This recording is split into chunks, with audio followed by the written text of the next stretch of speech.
Hello, hello, and welcome to VCT Pacific Recap, where we recap on all the action so far. We are on week 2. I'm Victoria, and with me we have Professor Achilleos and best student Quack here with us. You guys ready to recap on some things? Oh, hell yeah! Yeah, we like recapping. So what we're gonna do, we're gonna pull up the standings, and let's talk about where everything is so far, officially. So again, we are on week 2, and DRX still remains at the top. That they do, but very dangerously close to falling down a bit, and who knows what would have happened had they gotten taken to Pearl. You know, I mean, who knows if they would have been able to win on Pearl. Anything could have occurred if we did go to that map 3, just a couple, I mean, about like an hour ago at this point, as GE played phenomenally. Their record right now, down in 7th position, doesn't really tell the story of their power right now in the tournament. But, yep, DRX still up on top, but as you can see, top 3 spots currently occupied by our Korean representatives. Yep, and at the bottom here, we've got RRQ and Talon not looking so hot. Yeah, not so hot at all. Talon, we expected them to do better, but I don't know. Things happened, and they just didn't do so well against T1. That's why they're at the bottom right now with a negative 25 round difference. It's going to be tough for them to climb out of that one, especially when you consider their next opponents, but of course RRQ as well. But I like what Seth said about how some of these numbers don't really indicate the team's full strength. This is just week 2, and I like to see how all these teams have been improving. DFM 8th place, but they actually had a pretty good showing this week. Yep, there are 10 teams, and only 6 of them can make it to playoffs, so it will matter as the weeks go by. Now let's talk about this week's MVPs. We saw some amazing plays by all of these individuals. Yeah, I mean, I think all of them incredibly well-deserved. I think the only one that you could have had a really serious conversation regarding is Foxy9 and the series that we just got to witness. And that's just because Mako had such a strong performance, dropping 30 kills in his own right in that last map on Split. But 10, incredibly well-deserved performance there. He was crushing it. Had a weaker start versus DRX, granted, everybody did. It was such a dominant series from DRX. But he really leveled up his performance versus RQ. I mean, I think the same can kind of be said for Team Secret Dubstep as well, because the whole team kind of stepped up. They were just really more consistent. And then, of course, Gen G, TS, Meteor, they were all really good. King might even be throwing in the hat as well. Got Dead too. Everyone was pretty much showing up. At the end of it, again, everyone is kind of stepping up to the plate. Yeah, and Saya player as well, he did fantastic. Now, we made a couple of fun little things over the past 2 weeks, so we're gonna roll those amazing pieces of art. We have an art gallery to present. So, yeah. Professor, you guys please. ready to go through this, Professor? I'm not Achilleos? a professor of art. So, I actually make money anyway. Achilleos made all of these. Yeah, this is my hobby, clearly. So yeah, I mean, let's just rank our own photoshops, I suppose. I mean, the Meteor Strike, it's a good one. We had this one I don't get. Did anyone understand the spoon? No. I think it just looked cool. This one I remember watching, and I was like, we need to. have a conversation that we never had. 10 out of 10. This one was good. Makes sense.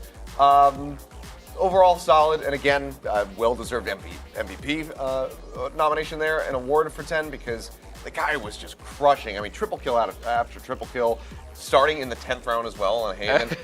Tissue maker. The tissue issues. Yeah. Why Enough tissue said. maker? Because that's right. He doesn't make tissues. That's what I'm saying. He's He not just like a uses crafter them. of tissues. Tissue user Like, might have been better. He works for Kleenex. Like I didn't know. Oh God. But, and then of course you quack choking. you choking over the sad Happens a performances lot. of Gecko. But I mean, hey, you've got something to celebrate because Loud were playing Gecko earlier, and they actually made it look quite good. But that's Loud. We're in Pacific. I don't know if Pacific's gonna do Gecko. We're better. We're better. All right. I hope. Anyway, yeah, amazing. We're playing off the fan sign that we had in the audience that day, which was great. And you know, even though they couldn't get the win, Jing always performing. The well done Gen G. Yeah. Well, He was cooking. He was cooking. he was, and then Suggest. yeah, DFM did kind of overcook a little bit and weren't able to close out the series. And, but Meteor. even though they did win, Meteor didn't have the same impact, is what I mean to say. And it was a little bit of a sadder performance, so I think the tier is somewhat justified. But they got it in the end. You needed God Dead to really help And them. this is El the one that makes me Clasico cry round. the most. Yes. Talk us You through this, have Quack. the amazing ace, and then at the end of it, I don't know, things happen. They kind of start to overheat. Definitely both sides, blood was shed, but Team Secret comes out on top. And El Clasico, I mean, it was almost like a 3-game win streak for Paper X, but Team Secret managed to break that. Yeah, I mean, it's a good thing they're here in South Korea. We've got really cheap and available health care. So all of those battle wounds, they can get taken care of in an instant. So everything's going to be fine. And I Good mean, to be in Korea. yeah, Hasta la Foxy, vista. what a performance. GG. That was, I mean, he was just crushing. Being able to come out, I mean, second series that he's played in VCT and dropping 30 kills was nasty. Got it in the very last round as well with the triple because he was at 27 before that. So it was really nicely balanced out by him. Hey. And then Mako, again, I'm still on the fence. I'm still wondering if I should have voted for him. I wouldn't have swung the vote because there's so many people who did go for Foxy, but I don't know. I'm having second thoughts because Tell he us was why. so Tell good. us why. He was just so damn good on Split, and he bailed them out of so many situations that if he hadn't done that, we could have been on Pearl. And I think that because of those moments that he was having, he almost deserves it a little bit more, even in spite of his Haven performance, which was, by his standard, abysmal. Yeah. I That's just true. think like Photoshop art-wise, you can kind of do a little bit better with that graphic. Yeah, made in Korea, that's hilarious. Maybe one of the next few weeks when Mako doesn't do so well, he's like kind of holding an air gun, right? Like Photoshop in a Nerf gun because he's not hitting his shots. Maybe. He is the best right now, but He's criticizing your Photoshop. He was hitting all of his shots on today, Split. yeah, okay, on Split today. Okay, maybe if you Photoshop him holding a Nerf gun on Haven, then it works in that context. So you gotta include the map. Otherwise, no, not at all.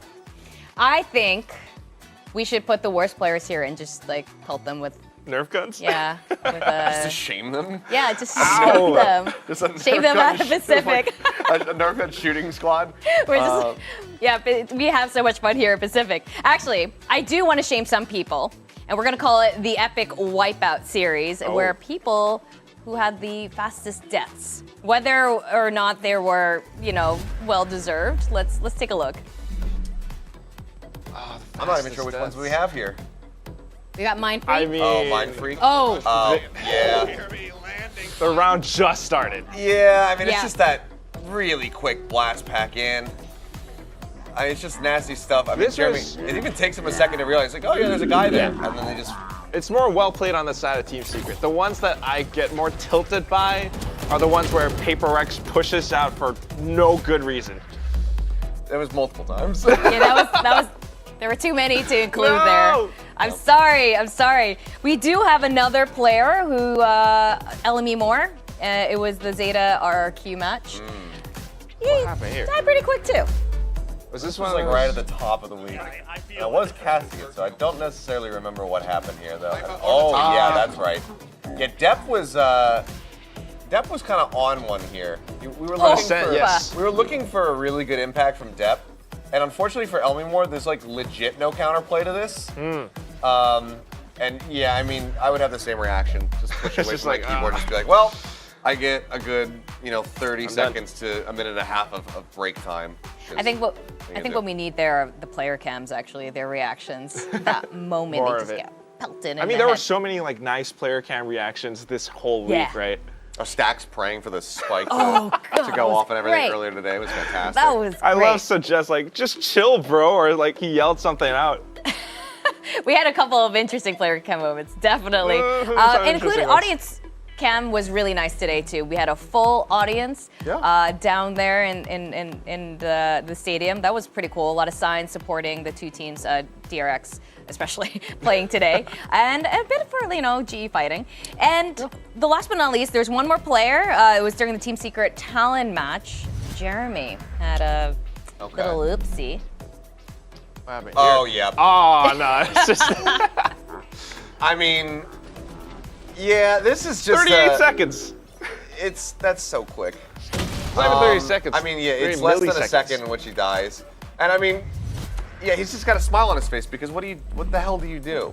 The Odin plays well- in general on that map. Again, as Paper Thin was on the desk that day, we were talking about Odin plays on Ascent are classic good. and seen there, but there was a lot of unexpected Odin action as well. Yeah, I mean, I said, what do you do? What you actually do is just expect that they're going to have Odin. You're in the Odin default position. Yeah. So that is a very big misjudge there from the side of Jeremy, putting himself in that position. I mean, they didn't even recon for him, no haunt or anything, nothing to try to figure out if there was somebody there. It's just an open up spray, and you have to be cognizant that that is something that can occur. So that's definitely him just not really piecing everything together in his head. So bit of an oopsie, but something to definitely learn for in the future.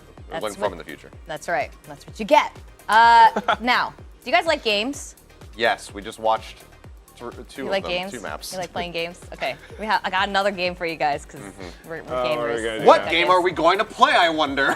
Yeah, there's a board. We're gonna play board games today. That is the kind of game we're gonna play. Great. Now we have a weekly recap tier list. How this works: each of you guys take a turn to put a team on the S tier, A tier, B, C, D tier, and you take turns on this. At the end of it, after all the teams are placed on the board, all 10 teams, each of you guys get one shift. So each of you guys can shift one team higher, lower, and teams cannot be repeat shifted. So Okay.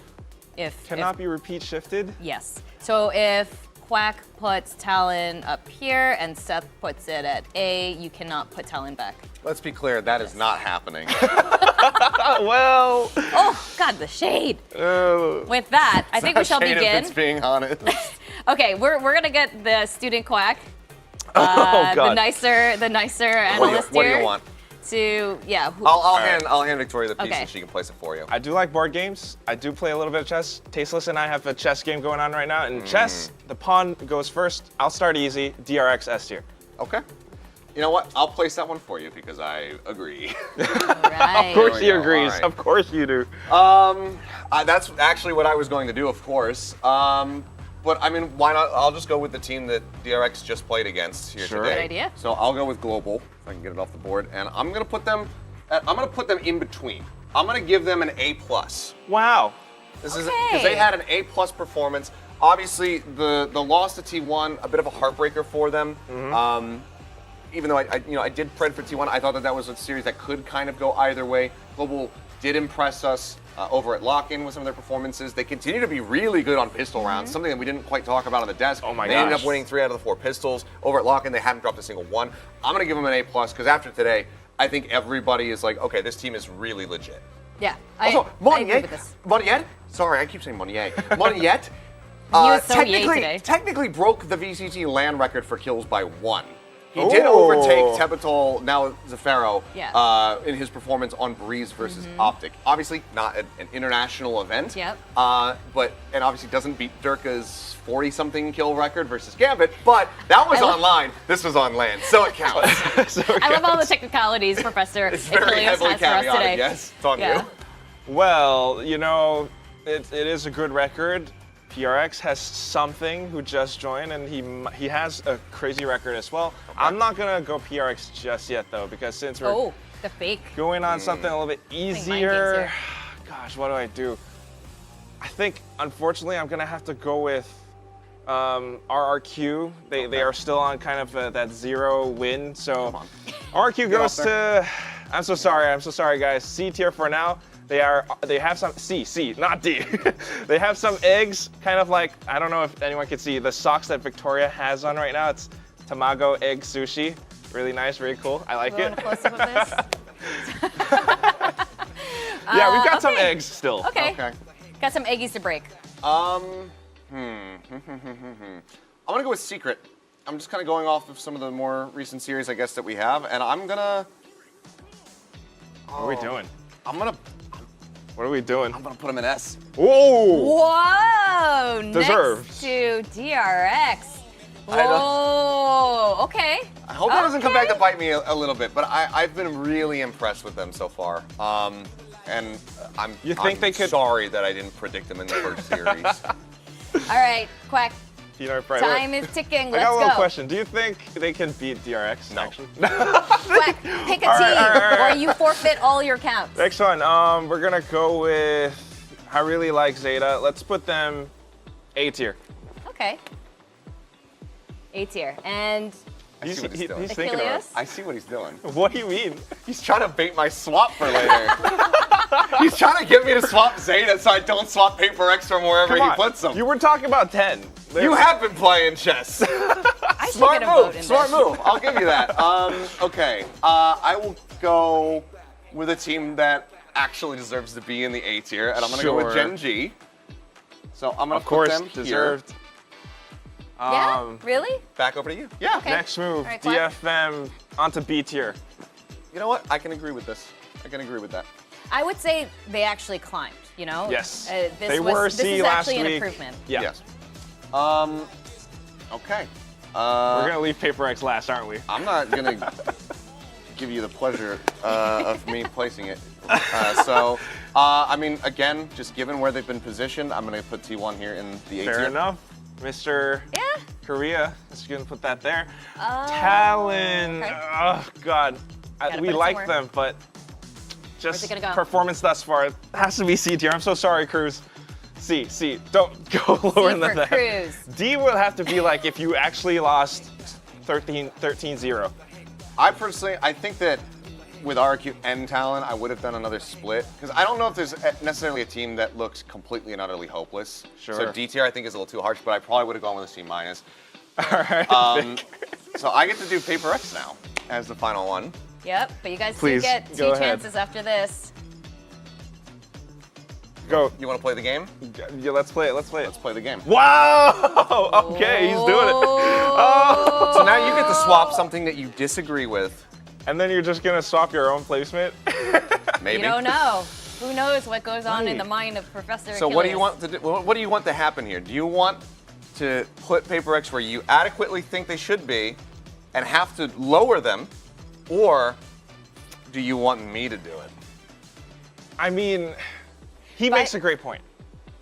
By the way, This is guys, how you while play you're the game. thinking, and hurry up in your thinking because people are waiting, you guys can hashtag VCT Pacific and tell us if their votes are stupid or they're on point. So what Mine is are it? What's big it going to brain. be? What's your Go ahead, first just- swap? Go ahead, just like All Yeah, right. you can do it. put this even higher. No. No. No. Get No. out. Like- Come Oh, on. God. Make up your mind. Paper X B tier for now. I'm so sorry. Okay. It has to You be put said. it there? Yeah, I think so.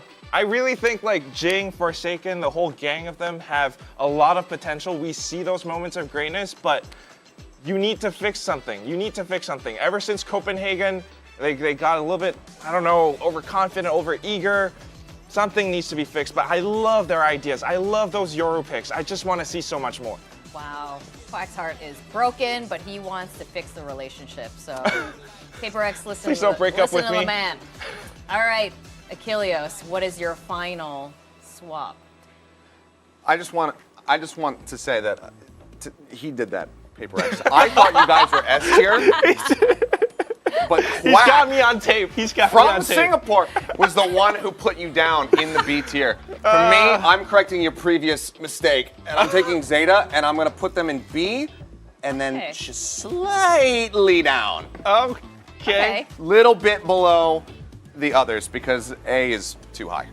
Unfortunately, right. like I want them to do well. I want to see them or DFM in Tokyo at Masters. I think that it would be incredible. The crowd would be insane. But right now, I'm not seeing it, and I'm hoping that their improvement continues. This is still accurate. They did look better in their second series, but obviously it was versus RRQ. That is going to be one of the weaker opponents that they can get in this tournament. We need to see continued growth. I need to see Laz having performances like he has in the past. Right now, he's been lacking. So I'm looking to see in their next matchup if it's going to be, just 10 kind of carrying the ever-loving hell out of everything, or if the entire team can finally get on the same page and start finding impact as a 5-man core. Okay, with that, again, if you guys agree or disagree or have any comments, hashtag VCT Pacific on Twitter. Put your comments there. If you want a recap on their names and yell at them, it's Hey, I'm Quack and Achilleos. Is it Achilleos says? Achilleos cast. Achilleos cast. It was not Professor Achilleos. With that, guys, we have a lot of exciting matches coming up next week, so tune in with us again on Saturday. With that, I'm Victoria, Achilleos, Quack. Thanks for joining us for the weekly recap, and keep enjoying VCT Pacific. See you next week. See ya.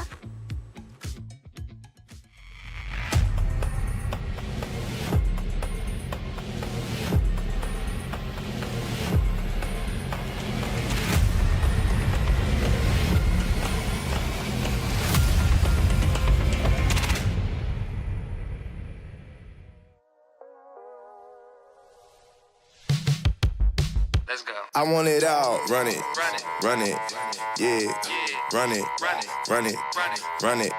yeah. I want it all, run it, yeah, run it, yeah, run it, yeah. Ay. I want it all, run it, yeah, run it, ooh, run it, yeah, run it. I want it all, run it, yeah, run it, yeah, run it. Run it, ayy. I want it all low key. Put the bag in the goal, put it all on me. Shawty want my time, but the time frame only from 9 to 3. Oh, yeah, I said that right.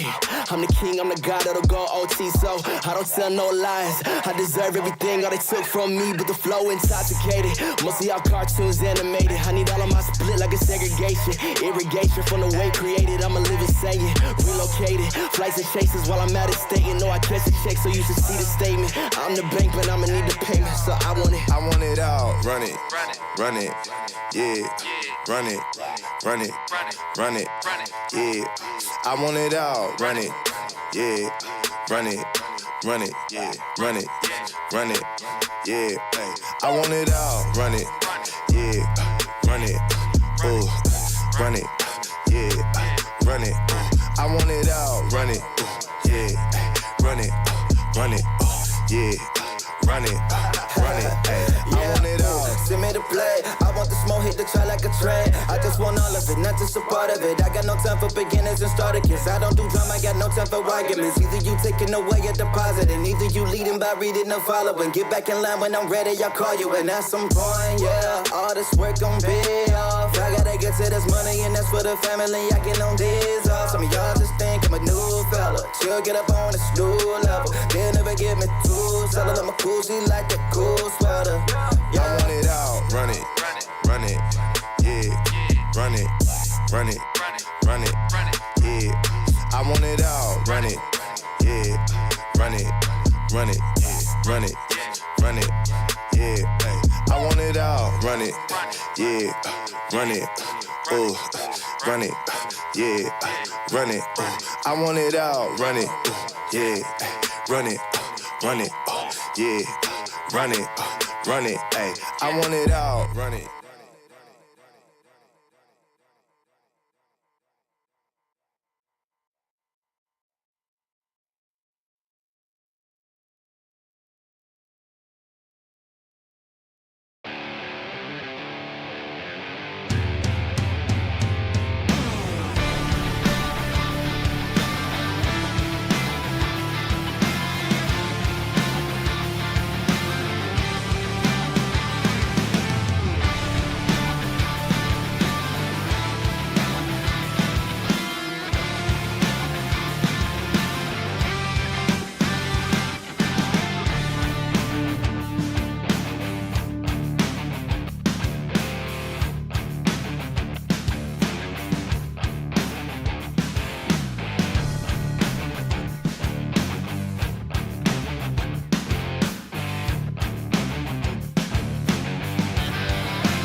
Welcome back to Day 7 ng VCT Pacific PH broadcast. Ready na ba kayo? Ano ba? Alam ko na marami nakabakasyon na ngayon, so sana restful ang inyong Holy Week. Pero nandito pa rin kami, si Tita Mika Fabs, kasama si Asray at si Honey Glaze. Kamusta ang bakasyon nyo, guys? Anong bakasyon? Walang bakasyon. Walang bakasyon. Diba, chill lang tayo dito. Bakasyon. Valorant is vacation. Starts with the V, both of them, diba?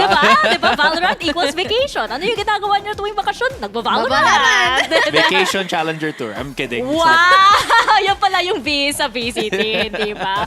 Pero dahil kasi napakaganda ng mga laban natin ngayong weekend. Weekend pala. Hindi mo yung week.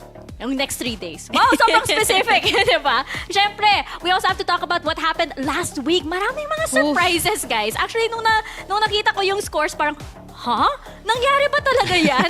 There were so many surprises, pero kailangan din natin i-shout out ang mga close calls. Siyempre, kinabahan tayo nung TS versus PRX, hindi ba? Sino ba naman hindi nang kinabahan dyan? Pero tuloy pa rin ang win streak ng Team Secret. Kaya nga napanood natin kung gaano nakakapagbigay ng kaba lahat ng mga naging rounds nila, lahat ng mga naging match nila. And Team Secret, they delivered so great wins, so many great wins laban sa PRX. And nakala natin talaga na, alam mo yun, mahihirapan ng PRX dito, pero nahirapan talaga sila eh.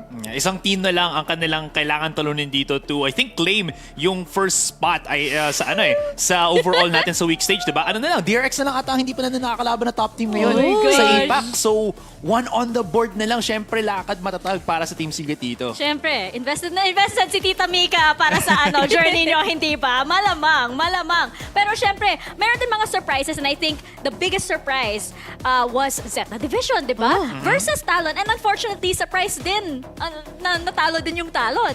That's the thing. Nakita natin that there has been a lot of changes ng mga nakaraang linggo. Nakita natin that Zeta Division, meron pa pala silang may ipupush. Kaya it was really such a good and commended series para sa Zeta Division. And I really like to see more of them. Yeah.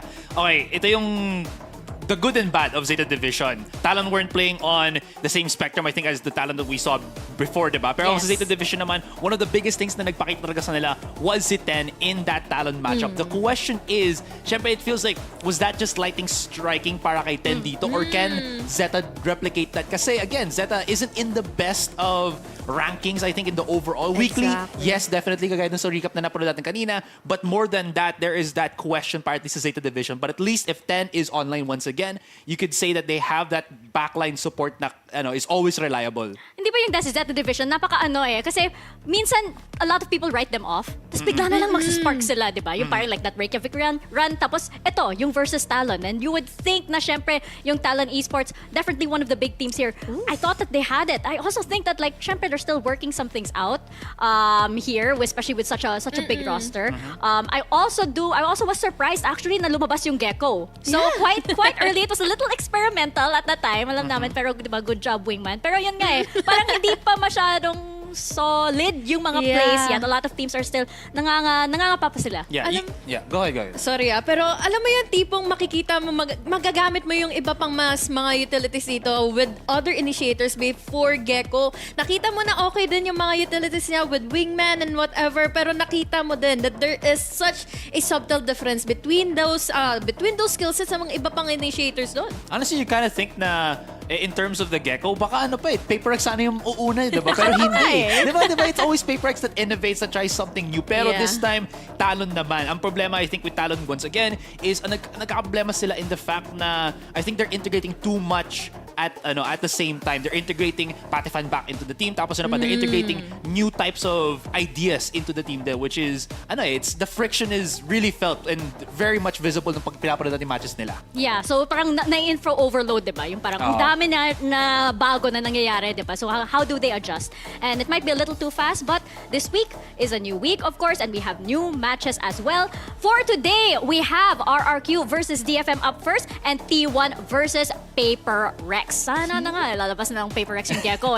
Givenchy trolling us here kasi matagal na niyang tinitease na may Zoom meta sila, hindi Hindi daw ba? madami ang mga outfits niya. So baka nagpagod sila para gumawa ng bagong strats. Bibili pa sila. Sa Bibili interview pa niya. sila. Dapat may isa siyang suitcase dedicated lang para sa mga outfits niya, di ba? Ngayon, kung 2 months yan yung league, di ba? Ano pa naman yung dadasal siya na every week may bagong costume, hindi ba?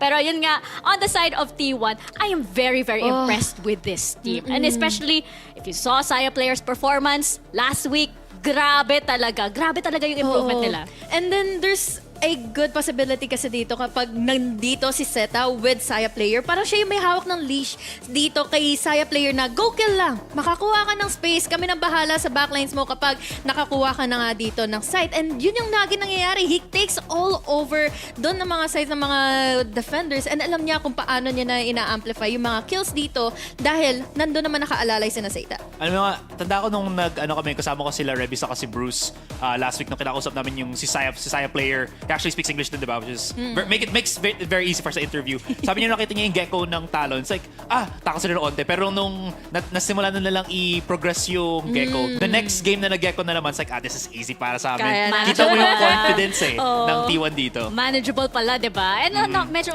point out ko lang, nakakalito din, may setup pala sa T1. Tapos may TS din. Di ba? I think that Parang was may their TS, tapos IGL, diba? may TS sa Judge. Nakakalito lang, pero may ganun nga. And of course, our first match of the day will be RRQ versus DFM. And alam naman natin na na ito nga, si TS. O, di ba? Si TS na hindi sa TS. Nasa Genji. Isa din siya, syempre, sa mga standout players dito. Pero again, our first match of the day will be RRQ versus DFM. And ito nga, syempre yung RRQ, nakita din natin na sobrang ang dami pa nilang kailangan i-work and this will be really the true test. Kasi kalaban nilang DFM and both of these teams actually have not had a win yet. It feels like may magka-brittle dito ang RRQ team natin, diba? They always start strong against any team. They can garner 4 to 6 rounds. Tapos bigla na lang magkakaroon ng some sort of miscommunication. Hindi nila alam kung paano yung pag-flow nung pag-push nila and such. They always have a solid backline, yes. Pero pag nakikita mo yung entry fragging nila with Flipsitter sa si EJ, they'll do well in some of the rounds, pero most of the rounds nagkakaproblema sila. Yun yung nangyayari with RRQ. First few rounds, mananalo nga sila. But then, nung nalaman na kaagad dito ng kalaban nila kung paano i-decipher yung ganong klaseng strategy, biglang magsha-shutter. Yun ang magiging problema dito na kailangan nilang ayusin dahil it can be a really long for them para makabawi na nga dito sa regular season. Oo nga sana na nga na ma-break nila itong losing streak nila, di ba? They will be up against DFM and kilalanin natin yung DFM through this video meeting the players. Definitely feel very excited and proud to be representing one of the many Asian teams from around the world. But at the same time, I feel a lot of pressure. There's only 2 teams from Japan that are participating. So I feel the heat that I need to perform well and do well for my country as well as the Pacific region.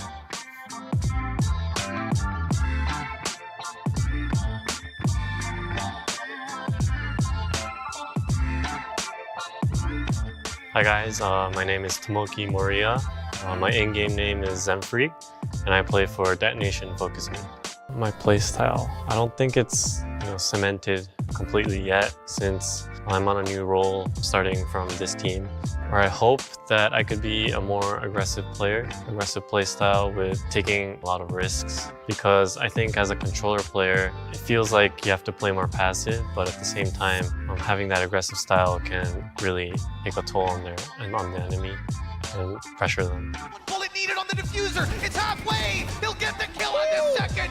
Set free, closing out a round that they desperately I still remember last year in 2022 East Asia LCQ, and we could see the player cams whenever they had a mounted comeback. You could tell that Zenfree was the one really carrying the vibe of the team and keeping them alive and keeping their heads in the game.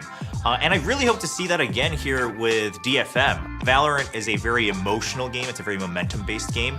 So to have someone that can really hold their ground, keep everyone's head in the game, and also keep them motivated throughout this kind of grueling session each time on stage, that'd be great to see. 게임 안에서의 젠프리는 솔직히 굉장히 동기부여가 강하고 굉장히 단단한 선수라고 생각됩니다.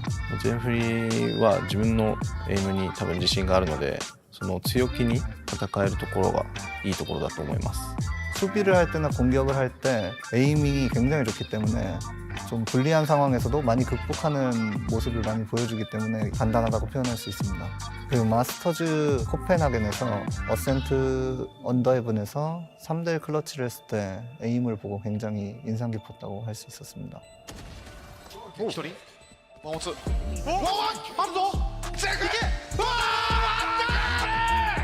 ーセーフこれがセーフだ Very talented, very storied player. He's also a very flexible player in that he can play multiple different roles. I mean, even at lock-in, we got to see him playing both Astra as well as Raze. So he has a very wide range of what he's able to cover. We've also seen him play initiators such as KO and whatnot in the past. So this is somebody who can kind of do everything. He's a jack of all trades. After lock-in, we actually changed a lot of roles, and I'm really excited to be able to show that during this year's league. I hope that I can show many positive moments throughout this league. And to anyone who is watching me for the first time, I hope that you will be inspired by my plays and hopefully that I can make a positive impact in your Valorant life. Kakaiba yung ano, yung sign off ni Sinfree, diba? I hope I make a positive impact in your Valorant life, diba? It's very specific. Napaka-specific na nga, diba? Yung parang, napaisa ko, thanks, Sinfree. Pero kung gusto mo mapanood si Sinfree na makaka-ace in person sa Seoul, South Korea, then syempre, mag-join ka na ng Grab Only Buhat Challenge because you can win a trip to actually watch the VCT Pacific Championships live. So just scan the QR code. Ayun ba kasi naka-reverse sa cameras. Just scan the QR code right here on the corner of your screens para makasali na sa Grab Only Buhat Challenge. Remember that you need to subscribe to Grab Unlimited, but don't worry, the first month is absolutely free. Grab Unlimited gives you free delivery every day from every store. If you can join the Grab Only Buhat Challenge, you can win Valorant gun buddies, sprays, player cards, and syempre, yung chance na yon to win the grand prize of going over to Seoul, South Korea to watch the VCT Pacific Championships. So what are you waiting for? Malay mo, ikaw mismo ang mapapadala sa championships, diba? To watch everything live and in person.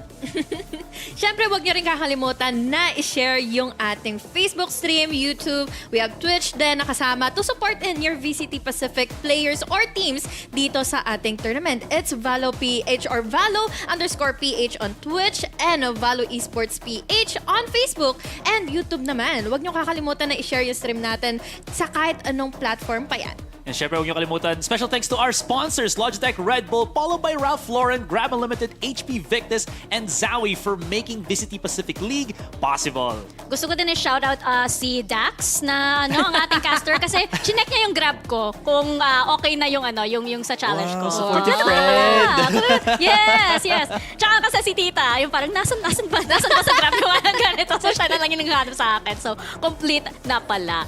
Pero eto nga, we go into our first series of the day. RRQ versus DFM. At syempre, lalabas dito, HG, yung konting pabias natin, yung 50% bias natin. Kasi syempre, half Pinoy team to. Na-mention nga natin, diba, na meron pa sila ditong mga mishaps pagdating sa kanilang mga naging series last weekend. Pero makikita natin, possibly, yung kanilang magiging adjustments dahil kailangan nilang bantayan itong mga sarili nila. Lalo na this specific week, dahil makikita na natin dito kung sino ba talaga yung mananalo throughout those teams na nananalo na or nasa win streak na. The thing is, diba, dito sa ating matchup with RRQ saka Detonation, if it's just going to be a comparison of, I think, firepower, star power, I think RRQ has a leg up dito ngayon sa Detonation. So, if Detonation's only saving grace is yung performance na suggest from that recent series na nakuha nila, which is always a good thing, pero at the same time, kita mo yung strong point nila, that's going to be a bit of a question mark kung gano'n niya ba ma-tough out dito yung RRQ. On the flip side naman for RRQ, ang nagiging problema nila dito, the flip side, diba? Flip side. Ang problema naman sa RRQ is yung coordination nila. What happens after they lose the first round, or lose that one round that makes it talaga difficult for them? Definitely, isa sa mga obstacles ng RRQ is definitely the comms, di ba? Namin din ni ng coach nila, si Iwak, di ba? Yung cohesion, yung chemistry, yung comms. Wow, 3 C's. Corporate yan. Wow, corporate yan. Pero inamin din nila, di ba? Yung parang yung switch to entirely English comms is taking a long while. Lalong-lalo na pag high pressure yung situation. Naturally, kasi nadi-default sila sa mga native nila na languages. Pero it's not like magiging easier hit to, di ba? Kasi tingnan mo na, may DRX pa sila na parating. Di ba? May PRX pa sila, which is next week. Tapos may TS pa, di ba? So, I don't know when is, yung parang now should be the right time, syempre, to pull everything together. Exactly. We have RRQ na alam natin that there has been a momentum shift mula sa kanila na patuloy pataas na pataas yung energy nila. But then again, ang naging unfortunate event sa kanila is kapag naagaw na yung momentum na yon, magtutuloy-tuloy. So with that being said ngayon, di ba, is Detonation Focusme going to be a reset para sa kanila? Kasi it's going to just be more, parang pahirap ng pahirap sa RRQ at this point. So they really need this one win. Not only for the points itself, but I think para lang to gain that confidence once again. A lot of the teams na nagsastruggle ngayon really need to find that one good series lang para ma-figure out nila yung good points. I mean, yeah, you could lose a lot. You can watch the VODs, matututo ka dun. Pero it's different than having that one series that gives you that that understanding of, oh, this actually works para sa atin, diba? Exactly. Tapos last week we saw RRQ go up against Zeta and then lose 2-1 to them, diba? So the question is, will they lose to another Japanese team, diba? So parehas lang walang puntos kasi sa leaderboard itong dalawang teams and that will change by the end of this series. So we're starting this week with somebody definitely 100% losing their losing streak. Tama naman. Losing their losing streak, diba? The question is, sino ba? RRQ o DFM? Oh, DFM pa naman dito. I love explosive teams. I love their aggressiveness. At makikita mo, pwede yung mangyari sa kanila by the moment na ma-shatter na naman nila yung defense dito ng RRQ. Yun yung lagi nangyayari. Dahil lagi sila dito on the defense from the previous week na nakita natin sila. But then, nakikita mo, you can still have your momentum. But the problem is, nababawi na agaw sa kanila ito. Sorry, ang iniisip ko na lang din is, in terms of, I guess, the maps, makikita natin siguro ito mamaya na lang din. It feels like one of the things na at least na-notice ko lang na dinadrag out ng Detonation ng mga least favor maps ng mga teams if they can, and they try to utilize that against their opponents. I think that's what we saw with Lotus on the match against Genji. Genji didn't feel like they had a true grasp on that particular map, so maybe coming into this into this next series, makikita natin din yun. And you did see again, it's more about what happens talaga dun sa RRQ. I don't think I can stress that more than enough dito. But at least RRQ, in that perspective, they still have that good backline, which I feel like Detonation lacks, even though they do have Reita or Takej. Speaking of the backline, diba? Yun, parang question din. Ito, you have Takej and we have Zefero, which is, I was just corrected, diba? Zefero. Tama ba? Zefero, diba? I'm thinking like Zephyr. Zefero. Oh, diba? Tsaka si Takej. Si Takej, definitely one of the big wigs dito sa Japanese scene ng Valorant, diba? He was there at the original Absolute Jupiter, I believe, the roster, diba? And definitely, he made a lot of heads turn. And talagang ito, one of the best, or one of the best known Viper players in the region. Parang naka-instalock Viper and it works for every single map, no matter where you put him just because he's that good. Pero, si Zefero naman, we can't deny that ito sa mga record-setting players, hindi ba? Dito sa Valorant as a whole. Globally, may record na siya, which I think was actually just shattered by another Indonesian player recently. I think. I'll have to check the stats on that. Parang medyo mahirap Parang napaisip ako, but he definitely has that, the Viper tattoo as a reminder. Yes, a reminder. A reminder. Of that moment na siya yung world record nun, di ba? So it's gonna be a very interesting controller showdown between these two. Yeah, very, very much. Actually, that's the thing though. I believe Xfer has been playing the initiator then, so that means na hindi talaga sila magkakaroon ng true head-to-head unless gustong mag-readdress ulit ng RRQ dito. If something, in any case, I do feel like this particular series still might go the favor of the Japanese squad, because even though sinabi ko nga na there's a lot of problems with this particular team, it feels like they haven't really found their solid footing. Hindi ko pa nakikita kagaya sabi mo with Takej being such a strong, versatile anchor player. Sana I haven't really seen that pop off for Detonation, at least for this particular tournament. It has always just been if Suggest can bring it, then the rest of the team can follow. Yeah. Actually, nasabi mo, di ba, na parang Detonation has been slowly been improving. Natatakot ako ako na baka ako lang yung solo bias dito sa panel. Tingnan nga natin ang ating mga predictions and we'll start with you, Asarai, dahil parang medyo natis mo na. Natis ka na eh. Inasagot ka eh. So, keep it short and simple. I feel like it's gonna be Detonation. Well, susunod na rin naman ako dyan. Feeling ko din eh. Malakas ang kutob ko. Na-mention na ka na rin kanina, I love explosive teams at papabor ako para sa side na nga ng DFM. Dahil Detonation, they have Anthem, they have Takej. Nakita natin yung wombo combo nila last time and it can happen again. Walang tawang-tawa si Asarai, oh. I will agree, ha. The DFM has slowly been improving over the weeks. Nakita din natin last week just how close they were able to bring the fight to Genji. Yeah. So this might be the biggest window that they actually have to get some leader points on the board. Pero, unbiased tape ko yan. Bias ako eh. Siyempre, RRQ, pero 2-1 kasi half bias lang. Half bias ko yan. Kaya yung puso ko, guys, puso ngayon eh. Kasi, di ba, Holy Week. So, kailangan puso talaga yung malakas dito. So, mga RRQ ako. I will cheer for them. We're gonna get into this first series right after this quick break. So, wag na wag kayong aalis. Babalik ang VCT Pacific.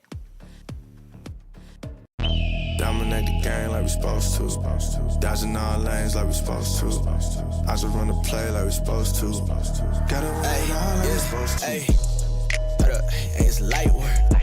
Just looking at the wrist of that ice work. All this shit on me, like bust down.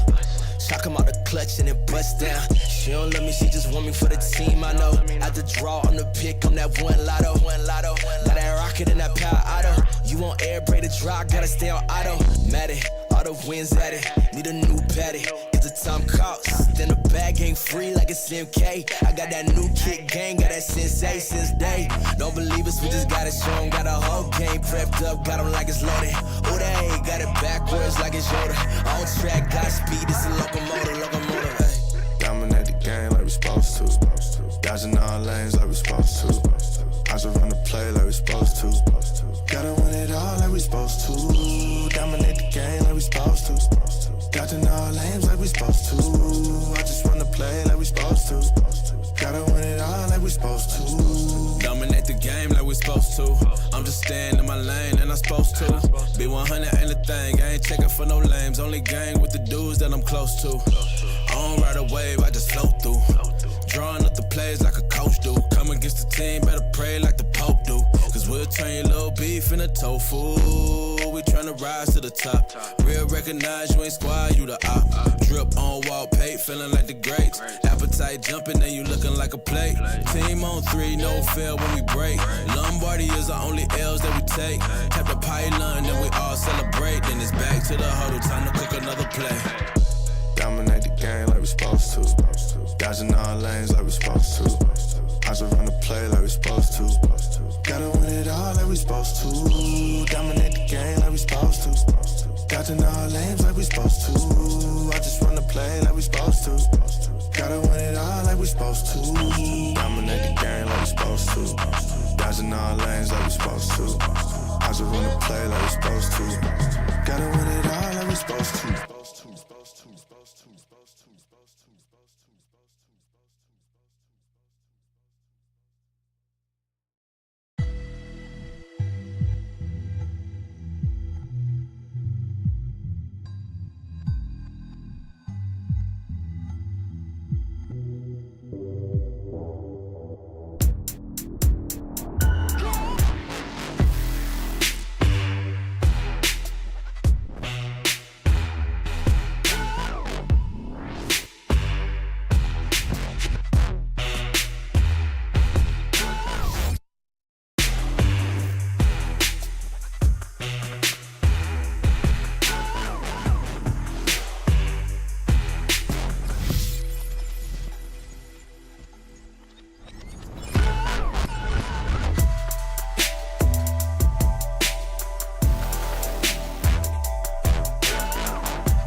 Filthy dirty.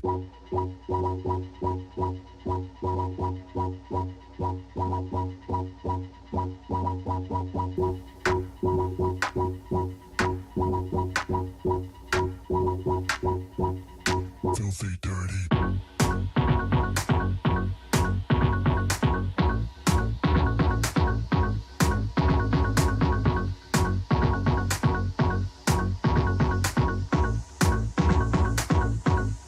Let's get nasty.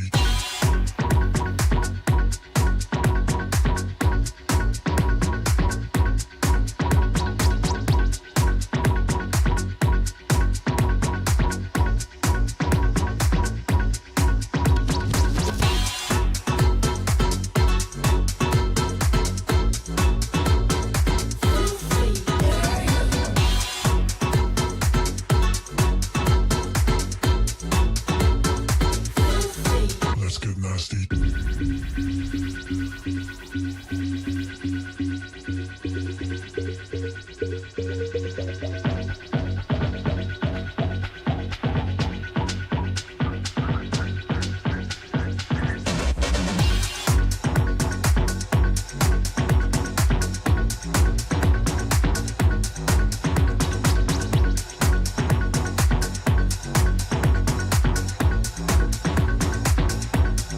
Filthy dirt.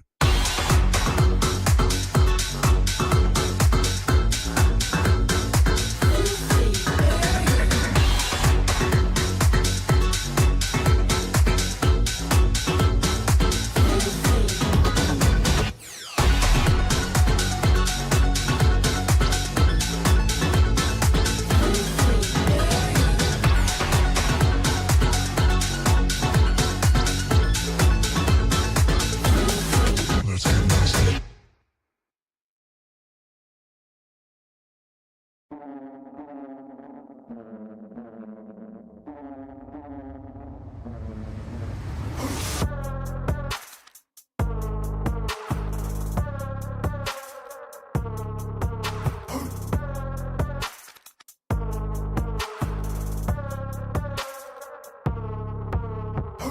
Wake up and ready to get scored. I'm gonna get hit hard, it's just sacrificing. Take on a challenge and take stands. I'm using the same hands that I roll the dice with. Day starts, I'm ready to break hearts. I'm ready to go hard, a full heart to fight with.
Welcome back to VCT Pacific PH Broadcast. At kung hashtag making waves kayo in real life sa bakasyon nyo, kung nasa beach man kayo, sana nag-e-enjoy kayo. Hindi nag-iinggit si Tita Mika dahil nandito na tayo sa stage sa Seoul, South Korea. Watching on the Malamig beach. malamig dito guys. Malamig yung aircon dito. So, ayun nga. And we are in our first series of the day, RRQ versus DFM. So, this entire series, I think, will weigh heavily talaga sa map selection natin, no? Kasi it feels like teams will try to cover up yung nagiging problema nila with the maps that at least look very good from them in basis. So again, with RRQ, I think feeling na they're gonna be looking for maps kagaya ng Ascent saka ng Icebox, which again, last na natin makita. Kasi in-announce na Riot na they're removing Icebox and they're bringing back Bind. Nalulungkot sa balita na yan, HG. Hello sa'yo. Si Fero, nag-hello siya sa camera. Pero yun, marami nga nalulungkot sa balita na yan. Na mawawala. Pinaalala pa ni Azuray. Pero Ay. speaking of, pwede nilang kuhanin dito yung Icebox dahil may pagkakataon yung mga teams dito na either i-ban out or i-priority yung Icebox. Pero I've been seeing here RRQ, they've been taking Lotus a lot pero they have been losing in Lotus. Bakit kaya? At ito nga, si Flipsider versus Japanese Jessie Bash. Ano yung ginagawa niya? Ano yung ginawa niya? Japanese Jessie Bash. Was he doing jutsus? Ano yun? Hindi yan. Was he doing jutsus? I am not sure. Not I sure don't know din what that means. I don't know what that means. Yung tinanong mo pala, HG, what was it again? Sorry, nawawala ako. Kung kukuha ba ulit sila ng Lotus kasi they have been losing in Lotus but they have been always picking Lotus from the previous 2 series na nilaro nila. I feel like both teams have that kind of perspective on the Lotus map din. Kasi I think we've seen Detonation actually played that twice. One was against Genji, one was against Paper Rex.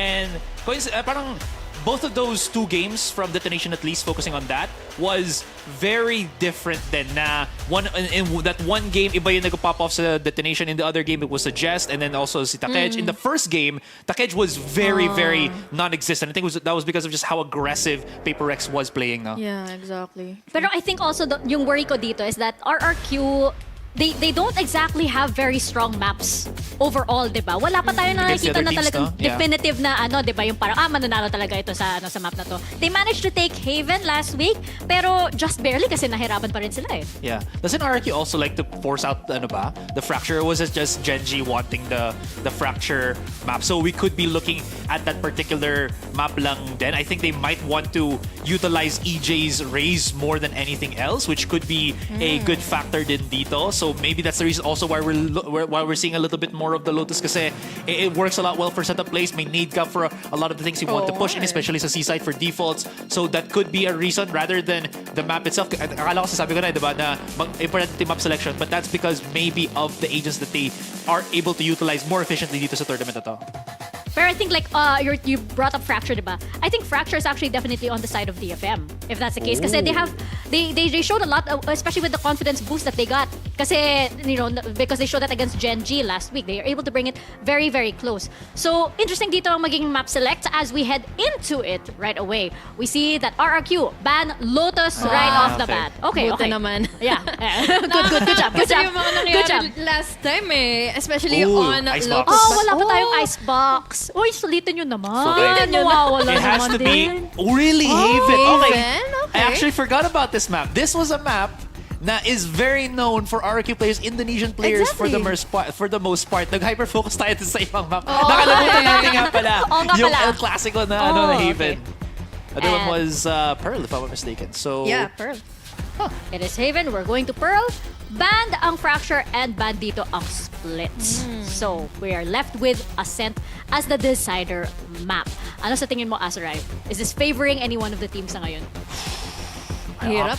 I'm actually confused about it, but at least looking at it from this kind of perspective, kasi I feel like Haven favoring RRQ a whole lot more, and then Pearl for Detonation. Yun ang nagiging vibes ko ngayon sa particular start na to. Ascent can honestly go either way, but maybe favoring RRQ then.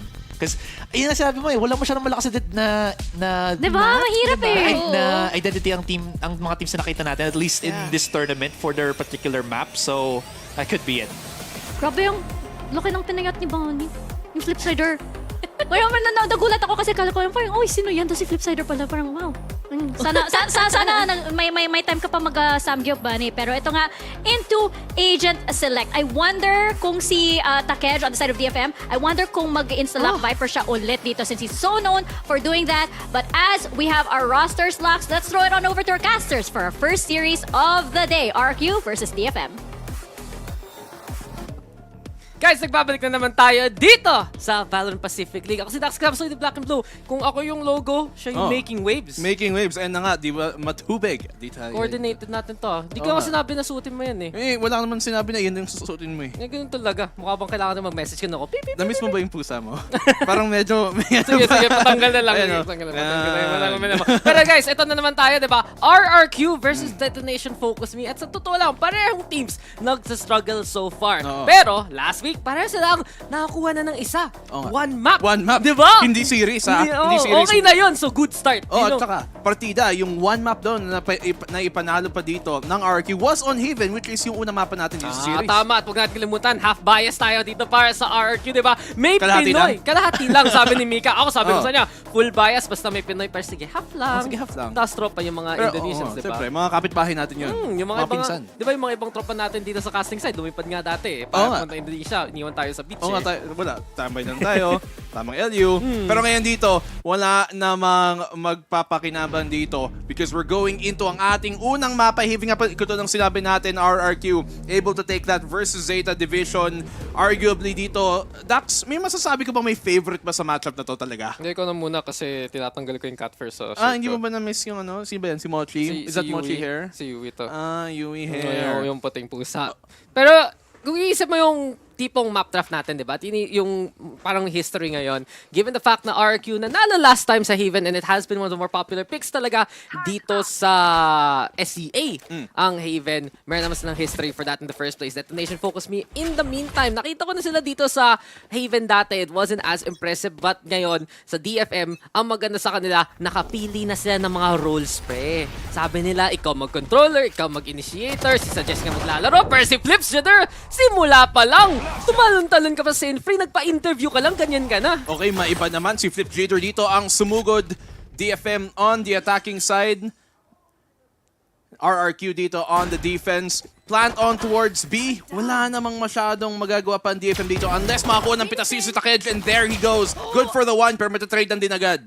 DFM, nakaplanta nga dito sa may B-side. Si Anthem nasa likod lang ng site mismo. And it's RRQ on the retake itself. Pero for both sides, kailangan lang pakita gano'n coordinate itong mga squads na to. Anthem now, Aftershock into play. Pero dinikit na lang ni EJ. Hindi mo alam, nandyan lang pa siya. Pero Reyta suggests to fight back. 1v1. Reyta na lang versus Pero. Pagalingan mag-sova. Saan pumatay? Shock Dart. Nag-fireworks sa taas. At yun tuloy, pumutok ang ulo ni Reyta tuloy. It's RRQ with the first round on the board. Alam mo, okay na sana dun yung Shock Dart kung nag-bounce man lamang umabot sa spike, pero hindi pa rin. RRQ, kalahating Pinoy Pride, nakaunang round. Diba? At syempre, ang Pinoy magaling sa pistol. Kasi, yun lang yung malalabas natin. Hindi, sasabihin ko kasi, yung Team Secret nag-improve na, diba? Oo. Dati yung problema na, diba, lagi pistol round. Kaya ang galing talaga dito sa side ng RRQ. Gulat siya parang, ano yung bounce na yun? Oo nga. Hindi siya nag-bounce, hindi ko napindot yung right click. Kulang ng pectus. Tara, parang yung nagbilyar ng tayo. Ako yung kulang ng pectus. Uy, pinartida ko na lang si Asray nun, ha? Partida ba yun? First time eh. Puro ako whiff tala eh. Parang kahapon lang naglaro tayo eh. Okay, yun pala yung rason. Sorry, my bad. Okay lang yan, ako din, nung first game.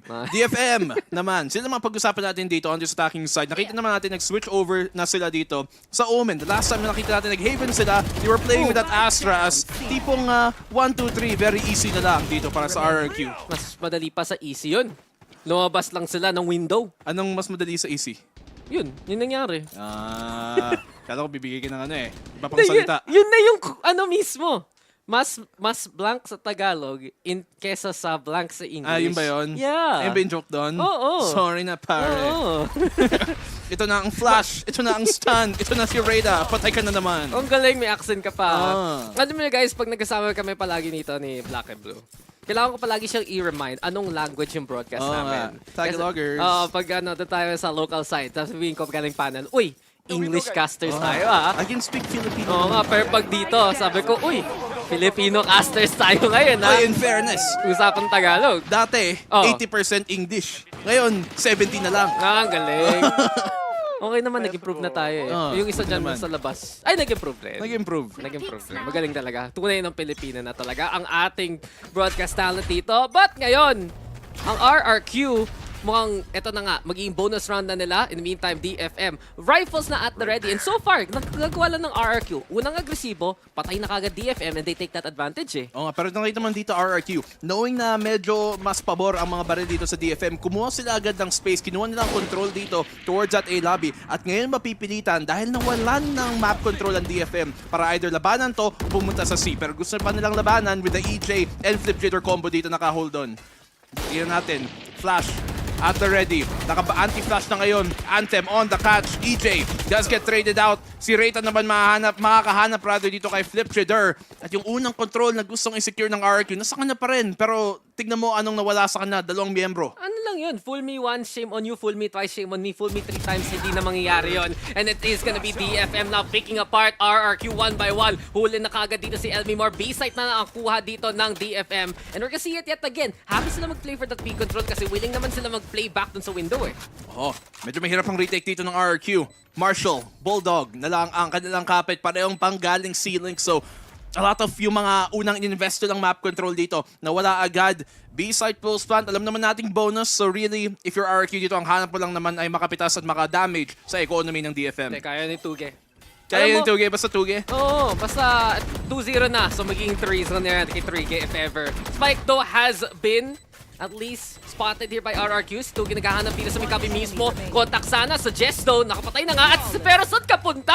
Anthem at the ready. 3K pa nga. Flawless naman ang sagot dito ng DFM. Ayun na nga, si Anthem, kantahin na natin ang kanyang Anthem. Sige nga, ano kanta mo? Hindi naman sa akin. So paano kung Pinoy? Ano yung anthem nila? Anthem. Ano nang bagay? Kala, pag ano to, RRQ, pag Pinoy side, ano, para sa'yo. Para sa'yo. Ang laban na to. Ang laban na to. Hindi dapat yung kalahating half ng phrase na yun nasa Indonesian. Sige nga, translate mo. Hindi ko alam. Try mo na Isa lang yung alam kong salita. Ay, bawal sabihin niya sa broadcast. Bakit? Tebotol. Kala ko yung isang word eh. Oo, wala na. Zephyro na pala siya, by the way. Oo nga, wala na yung brand deal. Wala na yung X-deal. Wala ng sponsor. Baka nga, isipin mo paano kung sponsored siya before, kaya yun yung pangalan niya. Ako, willing ako, palitan ko pangalan kung ma-sponsor ako. Malay mo, pangalan mo sa sunod RC. Pwede ba pangalan ko? Grab Unlimited. Pwede yun! Naman, every time. Baka naman. Sponsored ng VPL, di sponsored na rin sa atin. But then again, RRQ, bawi kagad with the up in hand. EJ, tingin kagad dito sa may sewer na naman. It's Sinfree who might be in danger. Nako! Hindi siya nag-scope in time, boss! Boss! Pang-highlight sana eh. Oo nga. Medyo, huwag mong kakalimutan, medyo matagal ang scope in dito. So, you gotta walk up with that up at the ready. Ito na nga ang execute dito ng DFM. 2 miyembro sa RRQ na sa site. Flash in na naman into the cloudburst. Ito si Flip Sitter playing into the smoke. At si Sefero ang tagatambay niya doon sa short mismo. Aftershock though, delikado. Nakahanap ng sulok para mabuhay man lamang. Pero may lulusok pa dito from the side of DFM. Takage no does fall. Sefero still fighting him back. Nawala yung smoke. Nawala buhay niya. At si Elmi Moore na lang ang natitira sa 2v1. Ang ganda sana doon ng hold ng RRQ ng pag-a-anchor. Hawak nila yung short, hawak nila yung sewer. Pero sila man lamang ang nahanap dito. Elmi Moore! 1 for him. Suggest ay namatay. Pero si Rayta naman ang sasagot. DFM tie up the game. 2-2 talaga to. At marami naman nag-iisip, magiging dikit ang labanan na to for many, many reasons. And as of now, pagalingan na lang ng improvement para sa Detonation Focusme as well as RRQ. Isipin mo to, kung first series nila each 0-2, second series nila 1-2, at least isa sa kanila magkaka-2 maps ngayon. Oo nga, malay naman natin dito, di ba? Siyempre, at the very end of the series, may at least makakanalo na ng isang series at the end. At for either team, malaking bagay yun. You're looking at yung standings dito, RRQ and DFM. Medyo hindi pa maganda ang kanilang posisyon. Medyo lang. Medyo na. Medyo 0-2. Medyo 0-2. Medyo lang talaga. At mataga pa naman yung season. Marami pa pwede mangyari. Pero para sa kanila, eto sana yung springboard para makakuha na ng isa. At ito na naman tayo. DFM, B-site tinitingnan, pero garahe naman ang gusto pa niya. Puntahan ang makina mismo. But then again, look at RRQ's. Oo, garahe. Ganun talaga ako pa. Anong window? Bintana? Bintana! Tignan natin ngayon ang, ano bang owl? Sa Tagalog. Hindi ko alam. Mukha bang may owl sa Pilipinas. Ang Ibon drone. Yun na lang. Ibon drone. Robo Ibon. Yun. Sige. 2G nandito naman sa long. Gusto lang hawakin yung C pero dahil nga nahanap si Elmi Moore, medyo nahirapan na siya dito sa map control. Sefero! Paano pa siya nakakuha ng isa doon? Nascan Yun pa nga, nakapitas pa nga. But DFM gonna get on site. And RRQ, backside lang ang hawak na naman. EJ Sefero on the board again. Sefero with the 4K even. At 350 pa nga, pinakitaan. Nahold lang tayo, panalo na tayo muli. Napakaganda ng stun doon. Wait. Kuwago. Wait. Nag-Hunter's Fury siya. Uy, nako! Napindot! Nangyari din sa akin yan. Pero Zephyro, sige, pabayaan natin. Sabi niya kasi, kung gano'n lang kadali makuha yung ult, edi gagawin ko lang ulit. Tapos hindi pa natin nakita na napindot niya. Parang feeling ko hindi niya napansin. Until pagtingin na, asan na ult ko? Oo nga, kala ko full charge na. Oo, nawala ng battery, bigla. Pero nga, sabi ni Wendell Translate, salamat, Wendell. Salamat talaga, Wendell. Pero Elmi Moore, salamat rin sa'yo, boss. Patay kagad si Takej and DFM. -1 na kagad dito. Ibig sabihin ba nun, ang Aldron ay Robo Kuwago? I like that. Diba? Sige. It rhymes. Gagamitin natin yun mamaya. It sticks. Robo Kuwago. Zephyro, dating Tebotol. Ito na nga. Again na, si Flips there. Ito na naman. Breaking enemies, just like eggs. Kala ko, just like hearts eh. Ay, nako. Di ko alam. Tanong natin si Riri kung may alam siya tungkol dyan. Sila nag-Indonesia. Si Riri pa itatanong mo? Si Astros na tatanungin ko eh. Hindi naman siya nag-Indonesia. Kasama natin sa Batangas siya. Sabagay. Tayo yung Sad Boys Club. Pero to, Rita, baka kaming being part na naman ng Sad Boys Club. Say it. Huh? Say the term. Elmi Moore? Hindi, yung Robo Kuwago. Robo Kuwago! Sorry. Ikaw mo yung bento, di mo pa sinabi. Kala ko, si Elmi Moore gusto mong pag-usapan eh. Yung Robo Kuwago talaga. Pero ito, Tuge and EJ, buti naman ngayon, nakascope in na si pare. 30 seconds left. And sigurado ka ba ng scope in yun? Di ko magaling Mali siya. mo, ano lang yun? Magaling na siya. Alam ko naman yun eh. So DFM? Walang ADS. Walang ADS? Oh. Isang botones lang. Parang naisip po like the past few rounds eh, may kulang na right click eh. Nung hindi nag-scope in si EJ, nung hindi nag-bounce yung shock dart. Puro 10 seconds left. isang botones lang yung mga kanilang daga. What? Yung mouse. Hindi, Tagalog naman natin lahat, di ba? Kuwago. It doesn't work that Bintana. way. Bintana. Garahe. Oh, sige. Anong bandal? Eto, A mahaba. Mahaba. Mahabang A. Mahabang A. Time out. Sige, Tagalog Alam mo, tawag na dati, nung simula ng Valorant, yung A-long. Tawag na doon, banana. Oh, saging. So from now on, saging. A saging. B for saging. Galing. A for mansanas. Ang galing. Mag-aral kayo. Oo nga eh. Kaibigan. Napapaisip talaga ako kung may kinukulang ba sa Filipino lessons ko ng bata ako eh. Oo. Time out muna tayo. Time out. Time first. 4-2. Tama na to. Okay na to. RRQ wins. RRQ Diba wins. RRQ? Tingin ko, best of 7 lang yung rounds dapat. Hindi. Best of 5. Best of 5. Pinagbigyan na pa. X round pa. In overtime. Sabi na, sige na nga, gawin namin 4-2. Tapos na ang map 1. DFM win nakalagay. Red Bull sa likod. Yes? May fridge. Okay. Ito ang trailer. Sunod ng RRQ and DFM. Iniisip ko saan yung train of thought mo dito eh. Habang nag-time out tayo though. Parang, in terms of the map pool, yes, may mga nagsasabi dun sa panel na pwede naman na manalo dito ang DFM sa Pearl. Kasi yun yung map pick nila. Pero, wala pa silang panalo sa Pearl kahit ganun yung lagay. Medyo comfort pick nga nila, medyo pinipilit nga nila. Pero nakita natin dito pa lang sa Haven na nanalo ng RRQ. At ito na ba ang panahon ng RRQ para bumawi? Kasi alam naman natin, ang bida nagpapabugbog muna sa simula. Ito na, yung training arc pataas muli. Alam mo yung pinaka-curious dito para sa akin sa DFM is, may options silang pumili ng Fracture which is yung map na may panalo nila. Diba? The one map that they won in this VPL so far, in the VCT Pacific League. And yet, pinabayaan nilang maban. Hindi, ito lang yun. Kasi yung RRQ nga eh, parang 2 times pa sila nag-learn ng lesson doon sa Lotus. Na pinipili na natatalo sila. Ngayon binan na nila. Kinatakot tuloy sila. Baka ito, kulang pa raw sa DFM yung talo. So next time, Fracture na yung uunahin nila mismo, diba? But then again, dash on in. At DFM na laban naman dito sa RRQ. Elmimore though. Elmimore! Getting took! Kaya nga may Mimore talaga sa pangalan eh. More and more. Kanta yun ng twice. At kanta ng RRQ. Panalo na naman sana. Si Rayta na natitira. Guardian Gaming at its finest. Walang laban dun sa Phantom at walang laban si Sephiroth. RRQ, 5 na. Kala mo twice lang, pero thrice pa siya doon. Elmimore, really good anchor down sa side para mapigilan dito ang eco ng DFM. In 5 rounds on the defensive side dito, Dax, for RRQ, in 8 rounds only. Napakagandang half no rate. If they get one more round dito, parang sobrang value na nakuha nila dito sa defensive opening side nila. Pero yung sa totoo lang, yung sa defending side naman sila mas malakas. Nakita natin against Zeta Division. Doon pa sila sa attacking side nag-struggle. So good start na to sa RRQ, pero kailangan pa rin na matapusin. Kita mo daw, yung words of affirmations, yung comms talaga nila eh. Minsan, merong lingwahe na iba, pero may English talaga para magsama-sama sila. Oo nga. Para syempre magkaintindihan. May lingua franca tayo, Dax. Pero wag natin kakalimutan, you're talking about yung statistics dito ng either side. And DFM, their attacking side is typically their favorite side dito sa Haven. But tignan mo yung kalaban nila nung Giants, nung lock-in, na 0-5 lang din sila sa defensive side nila. So, if matuloy ang trend na yan, although naka-asa sila at the time, edi, it's not looking too well for DFM so far. Pero, in this round at the very least, both sides may lockdown at saka may rolling thunder. Yeah, from lock-in to lockdown. Oo, Okay yun. grabe ah. In and out. Burger yun ah. Kala ko yung song eh. Ay, ano kanino? Feel ko bawal natin kantahin dito. Sige. Pero ito na, Rolling Thunder na naman. Elmimore, timing sana! Pero hindi niya maabutan si Anthem doon. BC Mag, utility if ever. EJ though, on the inside yet again.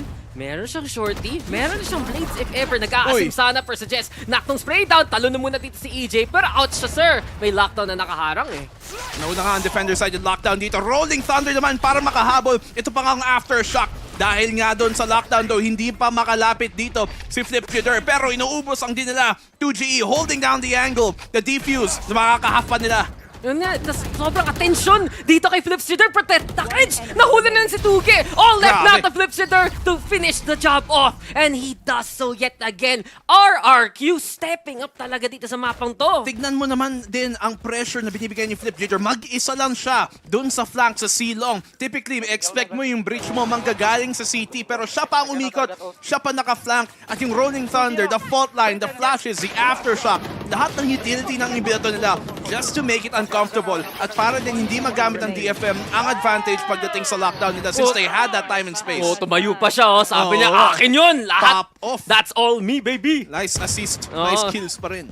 Ako nag-setup, ako nag-knockdown. And yun yung interesting eh. Kasi dahil lang to sa smoke ni Tuge, hindi makukuha ng tamang intel yung DFM. Di nila alam gano'ng karaming tao yung nandun sa pwesto ni Flips Jitter. Siya lang nga mag-isa. Pwede pa siya na ma-push siya if tama lang yung call ng DFM. But in that case, nung na-pressure sila, nung naipit sila, dun nanalo ang RRQ. I'm surprised di nga nila pinush eh. Knowing na dun nanggagaling si Flip Jitter. At least isa sa kanila, di ba, mag-peak during that moment. Pero syempre, Rolling Thunder, Aftershock, fault line after. Madaming shuffles of utility dito na ibinato ni Flip Jitter na talagang mapapaisip ka talaga. It can really throw you off your rhythm in that case. Ano ba rhythm mo? Ha? Sa'yo? Oh. Parang ganun. Beat hero. Snap, snap, snap. Ito na naman tayo sa B-side. Pasok na naman yung DFM. Sephiroth nakascan ng tatlo. Dalawa na nakuha niya. Tatlo pa nga ang patay dito. Sephiroth naghahanap pa. Naiwan na lang doon sa bintana ang isa. Takech, ano na? Mukhang napareload pa. Nice headshot galing sa DFM. Pero yun ta rin si Flip Jitter. Galing. DFM. Nice one. Panalo What a round. RRQ nanalo, boss. Oo nga. Galing lang sinasabi ko. Kasi yun yung pinakamagaling na nakita natin galing sa kanila. Boy, trash talk yun na. Totoo. Banat yun na. Siyempre, kalahating Pinoy tayo dito. Pero even better dito, galing kay Sephiroth on the swing. Unang-unang information. That's, I think, the second or third time na nakita nga natin na he actively is able to get these kills, spamming through a smoke dahil sa sarili niyang Rico. Nakita natin yung thrifty round na gawin exactly yung ginawa niya. At napaulit pa nga niya dito. Mainit yung mga indos today ah. Oo nga Yung si Sephiroth at si Flips Jitter. Elmimore din. Tama yung luto ng Migo ring, boss. Yun ba talaga? Oo. Ibig sabihin ba nun, Migoreng over Pancit Canton? Depende. Ngayon, ito, kita mo yung standings, di ba? Minsan masasarap yung luto ng isa kaysa doon sa kabila. Pero ito naman tayo eh. Yakisoba. Uy, Pero sa totoo yung gusto ko. Favorite ko yun. Favorite ko yung din. savory beef. Gusto ko yung spicy chicken. Okay rin yan. Siyempre kulay blue. Oo. Ay, kaya nga pala nga mo, black and blue. Oo, bias. Sige, anong translation ng pangalan mo sa ano? Wag na lang. Pag hindi natin alam wag na lang. Sige Itim and na. azul. Pwede, actually. Diba? Maganda yun. Ngayon, DFM. Oo. Yung smoke na wala. Tapos na flash. Uy! Si Sefero. Buti na lang. Out muna siya, sir. Tama na to. Smoke's gonna be into play yet again. DFM this time. Uy, dash out! Natakot! At dahil doon, si EJ na kay Satakage though with the timing of the swing. And Sefero! Lason na naman! Lason talaga! Nasa loob lang! Inapat pa! Sefero with another one! At 8-2 na to para sa RRQ. Sabi sana dito ng DFM, makakapasok tayo. Pero, nandito si Sefero. 17 kills na siya, boss. 17 kills in 10 rounds alone. Napakainit dito ng performance si Sefero. And he be playing this position sa hindi mo pa may expect. At yung ulti pa nga niya, maifa-farm na naman. Boss, tingnan mo yung ano. Tingnan mo yung gun body. 1v5, dun sa lagay na yun, 1v4. Nako. Kulang pa sa weights yun. Masyadong madali. Oo. Siya yung tipo nag-bench rest ng 300. Grabe. Pounds, kilos. Lahat na. Pounds. Pounds at kilos. Kaya pala lakas niya. Kaya pala nabubuhat niya dito ang RRQ. Hindi lang yan. Yung positioning ng RRQ. At ito na naman, sure shot si EJ pag naka-scope in. Grabe. Buti naman. May right click na ngayon. Baka nabind na kasi. Oo nga. Nakalimutan. Hindi, mali lang yung toggle tapos yung hold. Mali lang yung bind. Baka nabind sa ibang botones. Nilabas ni Elmimore yung Odin niya dito ah. Grabe. Si All-Father. Ang macho gun. So sino si Thor dito sa lagay na to? Yung Ares. Si Ares? Oo. Yan. Si EJ. Oh. Feel ko siya lang si Thor Hindi, sino yan? Sino yung may... Uy! May pana. Yung pana? Si Hawkeye. Si Hawkeye. Nagkaiba agad Hindi, totoo naman Sa bagay. Gusto mo si Iron Man? Bring it back. Pwede pa si sana Achilles. Uy, mythology. Eto, kwento na lang ni Flips Jitter. Isa, dalawa. Basic lang yan. Para sa Indonesian. Oo nga naman. Alam mo, sa yung pagtingnan mo talaga itong RRQ, even though nagsistruggle sila so far, Taked gets one, but you really look at the players nandito sila, especially dun sa Indonesian side, diba? You have Elmimore, you have Flipjitter, and Tebotol. Players na matagal na nagko-compete even before Valorant. And they've had experience pagdating sa LAN. And to bring that into a squad dito, with the Pinoy players who are relatively newer, relatively younger especially, and fresher, mga greenhorn talaga. That is invaluable. At yun yung isa sa mga edge dito ng RRQ na we have yet to really see come to effect and come to a fold pagdating sa Pacific League. But this could be the start of it. But yun naman, diba?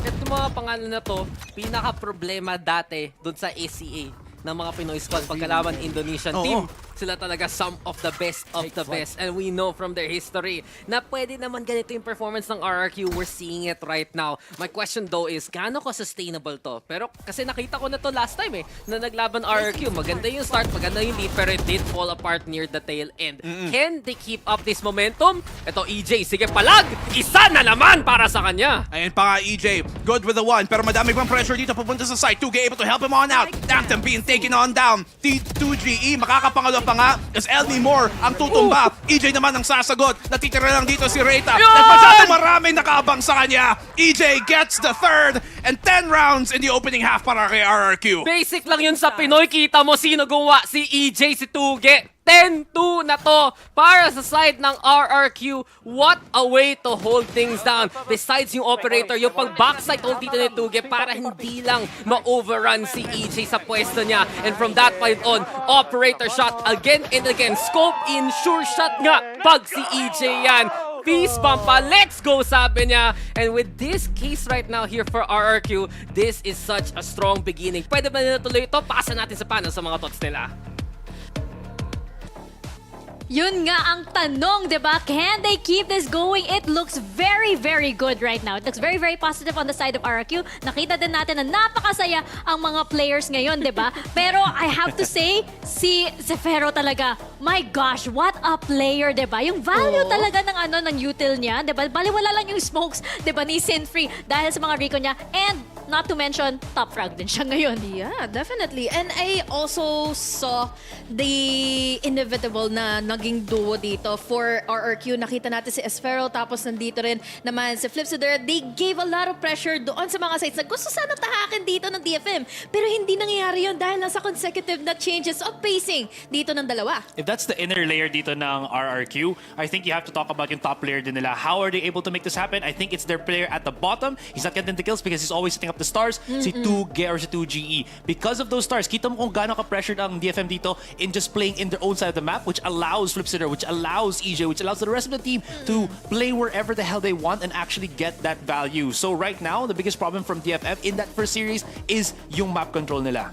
And I wonder if it's gonna change nga because the sides are gonna flip around, di ba? Kasi nakikita natin na mas nakakontrol talaga ng RRQ yung pace nitong map. It's a different kind of RRQ. We are definitely loving it kasi Pinoy pride pa din yan eh. And inuuna talaga nila ang DFM. So ilang beses di pa nila na-corner ang DFM. It's looking very, very positive indeed. Pero sa side ng DFM, no, I wonder if they can come back indeed. I mean, pick nyo naman yung DFM dito. Pero so we're going to see if they can pull it out as the side switch around. Let's step back into Haven Casters. Balik na sa inyo.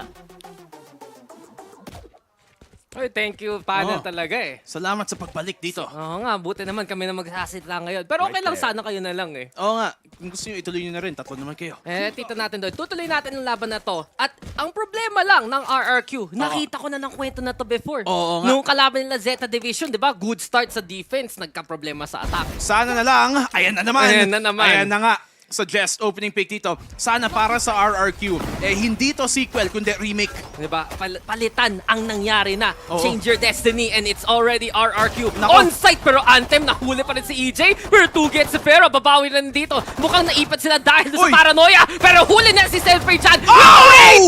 Saan nang galing yun? Tatlo talaga, sunod-sunod na frenzy lang, boss. Reyta! With the spray down, nag-line up pa nga sila, lahat sila low HP. Nung una, parang medyo nag-aalanganin ako dun para sa RQ. Naipit nga sila dun sa may default plant. Nakita natin, pero somehow, naipatay pa nila dun si Zenfree. Pero pag swing, ang frenzy, ang pinakagusto mong kapwa sa sitwasyon na yon. From talaga na transfer, tapos nadamay pa yung isa, pumila. And sasabihin ko na sana, baka mas may chance dito ang RRQ kasi hindi siya 9 triggers, 2-10 ngayon. Pero naging 3-10 pa rin. Ito na naman ang kwenta ng RRQ. Babawi pa sila in the long run. Kasi naman, mayroon pa sila pwede mag-rifle round, pwede naman sila mag-macro game if ever kailangan nila. Madami pang round, madami pang cushion dito, ang RRQ. But, Dax, with that round na ipanalo ng DFM, yun yung pinakaunang round sa defensive side na ipanalo nila sa Haven ever. Simula nung Lucky. Uy, congrats DFM. Congrats, oo. Oo, pwede nila i-post yun sa Rift, diba? Oo nga. Ito ang highlight. Pakita nila, ma'am, I want a round on the defense. Ito na tayo. RRQ though, babawi naman, syempre. At dito sa may A-long sana, ang plano nila, short trend. Pwede nila i-contest. May smoke na nakaharang. Suggest, timing is everything. Flipsider trying to be the distraction at dahil lang dun, napitas pa nga nila. Napulot yung Bulldog. And yun si EJ. Nakakuha na rin ng isa bago mamatay. 3v3. These trades are still okay naman para sa RRQ eh. Oo nga, basta ma-3v3 mo, tapos nakuha pa nila yung Bulldog dito. So, not a bad round so far. And the Phantom, especially dun kay 2GE nga, the post-plant tier, dito nakahawak sa kanila. Kaso wala sila masyadong post-plant utility. Diba, na-snatch na lang yung mga baril na yan. Ito na yung timing dito mismo ng RRQ. Elmi Martugi and Sefero, thank you very much para sa baril mo. Amin na yan. At amin na yung round na to. At ayun na nga ang naging problema dito ng DFM. Nabigay nila ang isa sa pinakamabigat na investment nila dun sa round na yun with having Suggest, umagression na may Bulldog, tapos yung kakampi pa nila dito may Phantom galing kay Reyta. And to drop your 2 powerful rifles dito on the anti-eco, yun na nga ang mangyayari. Posibleng mangyayari sa ganung sitwasyon. Diba, masulit pa nga sa thrifty na yan. That is exactly the 5-finger discount that you need in those kind of scenarios. Nakakuha ka na coupon, 100% off. All you need to do, trade 1 for 1. Alam mo yung magandang sign dito para sa RRQ, Dax, is that on their attacking side sa Haven, 36% lang ang kanilang win rate compared to the 75 on the defense coming into this game. At with this opening few round wins, that statistic could be looking to change as RRQ malapit na nga mag-match point agad. Nag-blink dun si EJ kaya hindi na nabaril in time. Tipong sakto yung timing. Blink, pikit. Then can you miss it? Pag-gising niya, I was like, uy, may pwede ako mag-dash out sana. But then again, RRQ yun nga, the firepower is there. Kita mo, 3 rifle, 2 Bulldog. readiness na mag-play ng default, see if DFM will play that aggression at punish accordingly. Not only that though, dahil na sa early presence, 4 kagad nag-stack dito sa DFM sa A-site. Tignan natin, baka makabawi pa nga ng Thrifty dito. Malay natin, hindi pala to English Bulldog, kundi Frenchie. Yung maliit lang. Yung parang chihuahua. Parang chihuahua yun na naisip ko. Mas maingay pa yun, di ba? Oo nga. Nangangagat pa yun eh. And Matapang. Matapang talaga. Pag maliit, alam mo, feisty. Oo nga. May laban. Dun sila bumabawi. Ibang klaseng punching up your weight class na yun, ha? But this is RRQ yet again. EJ right now, ready to play the entry. Ayun na naman tayo. Dark can be in to play. Cloudburst na naman dyan. Pero Dekado, may tao dyan sa sulok. Reyta try to play Trigger Discipline. Hindi pa alam to ng RRQ. At pila ka na lang. Why don't you? Dalawa na nakuha. Flipshooter will fight on back. Pero delikado na kagad ang lakay dito ng RRQ. Babawi ba si Flipshooter? Mukhang ang sagot ay oo. Tuge ang supporting actor niya dyan. And RRQ makakaplant pa nga. Nako, naibawi pa nga dito ng RRQ. Sayang naman para sa DFM. Nakuha na nga lang ang advantage with those picks. At tignan mo, Dax, at ang mga namatay, naka-bulldog. So, Frenchie nga. Frenchie talaga. Nako, parang pinakapun. Bigla na lang yung mga asong yan. But then again, ito na. Ingay sana. Sunny Sinfree. Looking for the timing. Looking for the shots. Hindi. 2K will get the 2K for himself also. And RRQ is on match point. Grabe, at 2K for 2K. 12-3. And napaka-impressive performance. This is by far, I think, the best map we've ever seen from RRQ. At kinakatakutan natin kanina, di ba? Baka ma-Zeta Division pa sila. Pero in this case, hindi naman 9-3 curse. Kasi yung 10-2 nila, naipagpatuloy pa. Alam mo naman, tinuro na yan ni EJ Tituge gano'ng kalakas ang 210 sa Indonesian scene. You already know it. It's RRQ right now in such a good spot. But you can really see, ito talaga yung clutch factor ni Sefero. And in that kind of round, si Flipshooter, there is that potential to pop off. At ito na ang last shot sa DFM. Odin nga, hawak ni Ante, pero si Takech ang kailangan bantayan. Sa may logs, mahuli pa sana. Hindi! Si EJ pa ang mamamatay sa simula. Hunter's Fury, nilabas na rin. Mukhang magagawa dito ng DFM. Suppress lang at dito lang kayo sa kabilang side. Ang dami lang kasing crowd control din dito sa DFM. Yung Hunter's Fury, talagang naipigil dito ang rush ng RRQ na may Cosmic Divide sila. But I wouldn't suggest na gamitin muna kung hindi pa sa makakahanap ng pitas. Sige, message mo kay Tuge. Sige, PM ko lang. Alam mo Tuge, na, habang naglalaro doon siya sa Korea, dito tayo sa QC, and here we go again. Aftershock muna, Sinfree will take the timing to teleport there para lang baka maisip ng RRQ na wala nga ang tao mismo.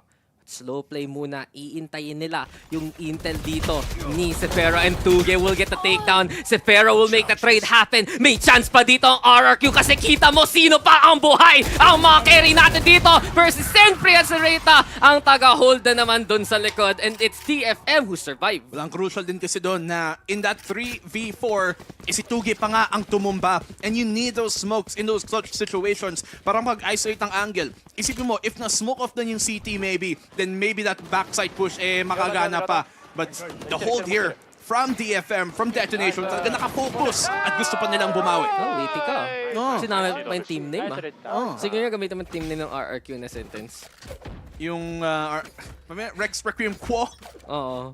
Ano ba ibig sabihin nun? I think it means parang sa pangalan ng owner or something eh. Pero that's a Latin phrase talaga. Ibig sabihin yun eh. Dead language. Oh, grabe naman. Ayun kaya ang scientific language natin. Oh, sige. Ano ang scientific name ng Rolling Thunder? Rolling Thunder. Umiikotus kidlatus. Ang galing! Bigyan ka talaga ng ng diploma ng BS. Worldwide. BS. Alamin mo na lang meaning nun. But suggest, back on the way muna dyan. Nasa may tower control na naman dito ang DFM. Na-smoke out na, and RRQ will get the plant. Pero yung kailangan pantayan dito, yung lurk red mismo ni Flipshooter. Sefero letting loose the Hunter's Fury 2-for-1. DFM gets on site. May presence pa daw away. DFM may chance ka maka-defuse dito. At ang RRQ naghahabol na lang para makapasok mismo sa site. They get the scan. Sefero gets the takedown. Halfway na ang defuse na dyan. Yung fault tayo tama. And Sefero with another one. Kita mo yung mga bida ang buhay. At para dito sa RRQ, ito ang tunay. 13-4. What a way to win. Commanding from RRQ. Grabe. Sefero nagsimula dito ng kanilang run nung nanalo sila dun sa Thrifty. At Sefero din ang tatapos ng laban. Map number 1 sa RRQ. This was clean. Honestly. Absolutely. Ito yung ni-expect natin last time sa Zeta Division. It just fell apart. Ngayon, they learned from their mistakes. They made sure na mas malinis ka mga execute yun na. And they had just those big-time players making big-time plays. Black and Blue 2021. Salamat naman sa quote. Quotable quote, by the way. Pero you see it there, di ba? Sobrang lakas ng potential ng RRQ if everything just works out together. And we always talked about yung sides nga ng Philippines and Indonesia. Kailangan magsama-sama. Andyan nga yung star power. And we see it especially from Sefero and Flipster there. And yun yung keyword, yung potential talaga dito ng RRQ is something you can never really doubt. Kasi alam naman natin, dito mga pyesa para makagawa ng napakalakas na team. Hindi lang sila nag-gel so far. Gumana na ngayon. Pero it also begs the question, does it take a pop-off performance dito galing sa RRQ para lang makanalo? Albeit, medyo durog ang kalaban. Okay, medyo stomp, medyo 13-3 nga ang inabot. But does it always have to be those type of big plays para na makabawi? Yeah, parang yun nagiging bailout, diba? Pero may times naman, nakikita mo yung initial anchor setup, okay na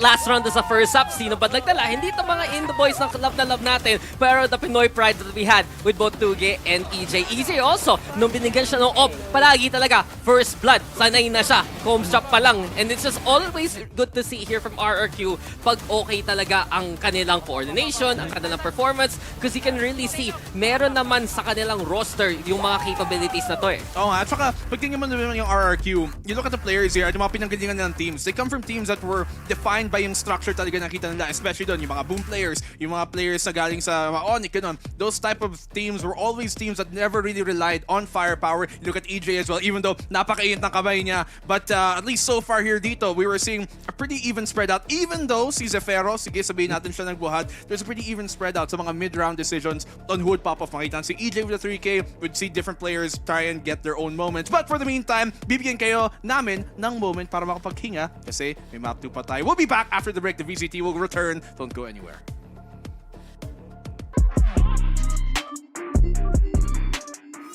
Pearl is a beautiful underwater map, and the first map in Valorant to be set in nighttime.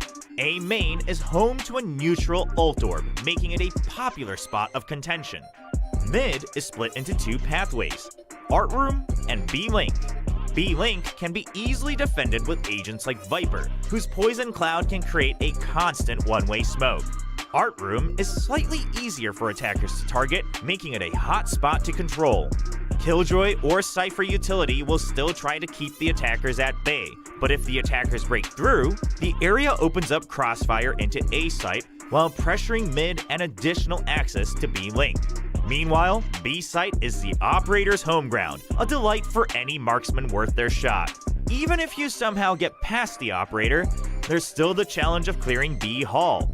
Attackers will need to combo area of effect utility, like the various mollies in the game, along with coordinated pushes into Hall to pinch and safely clear the area before they plant. Dominate the game like we supposed to. Dodging all lanes like we supposed to. I should run the play like we supposed to. Gotta run all like we supposed to. It's light work. Just looking at the wrist of the ice work. All this shit on me and I bust down.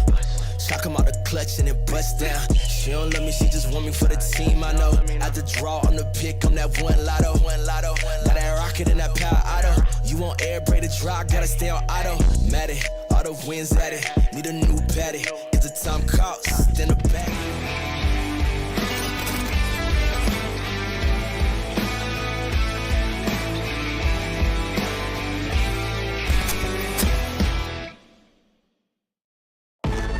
Zero distraction. Zero doubt. Zero opposition.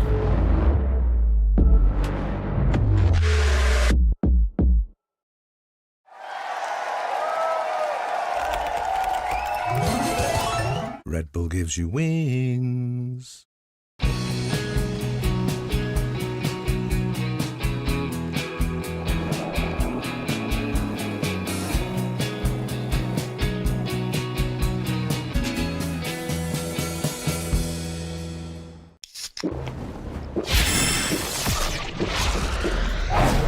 Red Bull gives you wings.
supposed to. I just run the play like we supposed to. Gotta win it all like we supposed to. Hey, it's light work. Just looking at the wrist of the ice work. All this shit on me and I bust down. Shock him out the clutch and it bust down. She don't love me, she just want me for the team. I know. At the draw on the pick, I'm that one lotto. Got that rocket and that power auto. You want air brake to dry, gotta stay on auto. Matic, all the wins at it. Need a new patty. It's the time cost. Then the bag ain't free like it's MK. I got that new kick gang, got that sensei since day. Don't believe us, we just got it shown. Got a whole game prepped up, got 'em like it's loaded. Oh, they got it backwards like it's Yoda. On track, got speed, this is locomotive. Hey. Dominate the game like we supposed to. Dodging all lanes like we supposed to. I just run the play like we supposed to. Gotta win it all like we supposed to. Dominate the game like we supposed to. Dodging all.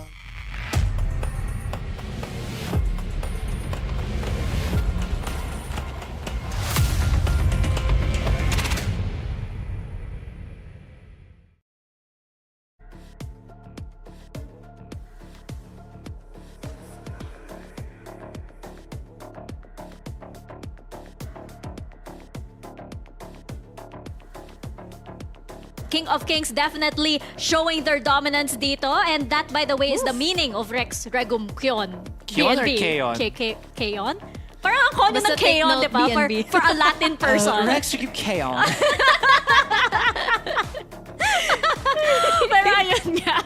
Map number 1. Definitely a good start dito for RRQ. Absolutely. Ano, sino ba muna sa atin dito? Ikaw na. I really didn't expect it would go this particular route. Pero nung sinabi ko na sa halftime na 2GE had one of the biggest impacts of play. Again, nakita mo, he's not the one with the most skills. That's Xfero, si Flipsitter, si EJ. Pero I feel like a lot of their setups, a lot of their follow-ups were because of those this early round star placements na again, made DFM flinch. How many rounds did you count that DFM were actually willing to push through the smoke and not be fearful dun sa possible fault line follow-up dito ni Flipsitter for that punish? Yun nga din ang maganda dito for Tuge and the rest of the gang na nag-hold lang ng mga sites. We see Espero and Flipsitter, sila mismo yung nagbibring ng action dito laban sa DFM. But then again, makikita mo naman kasi yung backbone dito ng RRQ. It's just really happening all flawlessly for them para hindi papasukin dito ng site ang DFM dahil 2-10 yung first half kanina. Yun na nga eh. And nakita din natin kung paralyzed yung DFM eh. Dahil nga sa smokes na yan, diba? Yung parang even in rounds where they get the upper hand, yung parang nawawala pa rin yung momentum sa kanila dahil nga sobrang solid ng hold ng RRQ dito. And grabe, I really do have to commend si EJ. I'm so glad that he improved. Ang laki ng improvement ng performance niya. I mean, I'm thinking back to yung first week na parang nakita natin siya and parang hindi pa masyadong parang nervous pa siya or something. Tapos ngayon, nakita natin na na parang he went head to head against Dep. He carried his own. Siguro confidence boost talaga para sa kanya and he's doing so well this time. Parang natapos na yung warm-up phase eh. Oo para sa nga side ng RRQ. And kailangan yung nila yun. Yung nerves. Shake out na nila Shake it off. Pero I love how Sefero also brought us to the table na kaya niya ditong baliktarin lahat ng mga magiging aggressiveness dito ng DFM kapag sakaling nakuha nila bigla yung momentum. At nasabi nga natin kanina that earlier on the phase dito ng mga series ng mga games dito ng RRQ, kumukuha nga sila ng magandang round sa the first run, but then nababawi ito ng kalaban. Pero ito kasi si SS Pharaoh, nakukuha niya rin naman ito pabalik for them dahil he keeps on changing in the pace kung saan nagugulat lagi yung DFM kanina. Yeah, and kind of to add on that din naman, like looking at it from a more specific standpoint. Like a lot of the issues na face dito ng Detonation Focusme was I think because of how well yung timing and utilities of RRQ really was. There was a point na they just didn't really know where to look at a certain point, diba? They'll be able to hold on the site, tapos bigla na lang, it's going to be RRQ that holds back like a couple of seconds, waits for the utility, and then flushes out yung Detonation Focusme dito. The DFM, they played very, very... I don't want to say basic, pero ang passive nila. Ang passive nila, sobrang parang they were getting funneled by RRQ and RRQ was just dictating the whole pace of that first game. Exactly. Yung parang nakikita mo, diba? Yung parang when they get into a choke point, Tapos the utility of RRQ comes in. Wala, hindi sila makagalaw eh. And then that gives time for RRQ to circle around, to surround them, and then the round is gone. Pero ayun, going into the next, parang nanalo na sila sa series now because of just how dominant they were in that first map. And it actually really felt like it eh. Yung parang nakikita ko din na may change dito sa RRQ eh. They really did do their homework. It really bodes well for them. Kaso lang, map 2 pa eh. At pick ito ng DFM. So we're gonna have to see kung tuloy nga yung momentum dito ng RRQ. Kasi yun yung big question dito, di ba? Yung parang nakikita na natin to. Nasabi nga nila Dax at the Black and Blue, nakikita na natin to. This is nothing new. Yes, RRQ can have these big wins. Yung question ba, kaya ba nila tapusin? That's... Ang hirap na napaisip kasi ako eh. Kasi nung teams din hindi pa nakapaglaro fully well on Pearl. Pero mas madami yung experience dito ng DFM. Pero all of those games were just losses. The thing na at least DFM would have to be happy about with Pearl is they don't have to go for a two-pronged approach para maging successful sila. I think one of the issues na nakita din natin from DFM was if you look at yung A side na takes na, diba, they would have to push on both ends of A long saka A short. Ang problema dito is there's always going to be that lag behind and DFM don't really know how to react to that, diba? You'd see Sefero, he's gonna be holding A short, he'd have like 10 HP but still be able to get 1 to 2 more kills and then 3K, DFM 4K. exactly. Pag naka-shutdown na dito ang DFM, nandun na ibang players ng RRQ. So at least when we move on Pearl, the landscape definitely differs talaga from Haven. Not because it's just 2 different maps, come on guys. It's more of like the interaction is very, very different compared to any other map din. So it's a really good change of pace para sa DFM. Gusto ko din malaman kasi kung ano yung plano dito ng DFM eh. Kasi this is their map pick definitely. And interesting din na neither of these teams have actually won on this map. So parang, ang laki kasi ng ano, yung parang, gusto ko din yung DFM na parang, let's pick the map kung saan wala pa tayong win. Which is also curious kasi ibig sabihin na siguro, ginagawa talaga nila yung homework dito sa map na to, di ba? Yung parang may unfinished business kumbaga sila dito sa map na to. Hindi ko masabi kung ano pa yung pwede ditong ilapag on the table na nga ng DFM dahil throughout the defense, laging RRQ makes a lot of sense sa mga walls nila dito, hindi ma-stagger through or hindi ma-breakdown mismo ng DFM at hindi rin na malaman kung paano ba nila susolusyonan dito or shut down sina Flipsider and sina Sefero kapag nakakakuha na sila ng magandang synergy dito to hold the map, to give a lot of pressure dahil nasabi nga ni Azuray kanina, walang hold ng space dito or walang gaanong nagiging space take dito, control para sa side ng DFM earlier on Haven. I like how you pointed out yung they haven't gotten any wins because that actually brings us into the discussion about what actual composition is RRQ gonna be bringing sa Pearl. Because I think this is gonna be their first Pearl match in Pacific, and the last time that we saw them was RRQ not really going any duelist. So that means na there is a clean slate. Makikita ba natin na babalik na ba sila sa duelist nila kasi they actually went for a non-duelist comp in their very recent match.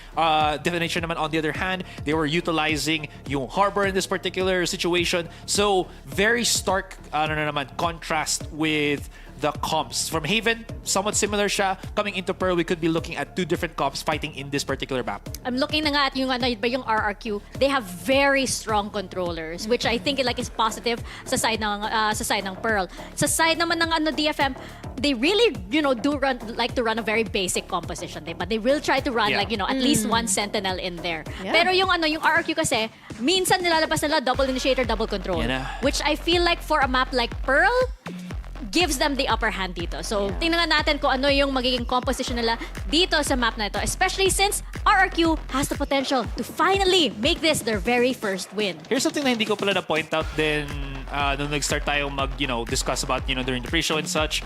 Reyta's very hit and miss sa mga matches na nalaro ng DFM. He would either be a great anchor that allows Suggest to just do whatever Suggest wants to do in his side of the map. Si Reyta na lang yung mag-hold ng side niya. But then there would be times that Reyta would just completely miss the ball on whatever he wants to do. And that was so prevalent in their Lotus matches in the 2 teams that they faced. I think that was Genji saka Pearl, saka Paper Rex, excuse me. Yes. So it would be really beneficial right now if he'd just perform, which is as my point out, pero it feels like that's the case. One of the biggest factors I felt was Reyta din. Sobrang importante pa naman kay Suggest dito yung magiging backbone, yung magiging support niya as the entry is going to happen here for DFM. Dahil syempre, yung ibang angulo na hindi niya matututukan ang makakapag-pin down sa kanya dito. If ever, hindi ito maging favorable for DFM. Oh, so medyo similar ang compositions dito, pero we're seeing the Harbor Wow. Harbor Did you graduate from on Harvard? the side of DFM and RRQ as well. So ayun na, lalabas na ang Harbor. So ipasa na natin, babalik na tayo sa mga casters dito sa Pearl.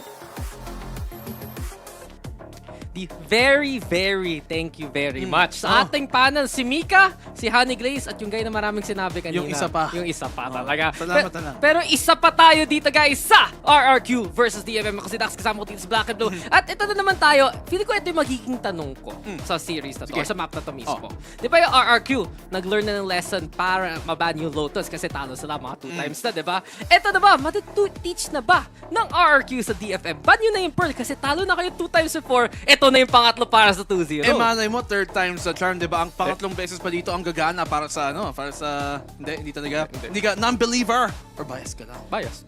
Totoo, tama naman. Pinoy sa RRQ, alam naman natin, di ba? tayo sa Pinoy. At kikita mo, double controller pareho. Pero yung isa, double wall. Yung isa, may Astra. So, ito yung magiging interesting part right now here for the side of DFM. Naalala natin, nung kalaban nila Genji, alam ko nag-struggle sila nung defending side nila. Tapos tuloy-tuloy na lang ang panalo doon ng Genji para makuha yung map at para makuha yung series. Have they worked out? Some of the kinks na nagka-problema sila dito, sana hindi kasi RRQ. Ang ganda ng form ngayon ng RRQ with such a commanding presence in that last map. Will they continue on with that kind of performance? At makikita na rin ba natin yung team na may Pinoy rin sa ating VPL magkakuha ng panalo? Malay naman natin, hindi ng secret, di ba? Pero you look at TFM dito at wala silang pinagkaiba in terms of composition coming from that Paper X game, galing dun sa Genji na laro nila, and we see them run the exact same comp, the double wall comp with the Sky, and we see the Sky kind of become prevalent as the solo initiator when you see double walls, when you see double controllers nowadays, kasi nga, because of those smokes na isolate ang mga angle and they can flash a specific spot to gain information instead of a fade, instead of a Sova, this Sky has been abundant. Pero tignan natin dito, map number 2 on Pearl, RRQ on the defend. Ito, RRQ also, first time nilang laruin dito mismo sa Pacific League. Yung last game nila, nun pa sa lock-in at ibang-iba yung composition nila. So, kahit dikit yung labanan against Foot Esports nun, sabi nila kulang pa to, let's change it up completely. Astra plus Harbor. Ano thoughts mo dito? Kasi, sige, may pagka-defensive capability syempre si Astra, pero Harbor more on parang being manipulative with active walls, diba? So, is that gonna be enough to slow down DFM if ever? Well, I mean, first off, Dax, I think the big changes here isn't necessarily yung smokers para sa RRQ, pero the fact na may Sky na sila, nung kalaban na yung Foot dun sa Lucky, nakita natin, solo in nila was the KO alone. May fade rin. May fade ba? Oo. Tama ka. So double. Pero may Sage. At may Sage. Ba't may Sage? At walang duelist, diba? Walang duelist. So, iba yung look talaga nun ng RRQ. Now it looks a lot more stable eh. Alam mo naman, EJ wants to play that duelist. Alam mo naman, Flipsider para sa Impact. Enemy war in the backline. And it just all works out. And of course, Sefero. Signature pick nito dati nung Tebetol pa siya eh. So, there is that plan for RRQ. And speaking of Flipsider, ayun na kagad! Team Secret, yun yung spot nila. Pero ito na, Team RRQ getting in position instead. Dito sa may A side. It's a main hold here for Antep. Pero may Cascade na nakaharang. Sanay natitira dito ng side ng TFM. Mukhang flank pa nga ang plano dito ni Takej. Pero Tuge already with the defuse. This is already over dahil may Cove. At RRQ pistol panalo. Wala, napakahirap talagang bawiin yon. On a retake, some of the most important, yung mga agent dito na meron ka in terms of controller is at Harbor. And the fact na naipatay nila agad dito, nag-line up pa nga yung dalawa, si Reyta at si Suggest. The fact na na-dismantle agad doon yung pit, yung dugout hold, parang masyado nang na-overwhelm dito ang attacking side ng DFM. Buradong-burado sa simula pa lang, diba? And big shoutout sa ating mga chat, syempre sa Facebook, syempre sa YouTube rin, marami akong na-learn. Feel ko, ako yung may problema na hindi pa ako nakita ng owl dito sa Pilipinas. Talaga. And number 2, RRQ, as mentioned also by Mika, King of Kings. Ayaw mo mag-zoo? Mag-zoo? Tara? Pwede naman. Baka meron capybara dun. Ano outlet? Kuwago. Diba? Wow. Diba? Robo Kuwago. Pero no Robo Kuwago this time around. Wala tayong sofa, syempre. It's gonna be skies on both sides.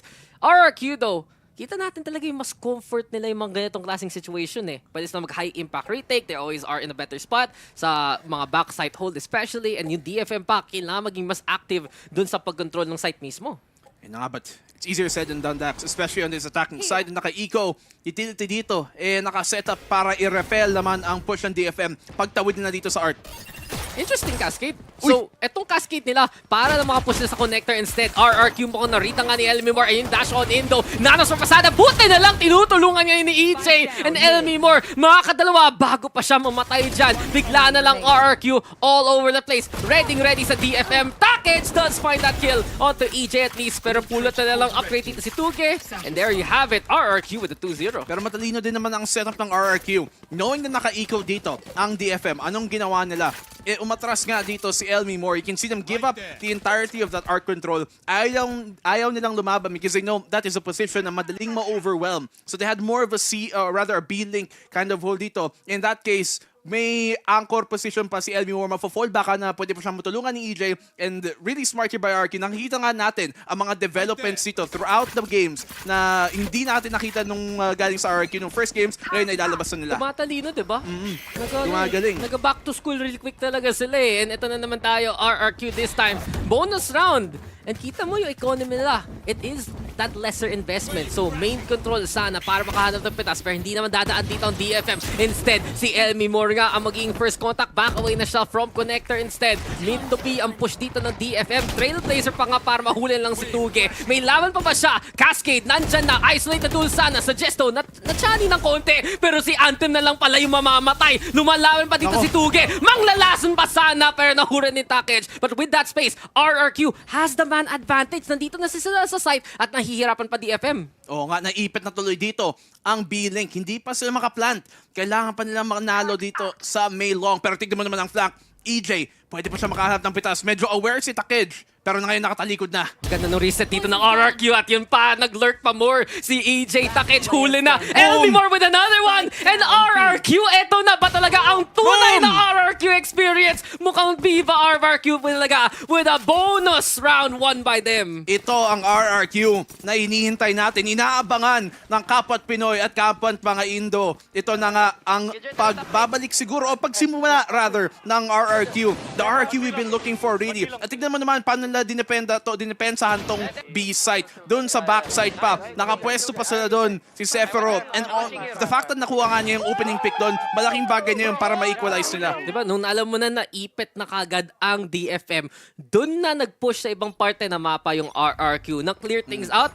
They were so prepared for any kind of angle. At eto na tayo. Fake nga sana doon sa may A-main. Hanap ng pressure at pitas si Suggest. But on the other side, RRQ, nakita na nila yung majority ngayon ng DFM papunta dito sa may B, and they will set up the wall and just back on the way dun sa may holes. No, laking pressure to have that harbor dito galing kay Tuge na tipong at any time may wall siyang may angat. Zephyro naman dito makakahanap ng una niyang pitas dito sa match na to.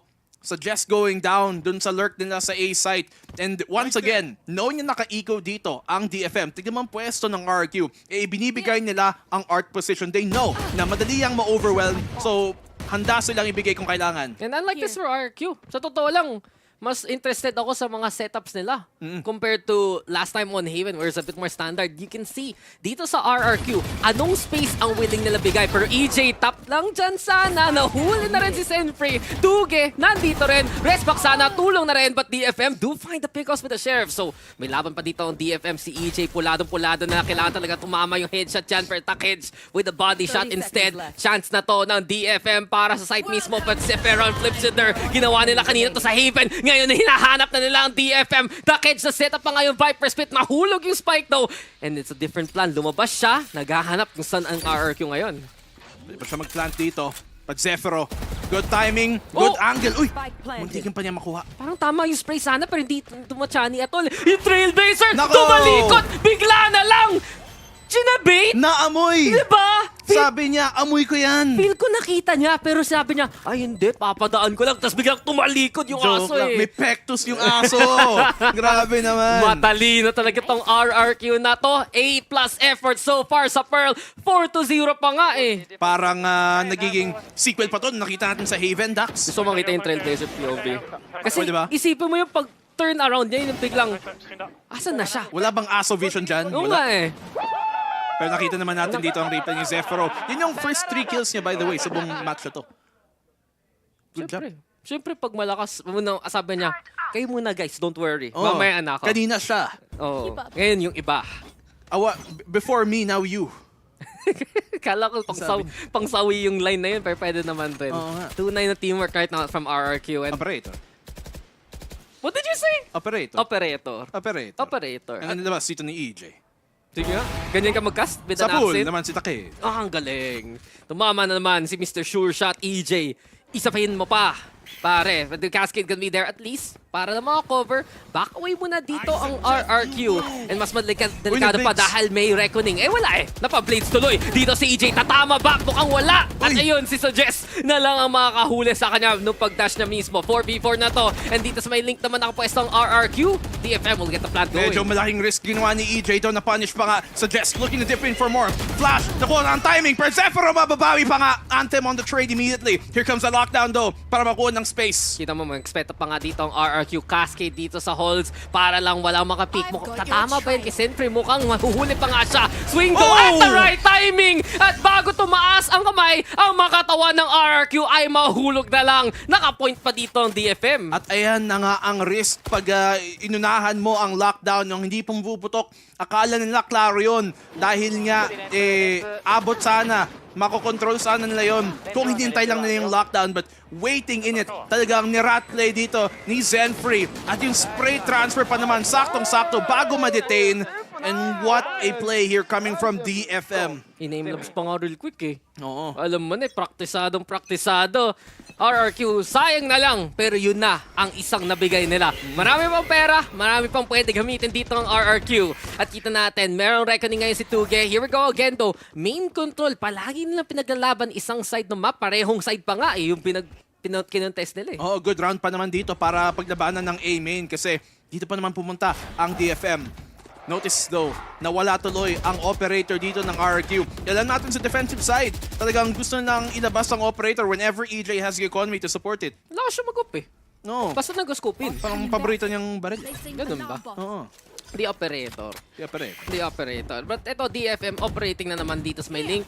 Clear out the util. Hanapin sana kung saan yung alarm bot. Mas malalalim ngayon ang setup ni Elmimore at nahuli na rin ng RRQ kung saan nakapwesto ang DFM. Nanoswarm muna para sa stall at sana sa rotate. Pero huli ni Suggest si Elmimore sa simula. Guiding light. Naghahanap kung meron naman tao dito sa site. Pero may cascade na makaharang. Meron at least may wall dyan.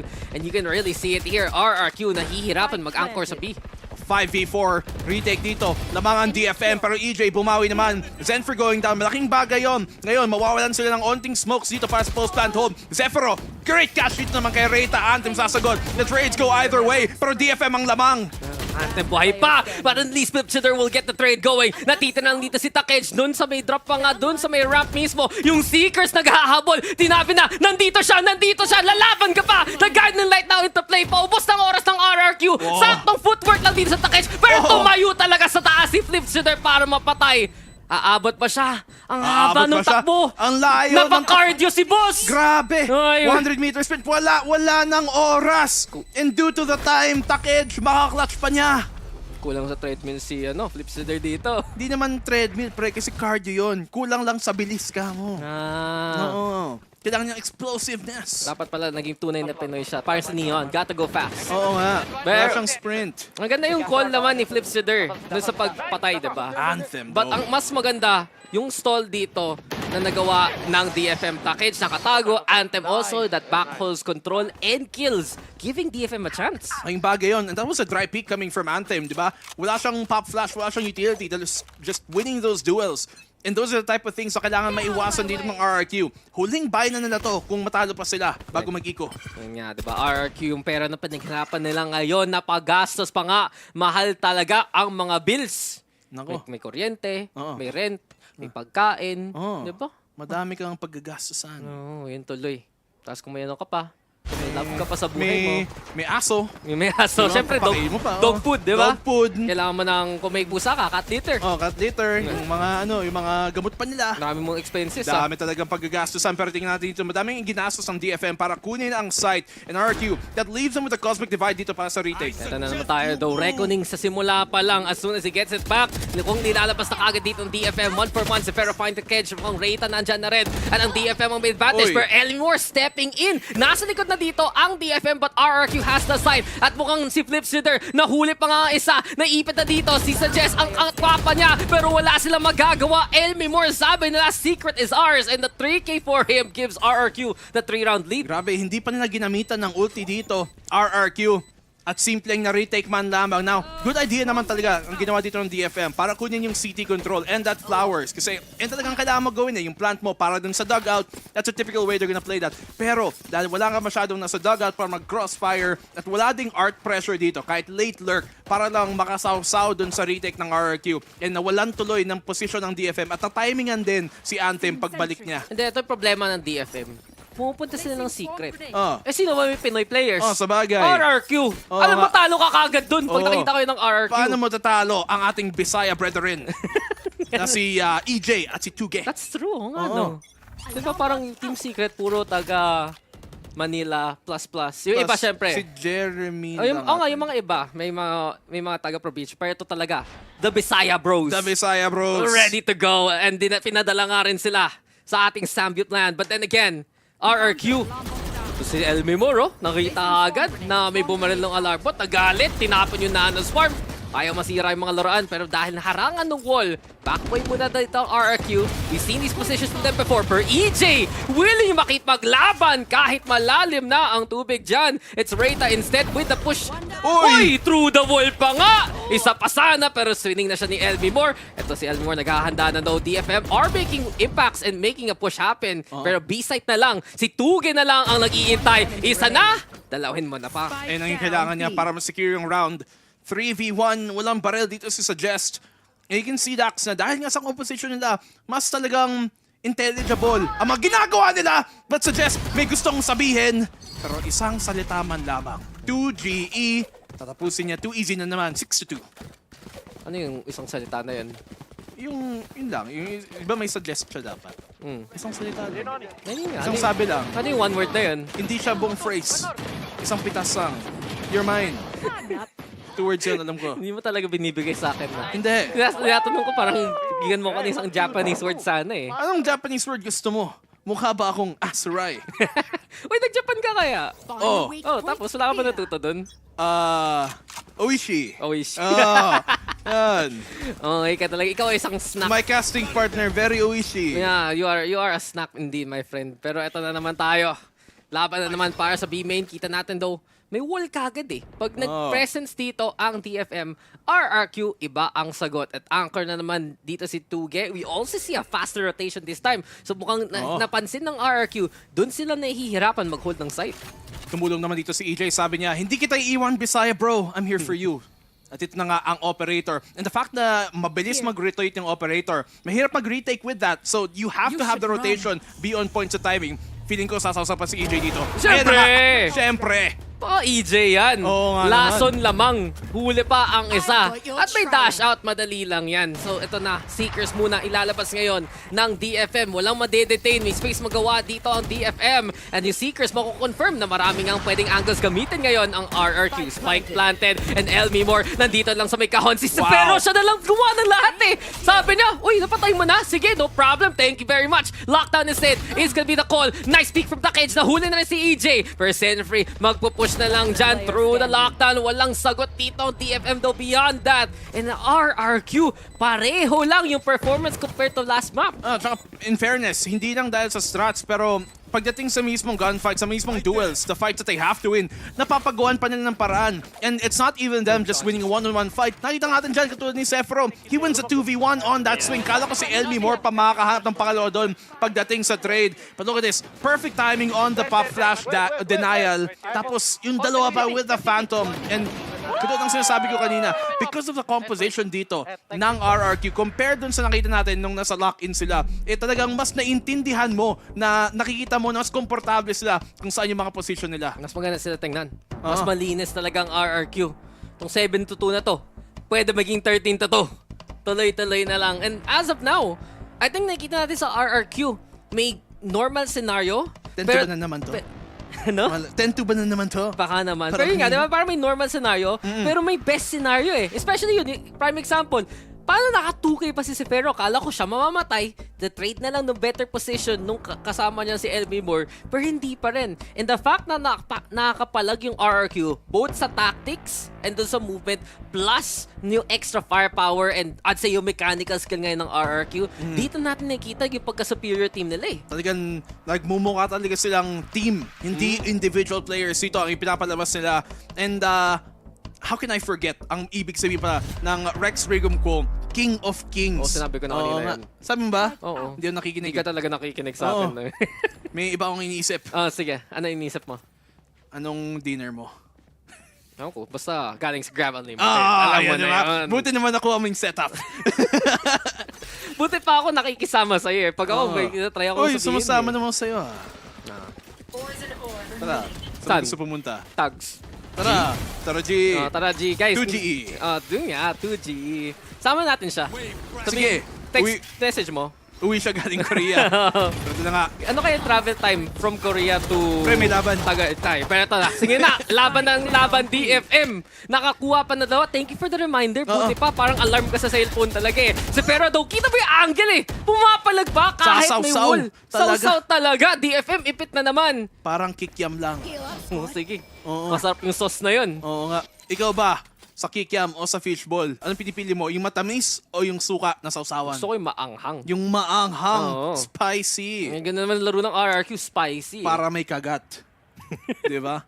Naman, DFM dito, hindi pa sila nakakahanap ng Owishi moment. Yung masarap talaga na makikita mong, that is the DFM I came for. Tinulay mo talaga yung Owishi, no? Oo. Pero ito na, makakapasok na rin sila ngayon. Na-confirm na walang tao sa may back holes. Instead, kita mo pwesto ni 2K eh. He's trying to play for main. Timing is everything. At walang nakatingin sa kanya. Nakadalawa na ang Bisaya bro natin. Tatlo pa nga. At ayun sa dulo yung trade. Ang bilis na nakapwesto ng RRQ 8-2. Yung mga controller pa sa dulo, pinaglaruan. At mukhang magiging sequel pa nga to na nakita natin sa Haven na inaitapos silang first half 8-2. But they got the Cosmic Divide dito. At yung Reckoning, those big retake ultimates dito sa controllers nila, talagang posibleng may shift na naman ang momentum even further towards your way. Diba sobrang... Si Tugi, pag yung mukha niya talaga pag bumabaril, concentrate. Tapos pagtapos na hype eh. Siyempre. Nagkaka-energy. Alam mo, yung nakita ko dito, yung walkout ng RRQ. At nung sumasetup na sila sa PC, tapos nakita mo si EJ talagang sobrang hype, tumatalon-talon siya, nakangiti. Alam mo, parang this looks like a different RRQ who come here prepared. Tropa sila. Oo. Like, isipin mo, parang ang daming issues beforehand making this team. Pero sa totoo lang, naging tropa-tropa dito. And LB Moore!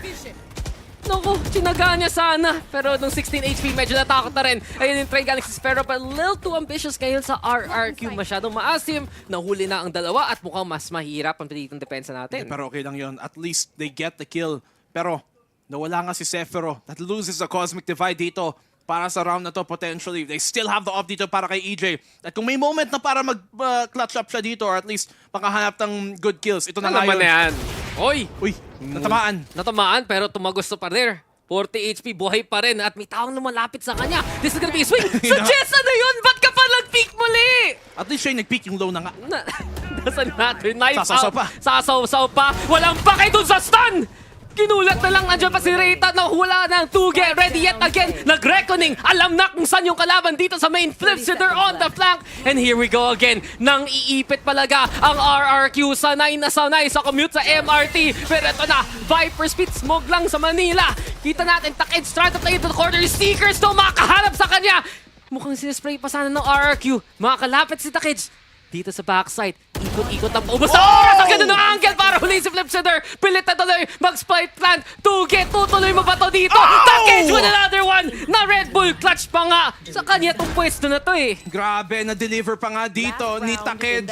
Pauwi ang round na yon. What a clutch coming from him. At nung mukhang round na dapat to ng RRQ 3v1, yung Viper kumagat na naman, hindi pa nila alam. At nakita natin dito, on these type of rounds, you can really see the difference in playstyle. Galing sa mga parang Northern APAC, yung mga Korean and Japanese teams compared to yung SEA. You see, ang daming rat plays doon. Karamihan ng kills doon from that round, 3 of the 4 kills rather, they were able to find on RRQ were from rat plays. And doon naguguluhan ang DFM. Pero at least may takage sila para mag-clutch. Ang ganda talaga nung pag swing niya mismo. Pero EJ, ito na naman tayo. Isa sa kanya, punished yet again. Swing masyadong maasim ngayon, Sir Tuge. Huli ka na. 4 pa yan nakatingin sa'yo. And RRQ right now, a little too much heat. Masyado nag-iinit.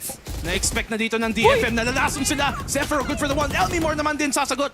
Kinonfirm pa niya ulit. Sabi niya, ay, hindi pa patay. Sige na, ako na bahala. Elmimore with another one. And there you go. Pag may Elmimore at may Zephyr ka sa team mo, sure na panalo na to. 9-3 para sa side ng RRQ. Kaso nakita ko na to, Dax. Huwag natin kakalimutan. 9-3 sa RRQ. Na-exercise na nila. Yung sumpa sa Haven, di sa Pearl. Pero 10-2 kasi yun. Hindi, kasi yun nga. Sa Haven nangyari dati. Oo nga. Ngayon, mas okay na. Pero eto na. Okay na tayo dito sa first half. Pasa natin sa panel natin. Thank you very much, casters. At ayun, mukhang tuloy pa rin ang momentum ng RRQ dito sa Pearl. Yung tanong na, can they close it out? Kasi nakikita natin, yun na nga, same story. Na parang, okay, nakita na natin to, mag-iiba ba yung ending, HG? I love what happened here dahil nakita natin yung mga setups dito coming in from Elmore, and there's also the follow-up na binibigay niya dito by Tuge and his holds, 2GE, sorry. Since earlier on B side, he has been really phenomenal supporting in these stars or with the stars dito every time na gusto dito mag-pick ni EJ, and I love his confidence right now. Sobrang kalmado tayo makakita ng EJ na nagpa-pop off with the operator and with the jet. Shedding light naman dun sa ginagawa ngayon ng DFM, it feels like there just is a huge disconnect with the rest of the team na, I don't know if it's the stamina that's running out, nawawalan na ba sila ng hype dito sa particular series ito, pero hinahabol nila masyado yung kills. They're overextending fights where when the win condition in those overextends don't even meet the requirement na kaya nila. They're just really chasing for it and hoping that they're gonna find a pick, and that's never how you want to interact with fights like this, especially when RRQ are so laser focused and so online with how they've been playing talaga. They're being too readable, no? Yeah. As in, they're pretty much just giving yung parang these angles, these skills to RRQ. Na nakikita nga natin si EJ nakakapitas ng 2, diba? Minsan 3 kasi they keep on repicking the angle or something. Or minsan yung parang yung nasa bilong si Reita na nakatayo lang. Yeah. Diba parang it just feels like, I don't know what the communication is like sa side ng DFM, pero something definitely has to change. It is the last stretch for DFM here, and nakikita natin kung maka-close out na finally yung RRQ with this win. Somebody is taking this victory home. Casters, over to you guys. Feel ko lang naga-Japanese sila pag nagsasalita sila. Pero ewan ko na Sino? lang sa panel. Yung DFM. Natanong ni Mika eh. Malamang. Di ba? But hindi sila mag-Japanese. Tinanong niya eh. And kita na to eh. Pinagalitan nung taga-predict. And here we have it. RRQ in the best position they've ever had sa Pacific League. Oo. Patutuloy ba nila ito, prevent bumawi ang DFM at makukuha na rin nila yung unang series nila. But look at this. Because na-confirm nila ang presence ng RRQ towards that A side, yung defense ay may iwan pa doon kasi in-expect nila na pupunta doon while the rotation already of RRQ have rotated towards his B side where DFM, they might be unaware. So natalo sila kanina sa pistol nung attacking side nila. Kaya ba nila mapagana ngayon mismo sa Pearl ang kanilang execute? Tuge daw nakapasok na sa may gapi. Alam mo na dyan siya mag-set up ng wall para lang maharangan yung heaven position. And as it stands, DFM, back away muna, RRQ makakaplan. Because of the double control dito ng RRQ, wag natin kalimutan, Pearl, typically attacker-sided, but they're not gonna have the opportunity to play those rat plays na nakita natin kanina on the defensive side, except for nasa post plant. So I'm expecting dito yung post plant ng RRQ ay malakas. Pinapatay pa nga ng lurk dito ng RRQ, and now it's gonna be DFM confirming may tao sa backhold. Stands the Trailblazer, flips to there, at si EJ, 2 pa makuha ni EJ bago siya mamatay. 2 for 2, but right gonna get on the board para magka-advantage dito ang side ng DFM. Ayan na nga yung plant, ayan na nga ang pitas, but you have the Poison Cloud into play as well. So just try to go for the covering fire. Gandang nanoswarm dyan guys sa side ng RRQ para sa stall. Elmimore with the shot from afar. Elmimore with another one. Elmimore naging win me more instead. 3K dyan, pistol para sa RRQ. But Elmimore, dapat W me more kasi napakagaling ng performance na naman niya dito. Nakita natin kanina, map number 1, Zephyro, Elmimore, second frag. Ngayon naman, siya ang top. And really, ito ang sinasabi ko kanina, di ba? I think the bigger problem here for RRQ in his attacking side, kung may magka-problema man sila, is getting into the site. Pero once na makakuha sila ng site dito, once na maka-plant sila, I'm expecting the post plant, dahil nga sa comp at dahil sa playstyle nila and how they've been playing their defensive side to be strong. At nakita natin, nangyari nga din. Di ba? Bumabawi ngayon si El Mimor. Kanina nahirapan medyo. Pero at the same time kasi pinapatay na ni Flipsider at ni Sefero ang lahat. Ngayon kita mo si Flipsider. Bot frag. Pero yung deaths niya parang 4 lang eh. Sabi niya, okay, napatay niyo na lahat guys. No problem. Hindi naman kailangan Hindi na na top kailangan frag, eh. di ba? Para lang para maganda ang Oo nga. ambag. Yun nga sabi ko parang, everyone's dead? Okay. Okay. Yun yung gusto kong trabaho eh. Basta mas nauna silang mamatay lahat kaysa sa diba? atin. Basta tayo panalo sa round na to. And kita natin ngayon, DFM, masyadong nag-gamble sa B-site. Nakapasok si Flipsider. At ito na, na-feel ko yung comms. Sabi niya, guys, it's open. This is relatively great, honestly, for RRQ kasi doon pa sila napunta in these 2 rounds is the site mismo na talagang in comparison empty bukas dito para makaplant ang RRQ. Ito na, turuan nyo na ng Tagalog. Pasok tayo dito. Oo. Mga kaibigan. Si Flipsider nagsabi nun. Bukas ang pintuan. Bukas ang pintuan, di ba? Oo. Mga rhymes talaga. Mamaya tanongin natin ng panel, anong natutunan nyo? Oo nga, Tagalog. ano kaya mga best Filipino words na naturo na ng RRQ sa isa't isa? Well, knowing na Bisaya, hindi words of Bisaya yung affirmation. bros. Na Okay. hindi yung words of affirmation natin. Pero sige, mukhang lalaban na rin dito ang DFM. Guiding Light, huli na kagad ang isa. Reyta, pinatay na Walang kagad ni mag-swing? Flipsider. Gusto makapatay pa si Flipsider dito. Sino mag-swing sa kanya next? That's the question. Tutulong na dito sa Flower mismo. Paubos na ang oras. Nag-reload pa nga sa harapan. Pero dito mama atol yung bala! Nakulat pa nga! Di nagulat na lang andyan pa si Senfree. But what was that, DFM? Oo nga, medyo uncoordinated. Hindi lang medyo, sobrang uncoordinated ng DFM in that round. You know, naka-pistols kayo. Tapos, nung nag-pop-flash doon, si Flipsider, si Reyta ang lang nabulag. And Takej and Zenfree were both in a position to swing. Pero hindi sila nag-peek, even seeing that Reyta was in a duel. Boss, nag-reload na siya sa harapan nga. ng kalaban. Wala pa rin nag-peek. Wala pang naka-peek. Wala pang naka-tama. Wala.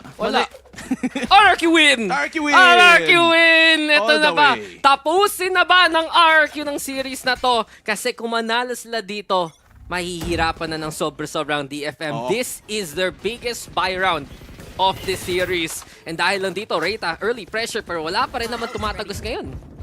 Mahirap talaga bumawi once you go down 0-3 para lang makaabot dun sa Masters Tokyo.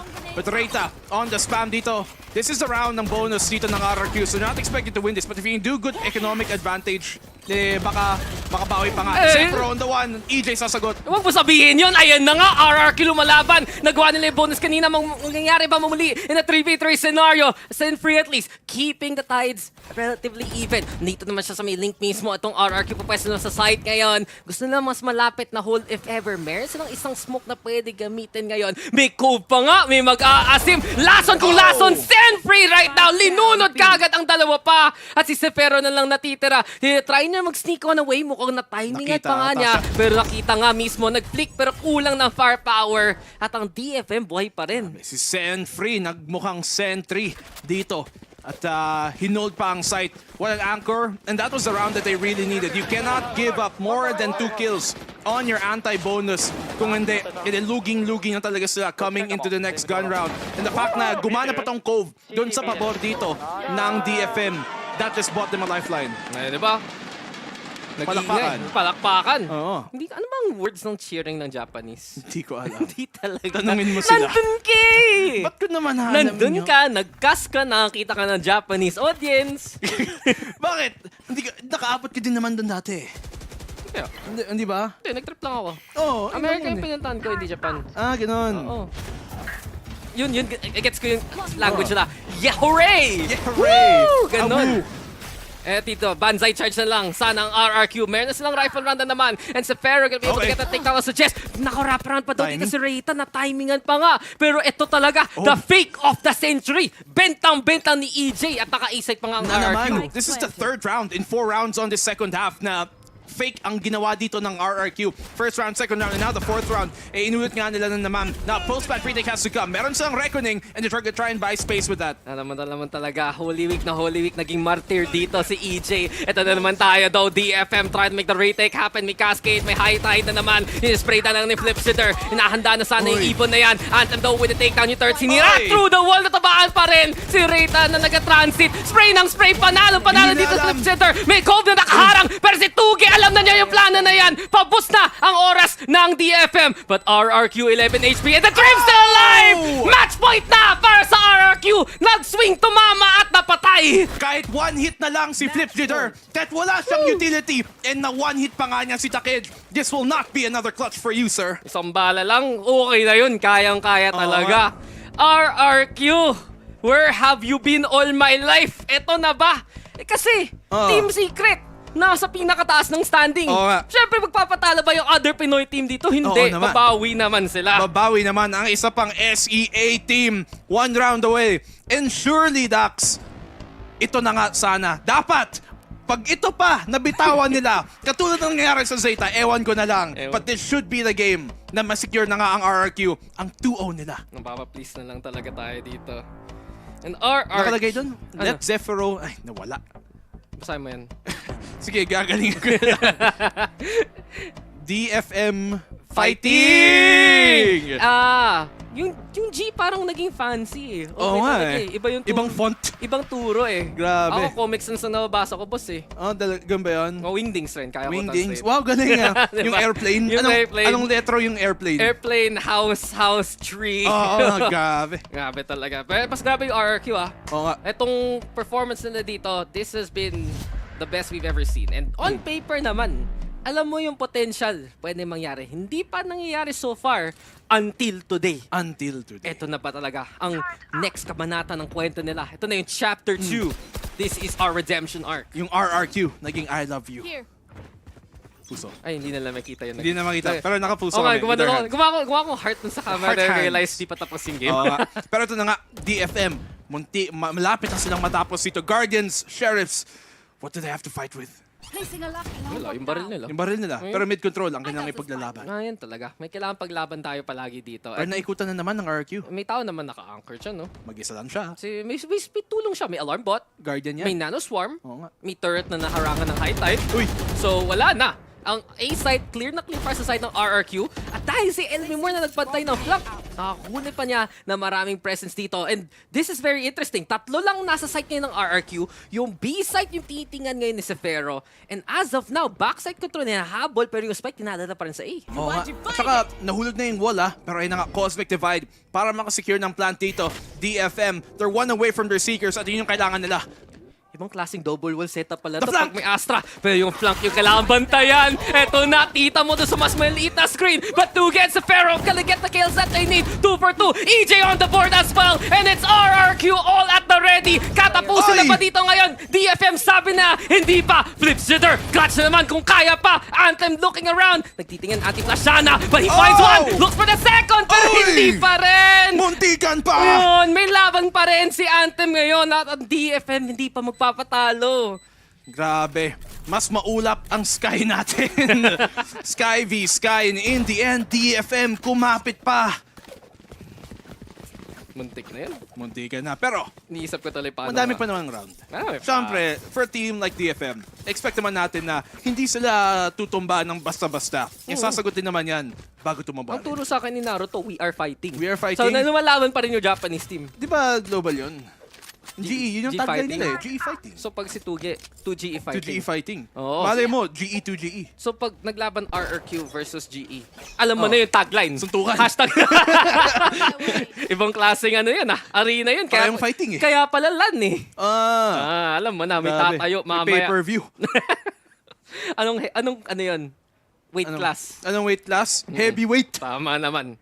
Malakas ang panapak, pero ito na naman tayo. Isang suntok na lang kailangan ng RRQ and it's 1-2-3 knockout for DFM. Pero look at the money. Sana kung paper only, kaso wala eh. Wala eh. Kailangan talaga gastusin. You need money to live, bro. Kaya tayo nagtatrabaho eh. Oo nga eh. Medyo eco-round dito ang RRQ. Hero buy for Flip Jitter. They got the blades and they have utility, yung mga ultimates, para din makuha ng advantage. Tignan mo na naman, Dax, napapunta sila dun sa site na wala ang DFM. Oo nga eh. DFM yung may buy Ano to? Tapos nagsama-sama sila. Oo nga eh. Ayun, sabi ni Zephyro, guys, nandito sila lahat. And maganda pwesto ngayon ng RRQ. I guess yung gamble nila dito is mag-retake na lang sila full 5v5 if ever at saka sila pa yung baril. Ayun na tuloy. Yung may baril na isa si Flipshooter. Naghahanap ng contact. You can see it also. Meron 3 ultimates dito. Handa ang RRQ. Yung Blades, yung Reckoning, yung Lockdown rin. At ito na, ang DFM lumulusob lang sa harapan ng RRQ. But Flipshooter with a 3K yet again! 2v2! Oh my God! RRQ! Ang buhay talaga nila. Nandito pa. Reytado with the lockdown of his own, but time is ticking. Paubos na. Ito na si EJ. Lason kung lason. Ang ating Visaya Bros. Nag-updraft. Mukhang na-fake out si Reyta. Hinafay lang. Napatay pa nga si Tuge. Pero napalabas siya ng lockdown. Makaluso pa ba in time? No, little too late. Hindi nila nabaril yung covet. Yun tuloy. DFM pa rin. Nabuhay pa. Hindi nabasag yung Cove. Sayang. Muntikan pa. But that one Cove really saved them there. Kung hindi, yung off-trap angle ni EJA, ayun na sana yun. Pero look at the investment na ibinato lang doon ng DFM. Lockdown use, economy burnt. At ngayon, baka sila pang mapasok. So what do you think about that stuff? Honestly. Medyo wild, no? Yung totoong sagot ko, galing sa puso or yung esports answer? Yung esports answer. Yung esports answer, broadcast talaga. unfavorable. Oo, kasi ikaw na may rifles, tapos gagawin mo yun. Medyo alanganin lang ng Medyo konti. malabo. Medyo malabo. Pero ito, water is wet. We go again. Nagets ko naman yung reasoning. Pero hindi ako agree. Hindi ka agree. Well, I will agree to agree there. At lockdown na nga ang palag dito ng RRQ. This is their chance to make that space. Meron nga silang mga baril ngayon. Space Seekers pa nga. Kuha na 2 pitas. Perfect chance for Flipshooter to get that intel eh. They have the reckoning here for the retake. Galing sa DFM naman. Spam on through. 2 game matatamaan. Per Flipshooter pa makakuha ng spam. Boss, kitang-kita yung mga rounds na yan. Nakita kung saan binabaril. Dahil sa trackers and now the Seekers. Naghahanap na lang. Tumatumbling-tumbling doon sa taas. May flank pa sana. Hindi, actually, it's a long hold here from RRQ. DFM, yet again, magagaling na doon sa may spawn at sa link. Si EJ na naman, yung malapit, humahanda, lumalaban, but Anta will get the takedown. May Cove na nakaharap daw, sinira na ngayon ng RRQ. Ayan na naman ang but Saint Free has the angle, but 2 gets Sephiroth with the takedowns at indeed. Ito na ba, ang RRQ, nag-spray, hinahanap, si Anthem, hindi natatamaan! The Matrix boss! The chosen one! Anthem gets away with it! 11-11 na oras! Mukhang nag-wish ang DFM mabuhay pa at mukhang yun pa nangyari. I can't believe it. I can't believe that just happened. A 4v2, bro. Why not just somebody push the smoke? Pre, kala ko tapos na. Kala nila low tide. High tide pala, nakaangat ang Luna. Ano yun? Kita mo si Anthem gumagano lang. Si buhay ako. Nice! I mean, naipanalo nila yung round. But not bad so far from RRQ. It should have been by all means a win statistically. Tapos na dapat. Na-hold nila yung pulse plan. Katulad ng pinagsabi natin, di ba? Yung pulse plan nila malakas. Hindi lang na naman tumama. At nangyari to nung kinaban yung Zeta. Oo. Na-diffusean lang din sila. Oo nga eh. Deja vu. Deja vu. Tapos Japanese team pa kalaban. Grabe. Oo nga. Deja vu RRQ. Oo. Magkulang na maisi kayo sila out of nowhere. Pre, napaupo ka dun ha. Hindi nyo lang alam guys. Pero si Dax umupo na lang sa sahig at nakahawak sa kanyang ulo. Kailangan ko ng timeout after that one. Ikaw ang timeout? Ako yung timeout. Ako time muna. Boss, napapause muna yung oras ko. Baka kailangan mo ng Red Bull. Oy. Gives me wings, gives me energy. Pero grab Andy palaga to bring me back up. I just gotta say though, kanina medyo napatanong tayo sa play ng DFM. Tapos ngayon medyo napatanong tayo sa play ng RRQ. Well, Slight I mean, lang. statistically gagana naman, di ba? Spam mo lang yung spike, diba? 4 naman kayo, wala lang tumama. Lahat ng pala nakita ko parang lahat talaga eh. Yung tipong sabihin nating may exam ka, true or false at ang sagot. At hinulaan mo na lang. Wala pang tumama kahit isa. Oo, diba? Like, sabi mo, eventually, pag sinabi ko lahat true, may mga kuwang tama, isa o dalawa. Wala. Tapos puro false pa lang ang sagot. Ito na ba ito? Matatapos na ba ang RRQ ng laban na to? Ngayon, they have to deal with the operator from Suggest. So, ingat talaga sila. And you can see it here. With the double control, pwede mag-early presence kagad ang TFM. Nag-high tide sa mid at walang nag-peak tuloy. Little do they know.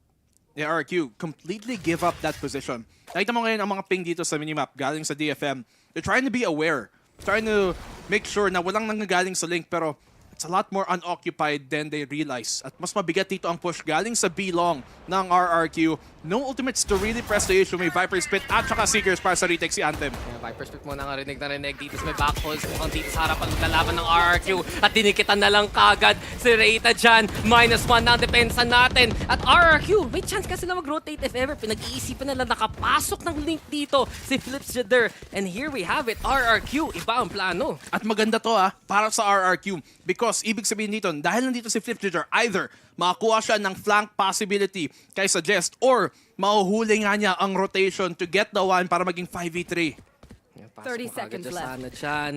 Dito na lang sa tubig na naman. Nag-iintay sa city. Tawid-tawid. Pak may time! And Sin-Free. Huli na! Hindi pa tumama yung off. May chance na dito sa Flip Shooter. 1 bullet in the chamber. Natamaan na rin ni Anthem dyan. But the damage has been done. RRQ is on site.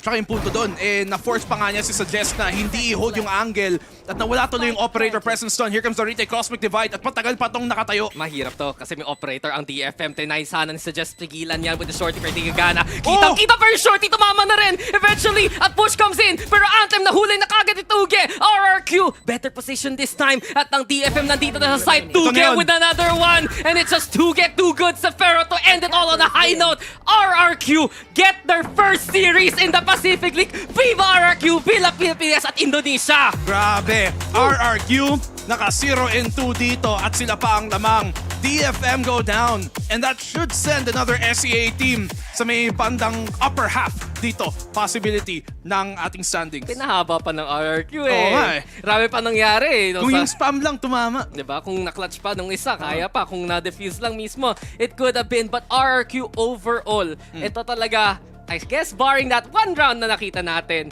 the best we have ever seen from them so far. Malinis ang mga execute, ang ganda ng mga clutch, ang ganda ng mga step up, and especially there on Pearl, kitang-kita natin sa defense nila. Alam nila yung pwede bitawan para lang maka-retake if ever. And the compositions na inilabas nila dito sa series na to, of course, yung first map, nothing really too different, but finally on Pearl, something more coherent, something masasabi natin talagang it makes sense looking at yung mga pyesa na meron sila. And the way that they've been playing, talagang nakita mo na Detonation, they aren't ready for the type of yung parang mga lason plays dito nanggagaling sa ating mga kapwang Pinoy at saka mga kapwang mga Indo, mga SEA peeps natin. The fact that they were so able to effectively rat play at mga pwesto sa position na sobrang unexpected para sa DFM at talagang to throw off sila both on attack and defend.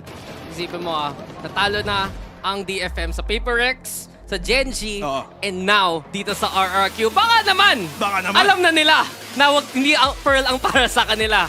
Diba kasi isasabi natin yung fracture sana, it could have been a chance sa second map na bantuloy ng RRQ, and from that point on, you can see the happiness of RRQ. Ang tagal na nilang iniintay tong moment na to. And truth be told, maganda yung kamarada din, maganda yung pagkatropa nila. But to get this first win is exactly what they need para masemento na pwede sila maging tunay na team. Tsaka makakuha ng confidence na naman sila kasi, you go on a 3-0 losing streak. That is a type of situation that can really put a hamper sa mga teams pagdating sa confidence, pagdating sa chemistry. And for them to finally be able to get this, napakaling bagay yun as we talked about. But as you said, big risk for them para hindi ipasok ang fracture para sa map number 2. To go for Pearl, a map that we haven't even seen coming from RRQ in the first place, coming from that lock-in, malaking risk. But in this case, there's no more risk for RRQ, at least so far, kasi panalo nila, but our panel has got something to say. So guys, kamusta? Okay naman dito dahil sa wakas, may 8 point na ang RRQ. They take the series 2-0 versus DFM. Puso ang nanaig dito. At hindi yung analysis. Pero syempre, di ba, RRQ, this is the best that we've seen them so far. Ibang klase talaga yung nakita natin dito. And I think it was akin nga talaga kung gaano ka ganda na yung performance nila from that first map. It just transitioned so well into the second one. A lot of the rounds nakita natin from RRQ was sinabi na ni Black and Blue. They were just able to, I think, stretch out thin yung defense or yung rotation dito ng DFM. And DFM still having the same woes na na-experience nila nung sa Haven map. Sobrang scattered ang DFM kanina to the point na parang individual plays na lang sila na laging tumutungo sa loob ng mga sides dito held by RRQ. But then RRQ, they have each other's backs. Nakikita mo yung mga utilities dito given by Tuget. There's also the harbor. And makikita din natin yung mga blinds sa make sure nila Esfero dito that there's a lot of objectives na pwede nilang maipin down dito laban sa DFM. And DFM, unfortunately for them, hindi gumana yung pag-ano nila pag-comeback nila for the second half Yun na nga medyo kinabahan ako nung second half na yan kasi may mga rounds na parang, okay. Parang, awkward.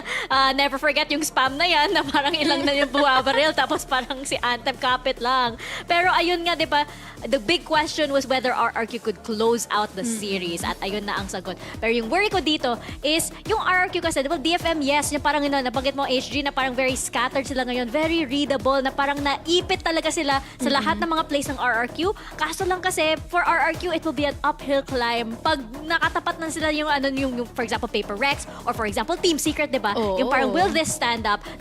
Flipsider, of course, gave very, very, very great performance. And napakaganda din na nakita natin na yung parang yung mid-round calls, all of the decision-making ng RQ talagang nag-improve. Yeah, and dagdagan pa natin dito is that yung mga timings and everything came along for Flipsider para magpatuloy na nga sila sa kanilang aggression dahil ang akala natin, mawawala yung momentum sa kanila pag naagaw ito ng DFM. But then again, nakita natin that they don't shutter easily enough kapag nakuha na nila yung mga buy rounds. I'm talking about those kind of duos na lagi natin nakikita for Toge, and there's also Lemimore from the other side, and then makikita natin that there's also Flipsider para naman masuportahan dito sila Espero. So, it came all together para sa RRQ, and I love this dahil sobrang comfortable na sila dito maglaro at to the point na hindi na nga nakabawi yung DFM. So, they were just really close to make a comeback happen. The biggest issue na notice ko din with Detonation, I think, was in this particular series, their biggest strength and their greatest weakness is one thing. They were throwing,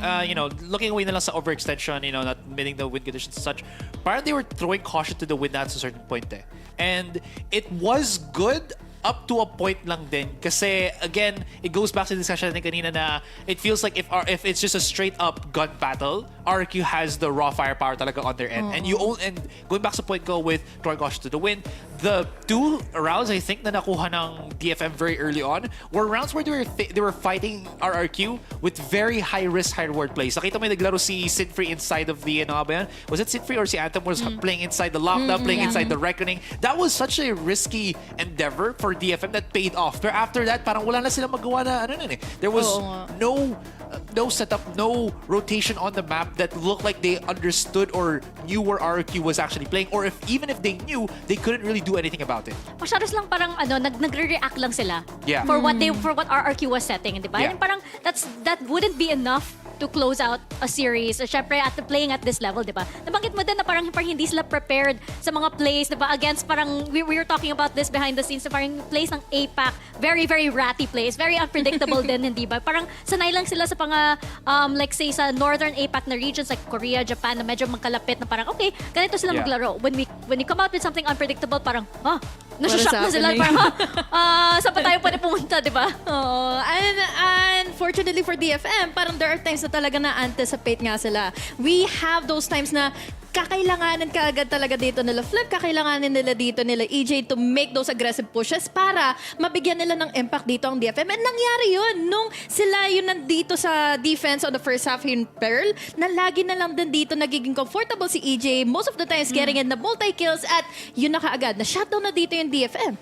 And going back lang din ulit sa one player that I was expecting to really elevate sana DFM dito, which was supposedly Suggest.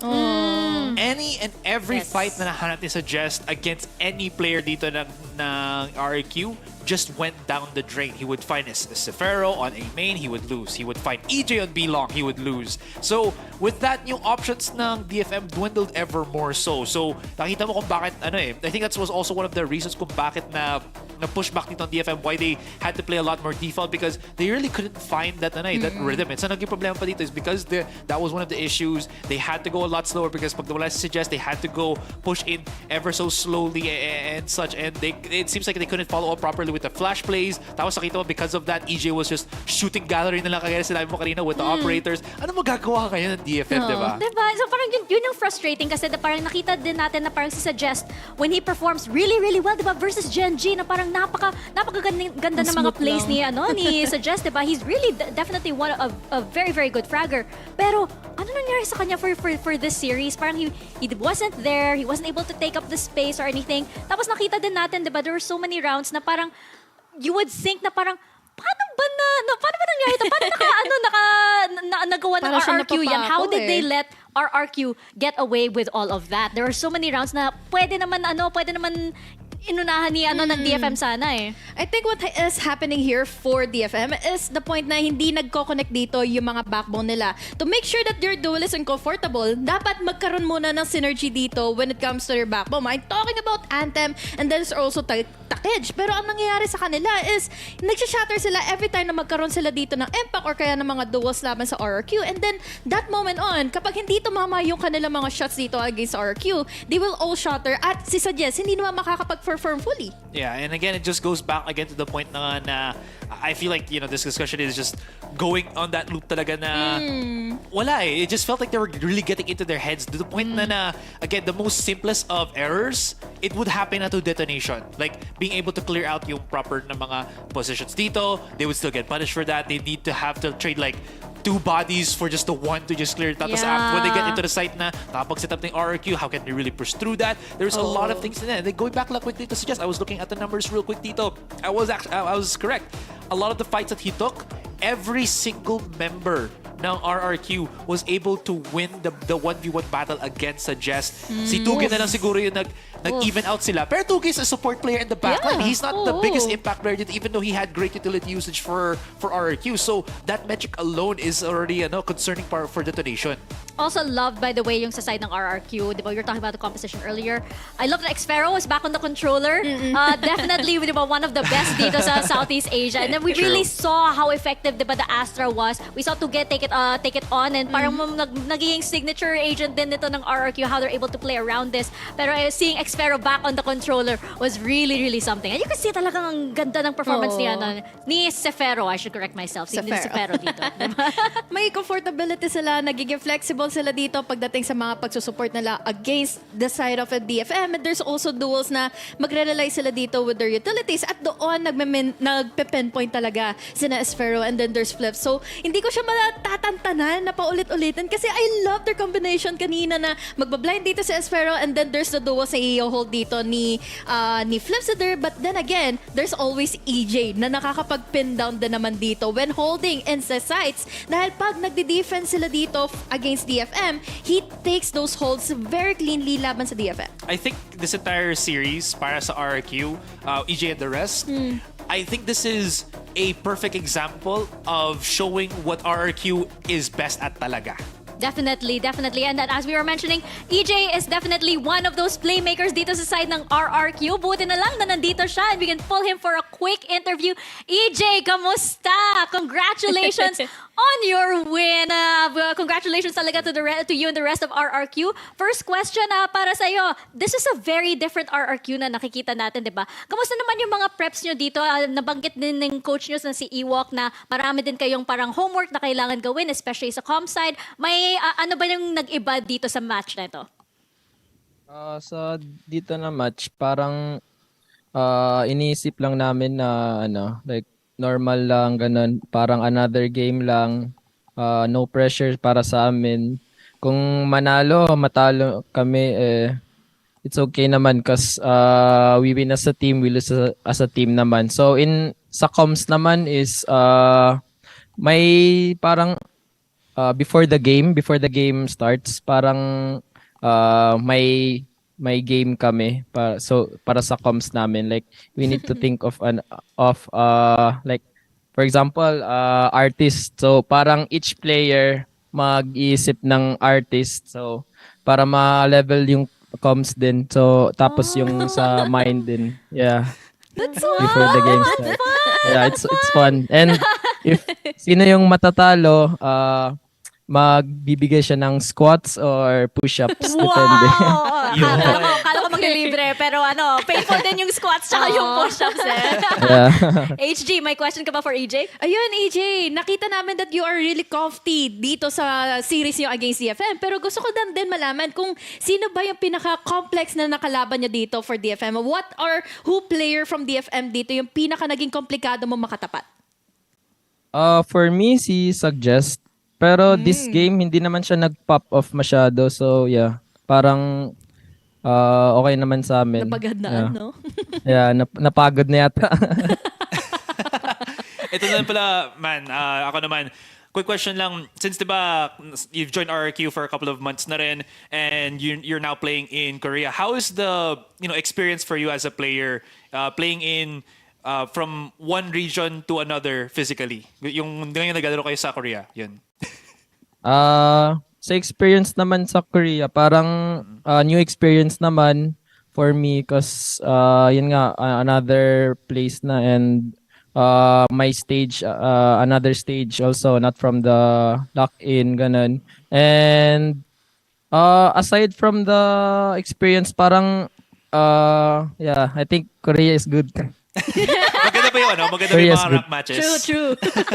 I think the rank matches here are more fun. Because sa Tokyo, yeah, I played in Tokyo, Tokyo server. Yeah. And sobrang hype nila, like nice, ganun.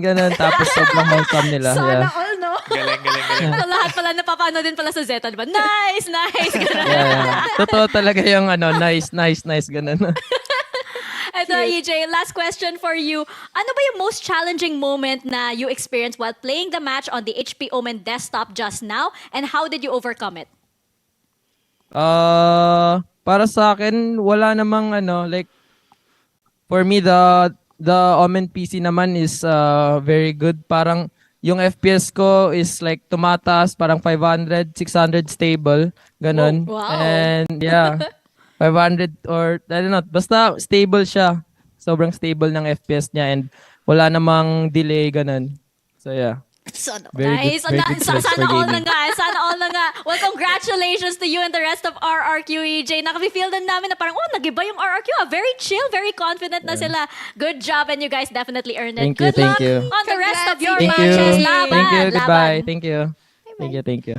Bye-bye. Tignan naman may game sila. Parang gusto ko makisama. Ano ba yan? Ang hirap pag-interview ng kapwa Pilipino. Medyo, alam mo yung Parang naninibago. Hindi sila naninibago eh. Kasi dahil sa tropa yung usapan, parang feel ko tropa din yung reply ko. Parang natatakot nga ako Ang hirap minsan sa isasagot niya. Yung nga, natatakot ako eh. Kaya iniisip ko yung sasabihin ko dapat kasi, I don't want to make a Oo mistake. nga. Hindi ko pwede sabihin to. yung tanong ko kanina about yung sasagot niya kay Suggest, di ba? Parang kinabahan ako kung anong sabihin niya eh. Diba?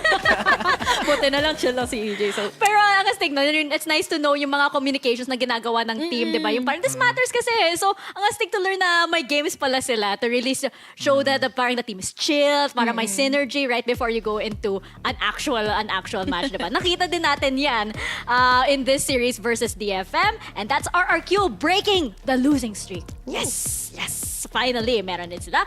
And we are heading to our second match of the day, which will be T1 versus Paper Rex. Coming up right after this quick break, babalik ang VCT Pacific PH broadcast.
Welcome to VCT Pacific. Week 1, we'll be playing against DFM. We'll see you there.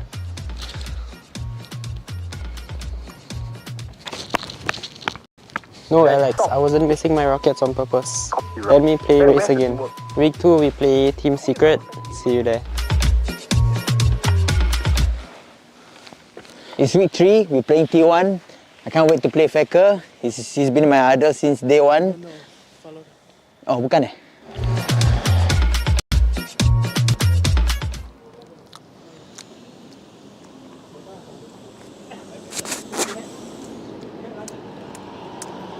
Delicious.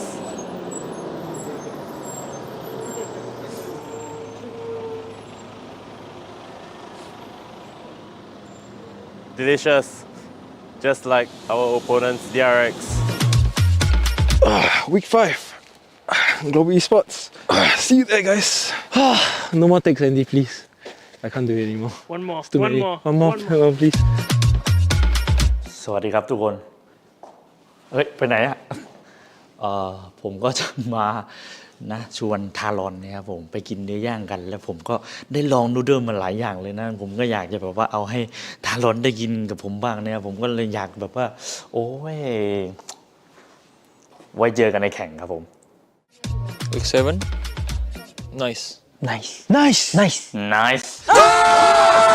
Last week is the Super Week. We'll play against 2 teams, Genji and RRQ. They have the power of friendship. And the power of a meteor. We have W Gaming. It will be fun.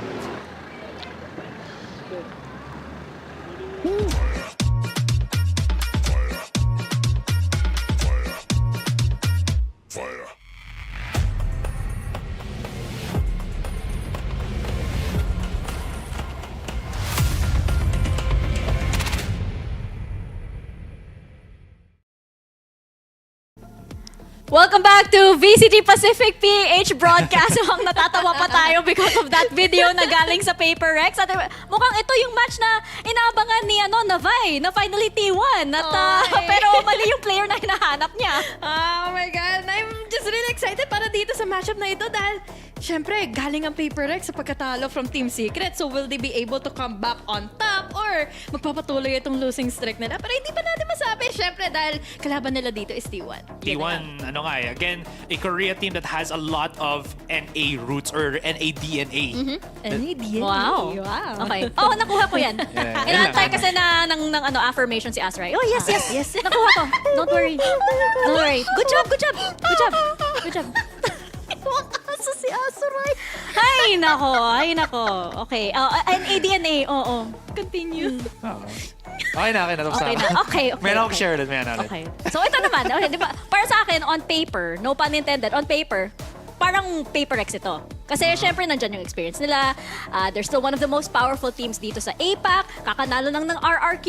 Baka yung yung SCA Spirit or baka pupunta din sa PRX. Pero we can't ignore the win kasi ng T1 versus Talon last week, diba? Yeah.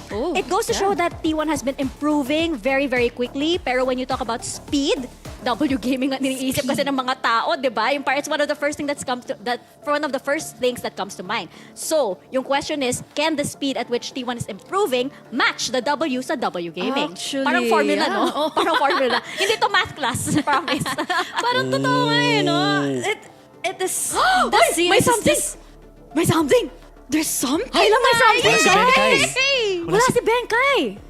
Oh my gosh! Pinagtalunan pa naman natin dito kung sino yung papasok kung sino yung lalabas Yun na nga for eh, something eto. to get in. But then, akala natin si Forsaken or si Jing eh. Diba? So would that mean that something will take Benkai's helm and play as the initiator? Yun na nga eh. Or will Jing Sentinel. play? Kasi I also remember na if it's going to be, let's say, Jing sa kasi something na maglalaro ng duelist. Kasi again, Paper Rex is very known for the double duelist. I know that Forsaken also plays as a KO.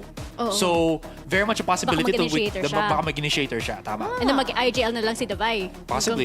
Kung ganon. Yan, parang, kasi yung Paper X, diba, champions usually sila ng double duelist. Diba? Yung parang, no matter what, magda-double duelist kami dahil may Forsaken sila, dahil may Jing sila. And even against T1, of course, akala din natin na parang na ito yung magiging double duelist, diba? Pero up against this roster, we do see that parang intro will be in versus a band which they also have. I actually prefer na parang yung playstyle ni intro versus band, pero nakita din natin either which way they can still take a map. Yeah, definitely. Lalo na kapag hawak-hawak ni Seda dito yung leash upon Saya player. Saya player is just really a crazy, explosive kind of player para sa side ng T1 kapag komportable na sila. Pero paano pag Paper X nga yung kalaban nila? This time around, yes, nakakuha sila. They are on the second top of our standing, pero magpapatuloy nga ba ito? Dahil nga, Paper X ang makakalaban nila. Both of them are very aggressive teams. But then, sino yung magre-remain dito as composed team na kayang ma-shutdown yung kabila? The thing is, again, diba, mention na natin na T1 has that NADNA.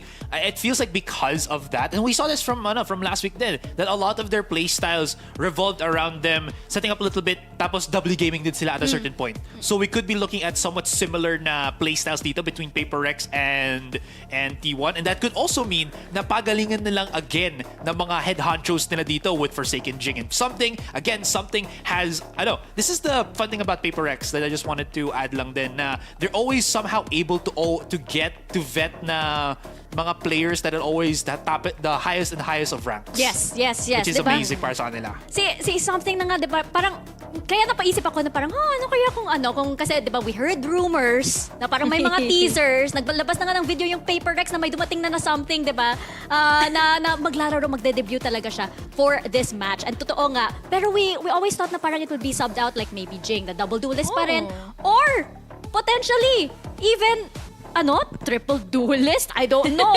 Yung parang, I'm not sure. Pero scary actually yung nabanggit mo, Azra, I see something. Kasi duelist din see something. And ayun nga, yung parang we heard rumors about his skill. Na parang top siya ng leaderboards pretty much everywhere. And much awaited actually itong debut na to. Yeah, absolutely. Also, I also forgot din pala, don't fret maybe kasi si Forsaken, aside sa, as I mentioned, has the KO, before the chamber nerfs or chamber changes, he's actually also a entry fragging chamber for Paper X. Watch some of their older videos, watch some of their older VODs. That is one of the things that he is very much known for. So at least in terms of yung, baka pangit ito kasi nga, they only know the duelist. At least in that regard, safe dito ang Paper X. And at least adding to that din naman, Paper X, in terms of the utility, also was really good from last week as why we saw yung head-to-head ni Carpe sa ni Davai because Davai was very impactful in, I think, clutching a lot of the rounds as na pick up very early din si Jing saka si Forsaken. Oo nga before anything else, I think we have to go into our predictions for this. Na ngayon na lumabas na something, I do have to ask with you, HG, and go over to Azurai afterwards. Well, I'm really happy about this dahil finally mapapana na ngayon ang Paper X. So, I'll be going for Paper X dahil nga something is here. Ikaw naman, Azurai. Even before the reveal of something, I was already gonna predict Paper X kasi Paper X is always that team that is very fun. Hopefully can innovate. We can maybe see a proper Gecko this time. So, yun lang. Proper Gecko. Wow, proper Gecko. Proper Gecko. Ako Paper X din. Pero dahil bias ko din yung Paper X Tropa yan Tropa yan. Friends yun si Paper X, diba? SEA pride pa rin. Although, massive respect pa rin to T1. They are definitely looking to be one of the scariest upcoming teams dito sa VCT Pacific, hindi ba? Pero, buti na lang, in case you need comfort food, para sa match na ito, nasan ba kayo? Ayun. In case you need comfort food, para sa match na ito, mag-grab unlimited na kayo dahil may chance kayo manalo ng trip to Seoul, South Korea to actually watch all of these teams work their magic live. And just scan the QR code right over there. Ganyan. Just scan the QR code over there to join the Grab Only Buhat Challenge. And you will be catching the best action, by the way, during the VCT Pacific Finals, guys. Finals!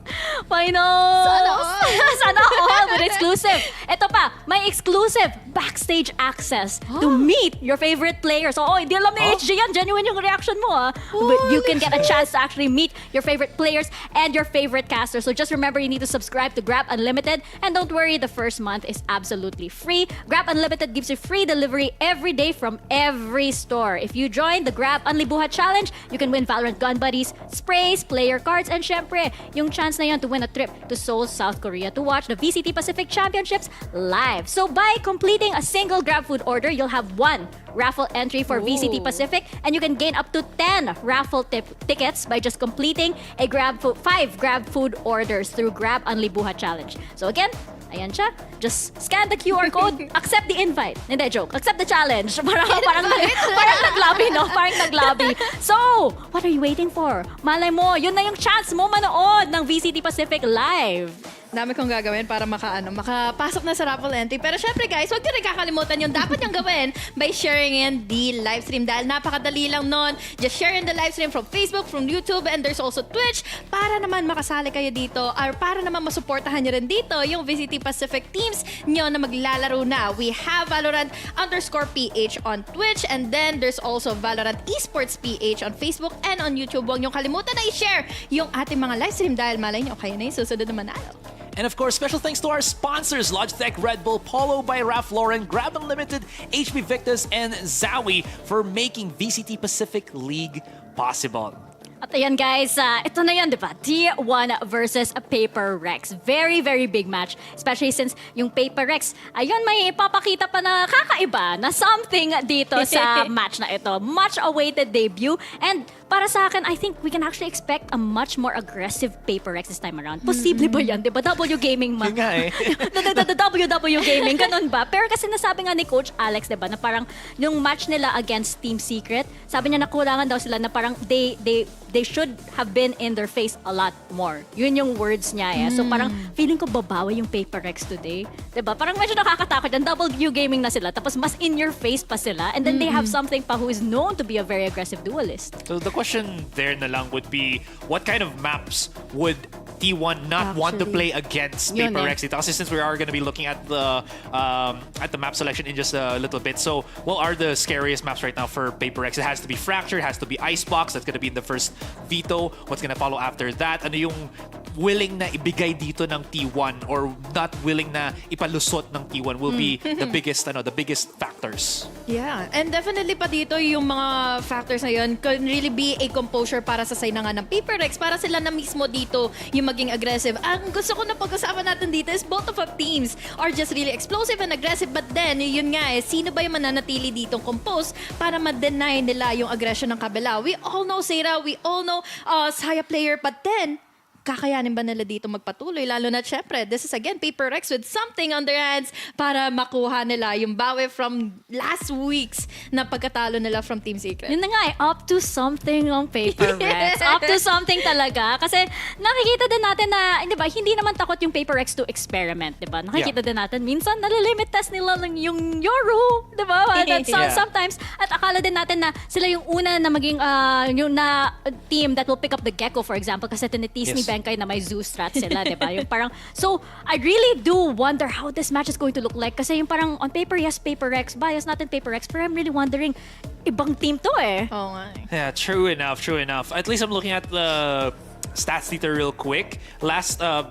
From last week's matches, both teams actually performed very well on Haven, so we could be seeing a common ground there. Yun yung one map na na-take away ng Paper Rex against Team Secret. That was the one map that T1 was able to dominate very, very well yung Talon Esports. It ended like 13-6 ata. And these are maps na we know Secret to be very good at, we know Talon to be very good at, and both teams were able to exceed the expectation. The challenge on their talaga home nila. court, yeah. And I think that parang actually medyo matagal since we've seen Paper Rex on Ascent and on Icebox. It's been a while. I think last year pa ata. They keep banning it against them. Exactly. Na-insta-ban yung actually both T1 and Paper Rex have been banning Icebox dito sa VCT Pacific League. Yeah. So, pero I think since mawawala naman yung Icebox in a few days. Maglaro na kayo. Sulitin niya Sulitin na natin. Sige na, please.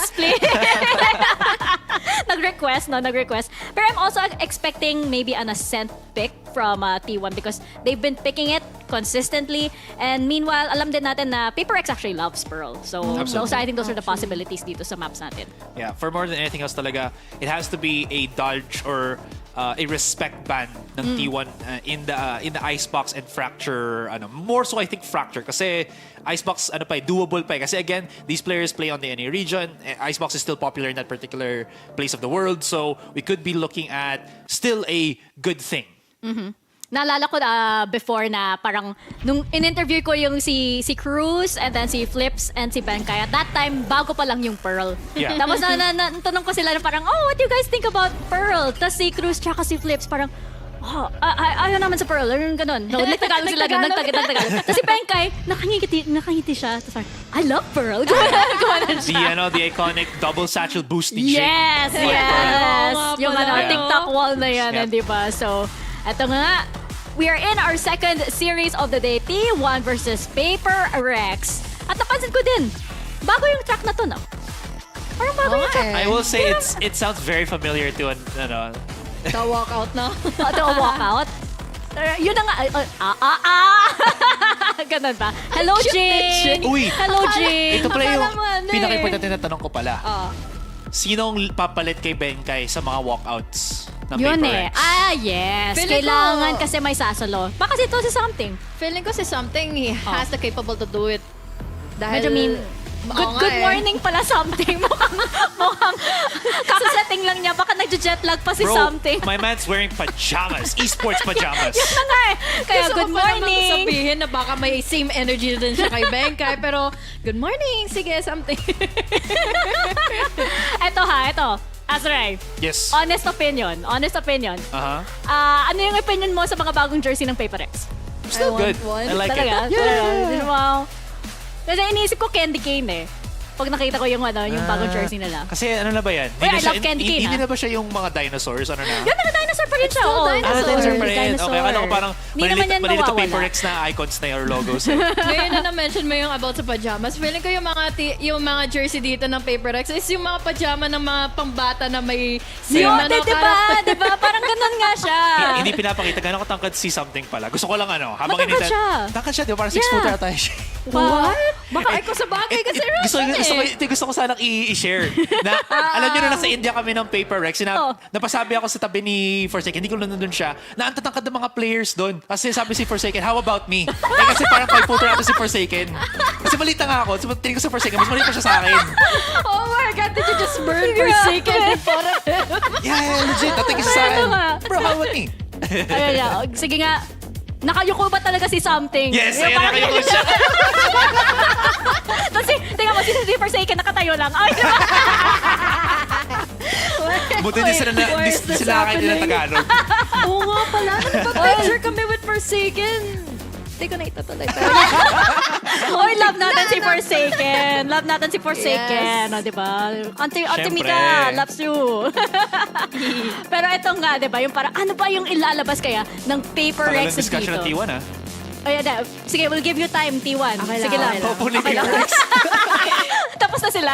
Tapos na sila. Siyempre, it's one of the biggest games talaga na makakatapat nila dito yung Paper Rex. And it could be a really, parang masasabi natin na game changer talaga para sa side ng T1 kung matalo nila dito yung Paper Rex at hindi mapawala nila ng visa dito sa something pagpasok nila sa lineup dahil baka sakaling yun nga yung maging change dito for T1 at magpatuloy ito as your morale boost na lagi natin minamention mula kanina. And again, to be fair, even though Paper Rex aren't on a lose streak, yung mga matches na nilalaro nila, even though it's entertaining and, the Paper Rex is still there, it still is very concerning as to how difficult some of the rounds are para sa kanila. And again, as we mentioned, insta-ban agad yung Icebox against Paper Rex. No, guys, hindi natin makikita yung Icebox ngayon. Guys, paano na? Ano na? Pero ito nga, Pearl will be our first map. Pero T1 pala nga. Ito yung pick pala ng T1.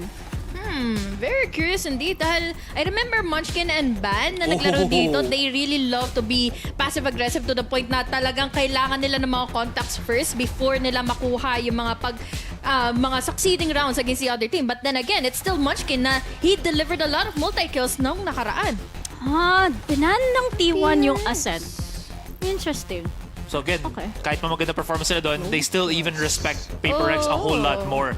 The question again still goes back after nitong veto na ito is to what the agents or which roles will actually be you know, para sabihin to, binyag upon kay something. Okay. Gusto ko na sana ibato sa mga casters hindi ko na kaya, guys. May selection pa, kalma. Hindi kayo nag-circuit, sorry. Kaya hindi ko napipigil.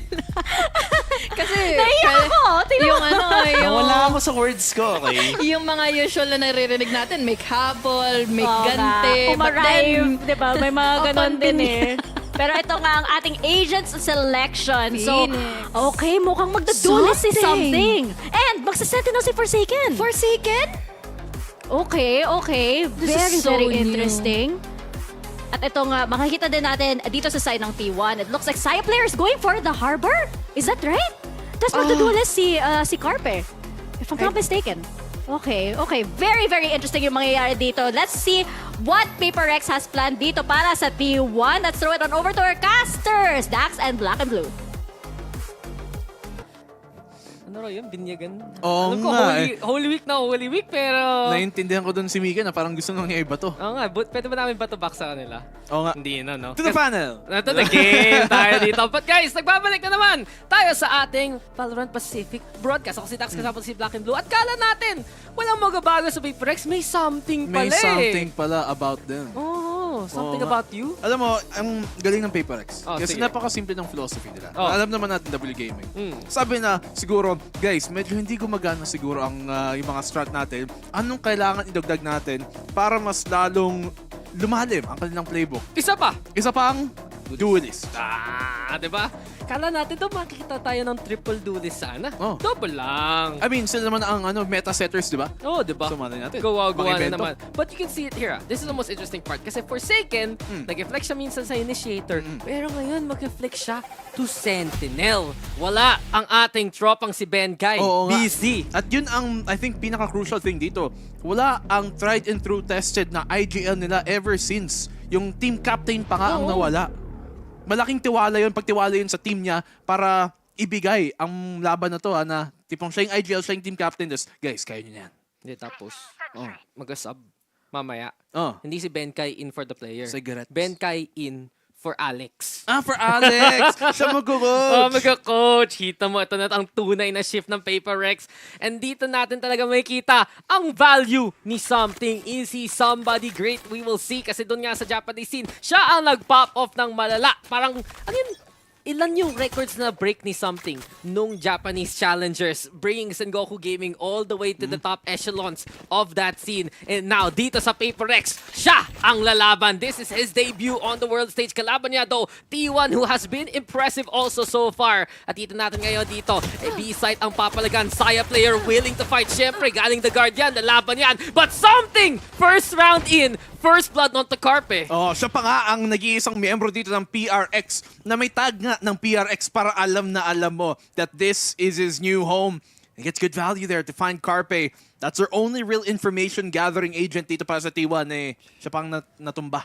Yun nga, huli na kagad dyan. And here we have it. T1 on the other hand, it's a tried and tested composition na ginamit nila nung kalaban nila yung Global Esports. At si Intro nga ang pasok ngayon dito sa ating roster. Meron silang pagka-sub minsan-minsan. Maybe Paper Rex will do the same thing. Pero Jing, W Gaming at its finest, dire-diretso lang, hindi tumigil. And it's Paper Rex, nahanap yung timing, nahanap yung open. Zeta don't gonna be fighting on back minsan sa side. Pero si Jing nahanap na rin yung off-angle dun sa may backholes para mamatay siya. 3v1, si Intro na lang. Intro boys, ito na ba? Papalag pa rin sa pistol. Mukhang kaya pa nga ni Intro first round. Alam mo na ito na power spy. Intro with another one. 5 HP left. Si Davai na lang kailangan pumatay sa kanya at mukhang Davai does his job there in the end. Sheriff. Paper Rex, uy, pulutin mo yan. Yun nga. Nakinig sa'yo.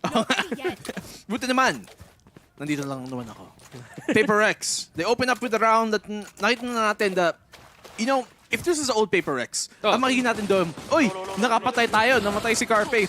Sugod na W. But you see, nag-hold sila. They waited for the retaliation. Hinintay nila dito ang sagot muna ng T1 para makaset din sila, para mas stable, and then kung kaya sila nag-rehit. And when it did come, they were able to use their man advantage dito to overrun that defense. So sino kaya yung shot caller nila dito? Like, any guesses? It has to be Devi or Mind Freak lang. Diba? Diba? Si Jing. Si Jing! Si Jing! Anong ayang call? Sample nga. Guys, let's push. We go. W. And technical pause. Technical pause. Oo. Guys, hindi laban ng APAC ng SCA. Hindi gumagana lang yung mic ni Jing. Siya mag-shot call, di ba? Sabagay. Oo, hindi tuloy narinig. Kaya ang bagal ng Paperex nun. Hindi nila narinig yung shot call ng bagal ng IGL. Guys, we push! Tingin ko yung IGL ni Jing ano lang kaya. Parang simpleng street game lang yan. Red light o green light. Yun ang yun. Guys, stop. Guys, go. Yun ang yun. Feel ko sira nga yung red light na yun eh.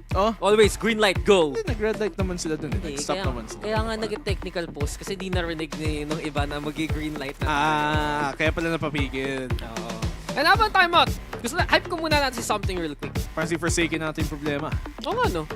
May problema, sorry. Hindi siya yung problema. Sa mga kay Forsaken ha? Hindi naman. Pero may naalala ko pag na-check talaga ng mga PC ng ganun eh. Oo nga eh. Oo nga eh. Pero ito, pag Forsaken Forsaken pa talaga eh. Pag ito, something is here. Ano yun no? Sabi niya, pre, unang round ko pa lang dito. Oo, diba? But no, pag-usapan natin dito si something because nga. I think it's a very interesting thing.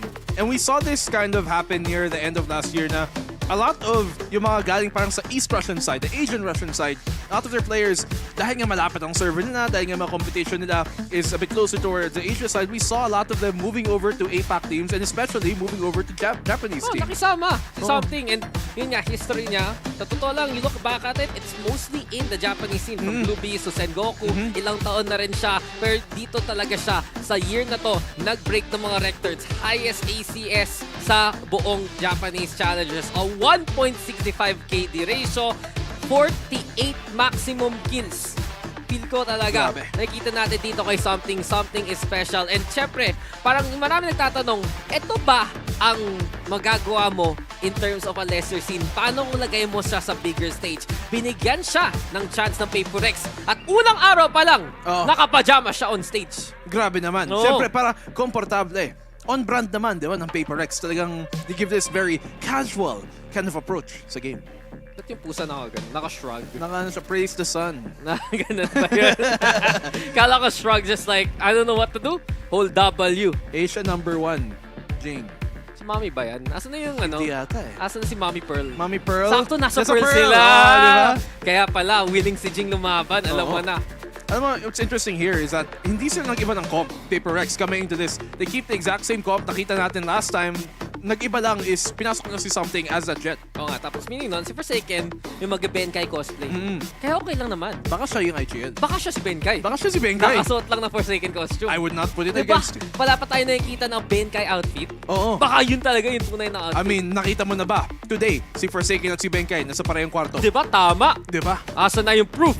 Oo nga. Walang ebidensya. Bakit yung pusa? Oo nga. Ano kaya sinasabi ng pusa? Yan ba ang Korean in Meow? Ay, hindi. Fighting! T1, fighting! So, English ba kaya sila magsalita dito? T1? Oo. Considering I don't think so. Korea sila dati. I mean, they're all Korean eh. Well, yeah. They'll probably go back to that. Parang, probably go back to that. Very nice, hindi ka nakalamag English. Alam mo, there's something very curious is that some teams kind of started to adopt English comms. Depende sa lingwahe nila kung kayang magawa. Kasi pag pinag-isipan mo, minsan mas madaming syllables pag ibang language. Kunyari, tulong, dalawa. Yung help, isa lang. Isa, legit. Tulong, kala ko shot call yun eh. Natuwang nasa long. Pero eto na, something versus Saya player. Lampanan to ng mga S na jet, no? Grabe.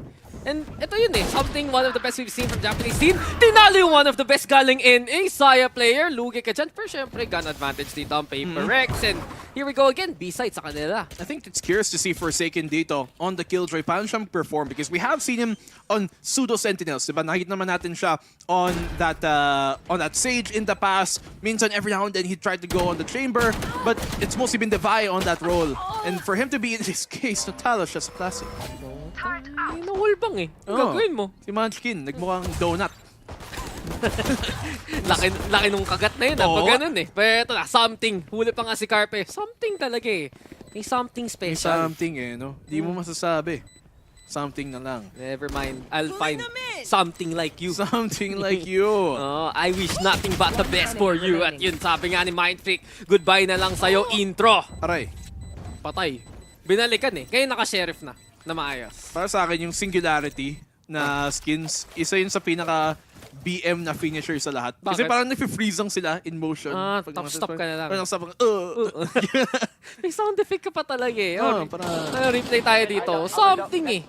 Na-dodge lang niya yung martial shot. Basic lang yan. And relatively clean here for Paper Rex. Si Forsaken na nga ang namatay. Palong-palo. Handang-handa. At naalala ko, last time nakita natin si Davay, puro clutch talaga siya eh. Debay. Uy, may something na. Oo nga, Alam may mo something na. Ayun na yung talaga yung tunay na call. Ano? Dabay. Tara, bye tayo. Something here.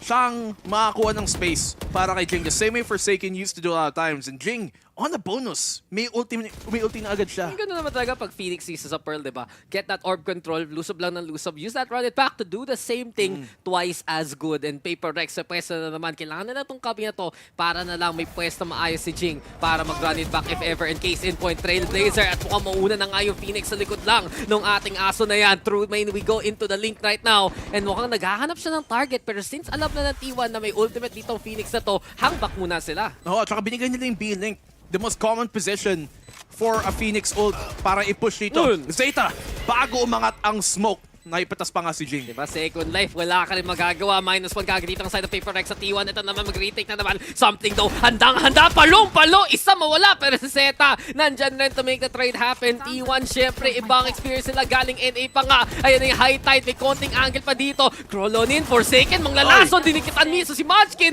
At tinatry talaga si Raan mismo yung cope ngayon. There's the gravity well, there's the swing, Forsaken, kaya pa rin. Lumaban dyan, 1v1, si Mindfreak na lang. Mukhang paubos na oras dito ng T1 na wala na wall at mawawala na rin sila. Paper Rex is back with a bonus. Ito na naman, Dax. Tignan mo, ang difference between the teams coming from the Eastern or Northern APAC, Japan, Korea, compared to SCA, Paper Rex, the rat play, talagang lason. They love to play these off angles. And we see Forsaken, when he is on the killjoy, mas nabibigyan siya ng pagkakataong manglason na lang doon. And for him to get those 2 kills, napakalaking bagay. I would have liked to see though from T1, use that Sky Flash. Online naman para kay Carpe, para kunin yung back holes. Dahil hindi na ginamit yun, nakaisa pa nga. So saan ba galing ang T1? Sa Korea. Yung org kasi. Yung org. Yung players. Oh, yung players. Saan galing ang players? Korea. Di ba? Oo, sige, tama ka naman, yun yung nationality. Pero yun try ko sabihin dito, ano bang experience nila? Galing NA. Lumaro pa kasi doon sa Tarik Boss eh. Ay, oo nga. Kalaban nila mga Dagard, mga TSM NA. eh. Tapos sabi na, balik tayo Korea Boss. But the thing is, isn't NA one of those teams, one of those regions din na mahilig sa mga lason plays? Iba pa rin ng SE. Iba pa rin ng SE. Ibang usapan eh. Ibang asim natin. No, mas maasim pa sa SAR. And here we go yet again. Tamis na naman ng Trailblazer. Pasok naman dito sa side. Dash in muna si Something though. Eto na naman tayo. Shorty at the ready. At sure na yan. Lutang-lutang pa eh. Patay na nga ang dalawa. Paper Rex right na ready. And Paper Rex looking so clean right now. Ito naman in-expect natin sa Paper Rex pero mas matindi pa. Forsaken, sige na. Ay nako. Tondo time. Ay, Give it to me. Tonda time. Boom! Galing pa sa Jakarta. Ayan na nga, dinala ng Paper Rex. Salamat. Huwag natin kakalimutan na nung stage 3 noon, Paper Rex ay idinala din ang bandida ng Pilipinas. Oo, tropa natin yan. Oo, pag hindi tropa ka natin yan. kalaban Team Secret, Paper Rex ang tunay na puso natin. Huwag niyong kakalimutan, Pinoy pride pa rin ang Paper Rex. At wag natin, syempre, Paper Rex, alam mo, rumarami na naman yung nationalities nila eh. Oo nga. Ngayon, +1 from +1. Russia. Grabe. Yung isa, +1 from Thailand. Siyempre, Forsaken Mindfreak, Indonesia, Davay, Malaysia, Jing, Singapore. Tunay na APAC talaga eh. Oh, at saka ever since actually, they were arguably the first super team na gumagawa ng style na yun na talagang pinaghahalo ang iba't ibang mga region dito pagdating sa APAC Masala na ng pinakaunang year pa lang, ganito na sila. So mas nauna pa sila sa global esports maging global. Totoo. Ay hindi, ano sila, regional. Kaya nga Paper Rex, daming era. Kala ko, Tyrannosaurus, lahat na lang. Tapos merong Crustaceous. Crustaceous. Tapos may Ataxorus. Oo. Ang galing. Grabe. Parang yung jersey lang, may dinosaur na hindi napansin ni Asuray. Oh, hindi niya alam. Ano kala niya? Hindi ko alam, Phil. Tinapay? Baka marshmallow, boss. Marshmallow, pwede rin. Mukha naman. Pero ito na, Paper Rex, kita natin dito. At the very start, ine-expect nila yung T1. May economy, mayroon operator. At ingat lang sila. Operator, galing dito kay Saya Player. 0-4, ayan na yung Grabe. 1. Ulo ni Something. Pugot na pagot. Goodbye na lang sa'yo. Hindi pa lang ka-zoom in yun. Tumama. Here we go, lockdown. place doon. Very interesting place para gamitin yung lockdown. This is para makakuha sila ng link control. Pero wala namang necessary nagko-flank doon. So they're just trying to buy that space at para ma-isolate nila kung nasan pupunta ang T1 dito. Biglang nagkakulay sa harapan doon ni Saya player. Prepare pa naman siya mag-swing doon sa may holes mismo. Hole close na yan for T1. Paper Rex ngayon alanganin ang pwesto. And you can see it here. Jing trying to throw out the molly real quick. Carpen nandito lang sa holes na naman nag-iintay. Yung hot hands mawawala na rin. Paper Rex na uubusan ng oras. And into the final day will go T1. Playing this so strong right now. Anchor lang ng anchor. Pwesto lang na pwesto. Paper Rex, they need to shoot out of this one. Mind Freak nagdadala pero ubos na ang oras na Paper Rex. T1, they'll get this round. Oh, nice effort pero nakita nga natin dito. Ito yung problema minsan. Pag naka-solo Sky ka as your innie and you're not playing the double controller with walls. Pag isang smoke mo lang at Astra lang yon, is that you won't be able to isolate those angles necessarily. A lot of times, you're gonna see teams use their Viper wall, gamitin yung Harbor wall para maka-isolate ng position, tapos if a flash, iga-guiding light dito ng Sky dun sa gitnaan ng dalawang walls na yun na magka-parallel. And that will give them positional information. Pero dahil wala nga sila dun at naubusan na nga ng oras dahil sa Cosmic Divide, it allowed T1 to simply stay in place at maghanda. Handang-handa na naman sila. And T1, ito na yung nakita natin yung adjustment nila. Pag nakita nila anong pressure, ina-apply mismo sa mapa. Paper X, in the meantime, iba na ang plano. Mid-control na ang laban. At since nawalan kanina ng ulo si Something dahil ng operator, siya rin papalag same way. Oo nga. Gusto niyang bumawi dito. Something, operator on attack. Something na nakita naman natin with more prevalence coming into the end of last year. Compared to initially, Guiding Light confirming dito na may presence nga ang Paper Rex sa Arc. Baka 7 kills na yan. Tingnan natin kung matadagdagan pa ka per Saya player. Willing makipaglaban. Sino magtitinginan? Si Davai na lang ang nakita niya. At goodbye kagad sa isa na naman dito ng Paper Rex. Laking bagay yan. T1 has taken advantage of these first picks eh. Paper Rex, talagang pinupush nila yung double duelist talaga. They're one of the most teams na talagang gustong ipagana ang ideal composition na ito para sa iniisip nila, but you do lose a lot of that space control compared to the double controller na meron ng T1 ngayon. Yeah, feel ko talaga. Dagdagan pa sana nila isa pang duelist pero ito si Forsaken. Nakikipaglaban na lang muli. Munchkin mawawala na rin. Pwede mag-rotate na dito. Ang Paper Rex papunta sa A-side. Sino ba ang nag-iintay dun? Si Saya player na lang. May blades siya. Sino rin may blades? Si Something. Ito na ba? Top 10 anime battle starting with the operator. Si Something tumitingin dun sa may main. Makaka-plant naman dito ang Paper Rex muna. Oh, delikado. Okay, nakita naman ni Saya player pero ang angulo hindi para sa kanya. Delikado na to. Dugout muna ang side ng T1. Paper Rex may main control. Pero since nakihata na lang yung intel, nag-flank ngayon si Zeta. So comms muna dito sa side ng T1. Sino ba titingin ngayon? Guiding Light, alam na. Dito may dugout, may tao na dyan. Mind Freak try to play onto the side. Pero si Intro makahanap sa kanya. Tatlong nakatingin pa nga. Ito na though. Angle perfect here for Zeta. Gets the takedown onto Something. T1 right now. Numbers advantage. Nandito na mismo sa site. At mahirap pa na si Jing at si Forsaken para lang dito makabalik-bali. Yung cold. Pero Forsaken nakatatlo. Naghanap pa nga. But hindi. Ito na si Jing though. Forsaken still fighting back and Forsaken with the ace. Sige, hindi na nga siya mag-jet pero siya pa rin ang lalaban dito sa Paper Rex. Siyempre naman. And leaving him on the Killjoy allows Paper Rex to have in more clutch situations katulad nga niyan. Medyo nagkamali sila ng una. Hindi dapat si Mind Freak ang naiwan dun sa site. You're the Astra. Kailangan may gravity well kang online para hatakin, para ma-deny yung defuse. It should have been Jing on that Phoenix pero hindi pa rin nag-matter at the end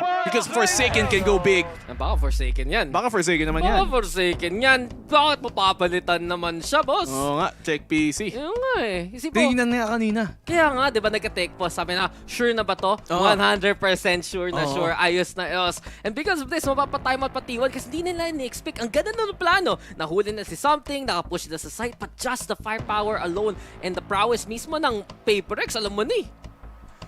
Paper Rex.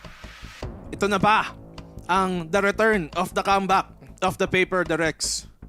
Nakita naman natin na Team Secret, I mean, to be fair, they beat DFM, diba? Detonation, Focusme. And then Team Secret, natalo sila against Team Secret, but Team Secret have also been playing well. It went 2-1. Pero yung real big question mark doon was yung performance ng lockdown. Bakit naging 2-0 versus Cloud9? And that's minsan yung risk na yung run mo with the playstyle of Paper Rex. It's all or nothing.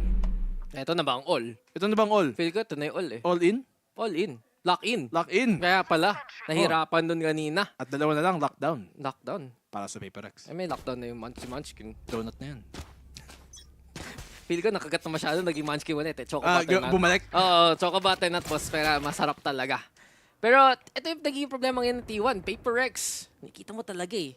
Iba yung experience na nakakalaban mo ang PaperX. And truth be told, pag nakita mo yung T1, first time nila with some of them to actually play them on this kind of stage. And shock and awe, kita talaga na impactful dito ang PaperX. Ingat na lang. To Saya player! Nakita pa, pinatay pa ng malala dyan. Ayun si The Bio, ready. Guiding light na naman dyan. Flash is gonna be into play for intro. Mapapatay nga si Forsaken. Here comes the wall yet again. And PaperX, mukhang may angles na papag-play mag-backholes muna. Pero side control, hirap pa rin. Something, ibang angle na lang dito. May magagamit pa naman sila dito para sa retake. That Reckoning Rifles para naman dito sa T1. They still have Jing possibly here within the fight. Makaka-atras ba siya? Yes, he is. The wall will go on up para dun sa retake nila. And it's gonna buy them space. Pero ultimately enough, I think handa ang PaperX dito. Alam na. Natuto na kanina si Something para sa flank na to. Si Intro daw, pulado, classic, mamamatay siya dyan. Flash comes on in. PaperX, binabantayan mismo yung spike ngayon. Something will get the takedown out of the flank. And it's PRX into the front line, also fighting on back. Mawawala yung screen. Ayan na yung wall. Pero dahil sa timing na yon, nakita kagad ng PaperX kung saan sila kailangan mag-pre-fire. And it really was just that kill onto Intro that helped that out eh. At saka smart here by PaperX na para i-delegate to ng operator ni Something para sa flank watch. Kasi pagdating sa sitwasyon na yon na madaming smoke na nakaangat, kailangan mo ng mga rifle talaga para ispaman yon. But I think here that they should have let down those walls earlier para naman makapag-recharge. Kasi nakita natin na ubusan sila ng smoke pag nung nag-expire ng lockdown. Kaya nahirapan din sila dun sa retake. Stay safe. Hindi nagpapatalo si Forsaken, no? Pinalitan siya sa Jet. Hindi pero pa din. Hindi pa din. Doon muna siya sa top frag. Ibang usapan na to. Ibang competition na to. Kung ganito yung scoreline, hindi na PaperX versus T1 eh. PaperX versus PaperX. Oo naman. Civil War. Alam mo, madaming tataka. Ano nangyayari sa PaperX? Mahina na ba sila? Dahil natalo sila sa Secret. Hindi. Sasabihin ko lang, malakasan talaga ang Secret. Malakas ang T-State, diba? Dikit naman yung laban eh. Oo nga. Parang ano ba yung pinaka-closest na naman scoreline? Parang 13-11, 13-11, tapos may 13-10. Ganun ka dikit. Just goes to show, TS magka-champion. Pero ano na yun? Sa main na natin pag-uusapan yan. Dito na naman tayo sa may B-site. Lockdown muna ang magiging palag. There we have the Seekers also into play as well. At ang PaperX, dire-diretso na lang. Something, syempre, PaperX yan. Alam mo na, tutodo niya na to. And here we go, talon-talon pa. Parang action star. Ang probinsyano, starring Something, finds Intro to begin with. Ayan na rin, yung Seekers ng kabila. May guiding like papalag. Open hand per si Mindfreak ang dyan para makatake down. Oh, yung blade pa nga tumama kay Munchkin. Dinikitan at napatay pa. Something special indeed. Flawless para sa PaperX. Grabe! Si Something weak lang pala to. Kahit pencil ang gamit niya, 3 pa rin ang napatay. Tawagan mo si Qeon. Si Qeon. Papalutan na siya ni, ano? Ang pangalan ni Something, si Ilya. Alam mo, Dax, this is very reminiscent ang ginawa na ng year 2. At alam mo, coming from year 1, di ba? Malakas ang PaperX, pero hindi pa sila yung final form. At iniisip natin, siguro kailangan nila magdagdag ng utility player para gumaling sila. Ganun ginawa nila. Sino yung dagdag nila? Si Jing. Firepower. Ngayon, nag-umpon na naman ang sinasabi ng mga tao. Anong dinagdag nila? Firepower na naman. Oo. If you have a problem, just get a bigger gun. Oo. Diba?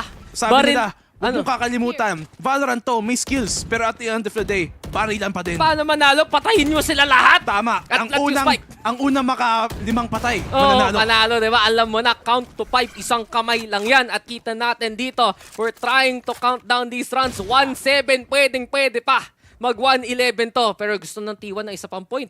Gusto pa makapaglaban. And a good pick off there from Zeta. Makakuha nga ng rifle. Binabay tayo to doon ni Mindfreak. Hugging the wall dito sa may graffiti ngayon. And kita na yung shoulder, kita na yung ulo, at kitang-kita patay na siya. Yun lang. You have to remember, exposed? Pag sa ganong angle, mas mauuna kang ma-expose kesa dun sa kalaban mo na mas malayo sa angle. Simple geometry, kaibigan. Oo, ano siya? Aaron Leonhardt in action. Wow, grabe. Tropa yun ni Ray Ray, kaya pwede ko sabihin yung pangalan. Pero intro, pinatay na ang unang buhay ni Ching. Mintis ngayon, pero naka-out pa naman. May cosmic divide. Safe na safe dito. Uy, si Something tumuloy pa rin! Grabe, walang takot. Mas maasim pa talaga! Pero ayun na, PaperX, naglilinis na lang. Intro na titira, 1v2 situation, and nice angle from the Vi through the cosmic divide. Tahimik ang lahat. Alam mo, gusto ko na ginawa ni something yun. Bakit? Hindi dahil hindi siya gumana, pero the fact na ini-embody niya talaga ang lason ng SCA, ang W Gaming, ang talagang identity ng Paper Rex. At makita mo na, kaya pala kinuha nila yung batang to. Kasi gusto nila yung ganong katapang. Paper Rex, alam mo na, lulusob.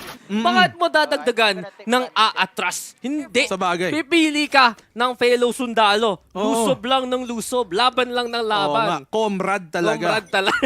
Tatawid sa no man's land. Alam mo na talaga dito. Tumawid ng Japan, ngayon tumawid ng Korea. And here we go again. Something! Grabe naman to si Something. Inadjust pa niya pataas eh. Oo, Nakita yung leg, sabi niya kulang pa to. Mas mahirap ang vertical flick kesa sa horizontal, ha? Oo, baka lumipad yung mas palis ng table eh. Oo nga, ba't tumama sa table? Gentle. Uy, muntik pa. Kung mabaril mo talaga yan, kulat yan na malala. But there we have it, Carpet. We get the guiding light on, pop flash talaga. And here we go, Something and Jing! Wala. They rhyme. Alam mo na, kaya sila yung nagduo ngayon eh. Something plus Jing equals I win. 3v2 na to. Intro daw, gonna go for the stall with Snakebite. Yung konting butas. So pwede pa dito lampasan ni Jing if ever. Ayun na yung mga smoke in the way. Dissipate muna. Paper X, mag-iintay. A good stall doon. The fact na na-up nila ang wall at ang pag-snakebite doon allows T1 para mag-set dito. And they do have anchors on the site. Snakebite na lang ang utility na para ma-hold to though. As all of that nanoswarm nakakomit para sa A. Hindi siya handa. Saan ka nakatutok? Ito na naman tayo, T1. Masyadong ini-expose ang sarili. Kitang-kita, Paper Rex, pixel perfect angles to get those wins. And 9-1 na to. This is just classic Paper Rex. At ito si Something kasi. Titingnan ko yung agent pool niya. Ano ba ang number 1 niya? Jet.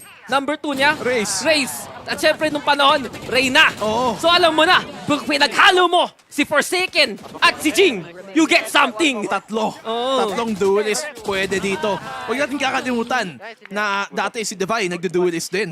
So 4 pwede. Kung gusto nyo ng Sentinel, sige, Chamber. Nagka-Chamber siya noon. No, hindi pwede yun. So si Divine mag-Jet, si Something mag-Raze, si Jing mag-Phoenix, tapos mag-Yoru si Forsaken. Okay yun. Pwede. Tapos, mag-Neon. Here. Si Benkai. Si Benkai. Yung gusto ko. Gusto ko naka-cosplay din siya ng Neon. Pag nag-Neon alam siya. mo na, tatakbo siya on stage real quick. And here we go again. Paper Rex. Ito talaga ang tunay na Paper Rex experience na in-expect natin. Here we go yet again. If it ain't broke, don't fix it. Black and blue. Back to Something. Getting in position. Back to Forsaken. Getting the takedown. Mukhang nahuli naman ni Zeta dito si Jing. Pero 4v4 na to. At mukhang retake na kasana kagad T1. Paper Rex so still having a bit of presence here on site. At Forsaken, he's not done. Hindi ako pinapatigil. Sige na nga. I-ace mo muli. There you go. Ace to ace is here from Forsaken. Dalawa na in one half. Grabe. Fina-farm naman dito ni Forsaken. Magsasaka talaga. At sino bang hindi masasawa? Inaunahan talaga niya. Ayaw dahil niya sa magpatalo. ace! 11 kills kanina, ngayon 16. Parang di ako papayag, mapapatap ka sa'yo Something. He wants to keep his job, bro. Sabi niya, alam ko, Something, magaling ka. Pero ako ang OG duelist dito. Kaya, pasensya na. Pero akin to. Talaga, Paper Rex versus Paper Rex ang tunay na laban ngayon. Something versus Forsaken show match. Nakikita natin. And 10-1, Paper Rex. Medyo durog lang T1 ngayon Boom. Ayun, durog lang si Munchkin. 15. So, minus 1 na lang yung gap ni Forsaken at Something. Si Munchkin, pinaliit pa. Kinagat ng mali. Hindi ko alam anong... Ano pa mas maliit sa Munchkin? Skittle? Nips? Naisip ko naman yung Munchkin yun parang butas dapat sa donut. Technically. Yung natirang dough. Yun na yun eh. Tapos, yung nut na lang siya. Kaya pala. Munch na lang. Kaya isang kagat talaga. Biglang tinapay na. Pero ito naman tayo, Paper Rex with the plant. Kinagat si Device. Sa sayap player, inunang mo si Jing. Disengaged dun sa may dugout. May plano na dito ang T1 para malag. At least they still have that backside right now. Guiding light na naman Forsaken. Ayan na tayo dito. Hulis intro. Forsaken with the double kill. It's Device in position yet again. Saya player, sayonara sa'yo. 3K free Forsaken. Hindi siya nagpapatalo kay Something at 11-1 pang scoreline natin. Dax, parang ito nga ang araw ng SCA para mag-dominate. Pakitaan ang kabilang kalahati ng APAC kung paano tayo maglaro. And I'm surprised that Device still stayed alive, but our panel's got something to say. Kamusta naman?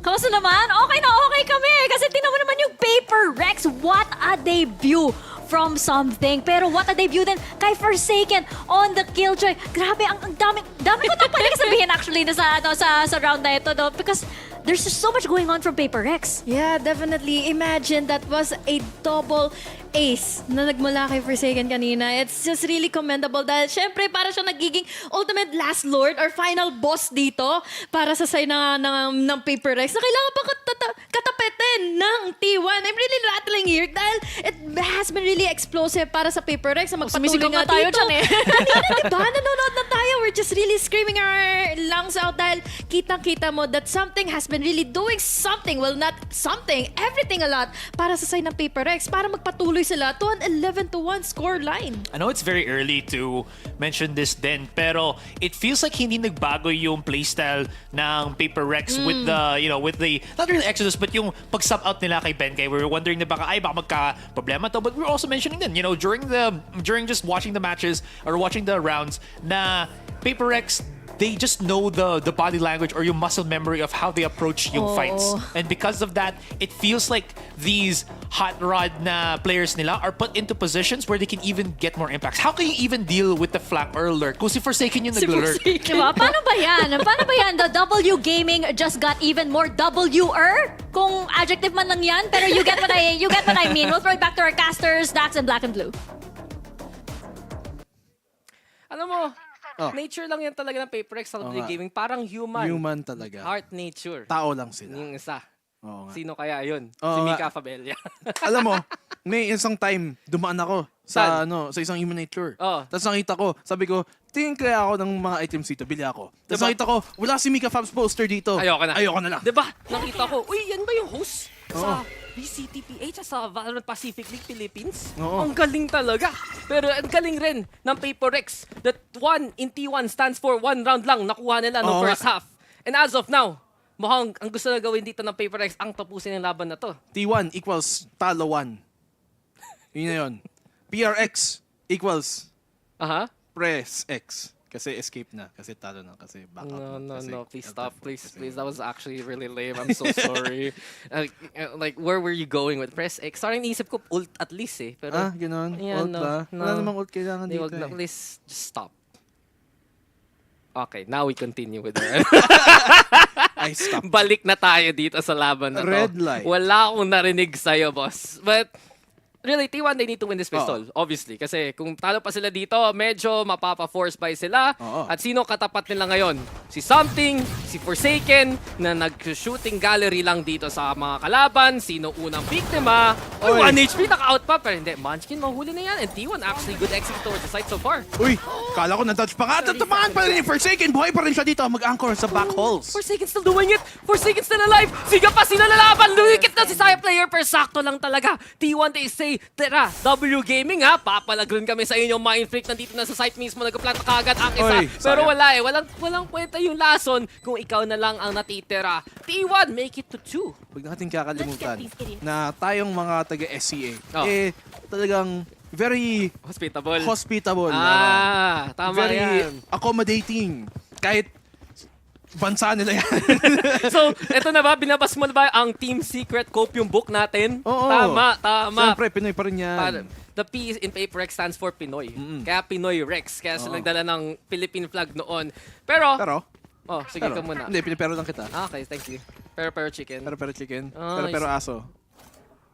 What? Pero means aso. In Spanish. Oh, yeah. Yes. Mukha ba tayong taga-EMEA? Hindi. Saan ba tayo? Sige, saan tayo? Nanood tayo ng mga Spanish things kanina eh. Totoo. Di ba? Oo. Holy Week, marami ako natuto today. But T1 aside, now they're gonna play it slow. Ini-expect nila ang Paper Rex elusive. And they're not wrong kasi nauna na nga dito si Forsaken. Nag-stack na nga dito sa B-site ang Paper Rex. And T1 right now, maganda naman yung arsenal para patayin sila eh.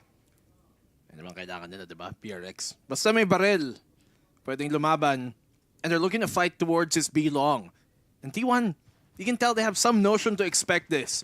Paper Rex, talagang pabor nila lumapit pag naka-eco round. And they've stacked the right site. Every member dito So buong laban na to, lahat ng 10 na to, papuntang B. Tamang call dito sa side ng Paper Rex pero makakalaban pa sila mismo. Munchkin na pushing on in. Ayan ni Curveball at si Forsaken pa nga. Unang makakapitas pa T1 sir. Fight on back. Dire-diretso na lang yung kill feed para sa T1. At ayan na nga, tinapos na rin. Forsaken's the only one who gets a kill and T1 get another round eh. Sayang, di lang na timing yung dalawang flash doon to get even more. But Paper Rex, malaki naman ang cushion nila. At katulad ng sinabi ko, hospitable. Hindi, pero real talk, pag-usapan natin kung ba't gumagana tong ginagawa ng Paper Rex, especially in that attacking side. A lot of times, we see Jing, even though magaling siya, he needs that someone to take the space for him. And that's what Forsaken used to do. But now that they've put him back on the initiator, nakita natin minsan nagsisingle, duelista lang sila, they didn't have anybody to take that space anymore. But now they have something. Oh. So yung someone na yun, naging something? Oo. Grabe talaga. Diba? And yung tipong pag nag-uusap kayo, nagkukwento, Qeon na lang. Qeon talaga. And let's see if it's all for nothing or all for something. It's T1 though. Now in the bonus round, Paper Rex binigyan na ng baril at binigyan na naman ng panglaban dito sa T1. Zeta though trying to set things up. Maganda yung pagka-hold back so far ng T1. Pero dahil ngayon Paper Rex mas confident na sa mga baril nila, kita mo mapapaback agad ng T1 dito. Gamit doon ang Cloudburst ni Saya player. Still has one. He's gonna be that guy on the entry dito para sa T1. They fall on back. Napansin nila, medyo mabigat ang depensa ng PRX dito sa A site. And you can see PRX, parang wary sila sa art push. May utility naman para maabangan.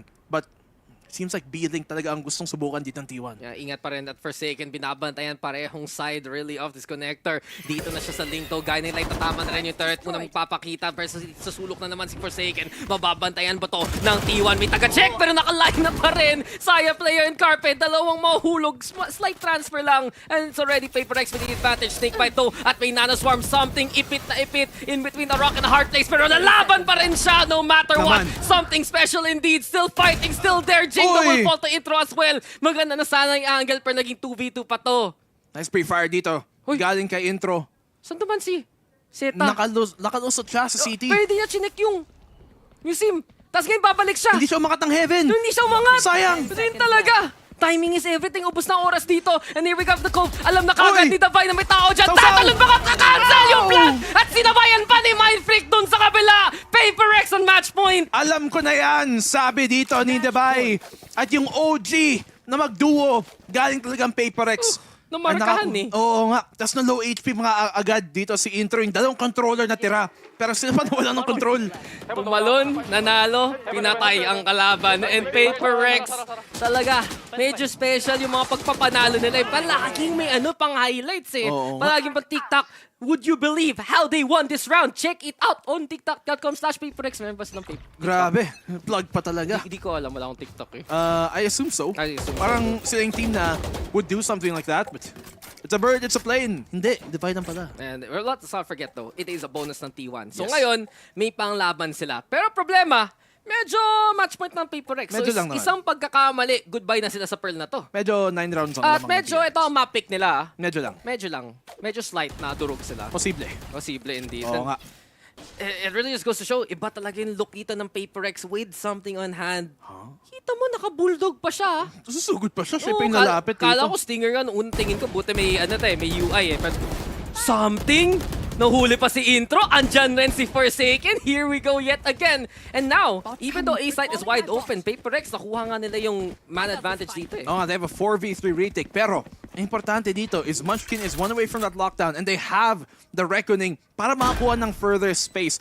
Pag narinig nila ang galing city na retake, pwede nilang ipop to para lang to buy more time. You know, the only problem with the Reckoning, kahil dyan, mapapapush ang Paper Rex kung saan sila masaya. Here we have it, oh, Carpe for second getting on the board. Mukhang running back muna, labas ngayon ni Jing. Zeta to, able to take him down for Forsaken. Okay, sige, willing to bait on his teammate just to get that kill. 2v1, si Munchkin na lang, sakripisyo ni Jing, sapat na ba? Kasi eto na, ang lockdown ng Paper Rex. Paubos na oras to at ikang iikot dito si Munchkin first, sino nakapantay? Yung unang nakapatay kanina si Something, siya rin ang pinakahuli dito sa game na to. 13-3, Paper Rex is back, baby. Ba't nila tinitipid, T1?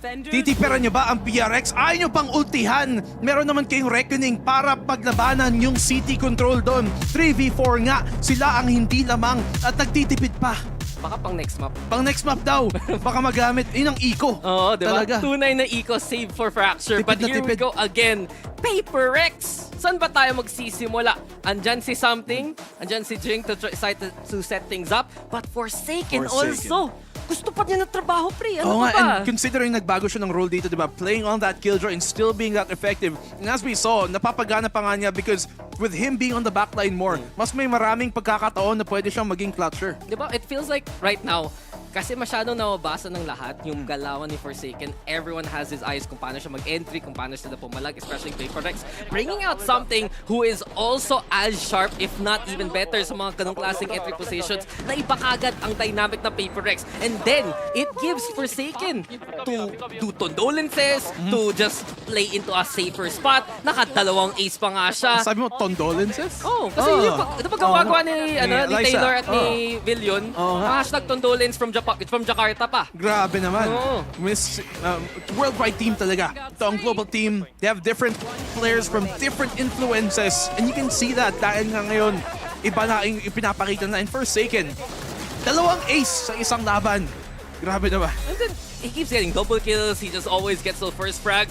Vaporex right now, mukha silang mas komportable than ever. And di ba yun yung parang tinatanong ng mga tao, papalitan ba nila yung dynamic nila? Will they change things up into a different kind of system? Ang sagot ay hindi. Pero, iibahin nila yung extra bit of firepower, iibahin nila yung configuration, and right now, Vaporex looking even cleaner than before eh. No, iba ang pyesa pero pareho pa rin ang plano. Tignan natin kung gagana pa ba pagbalik dito ng VCT.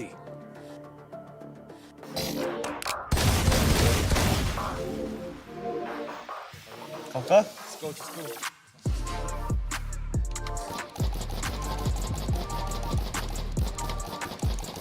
오.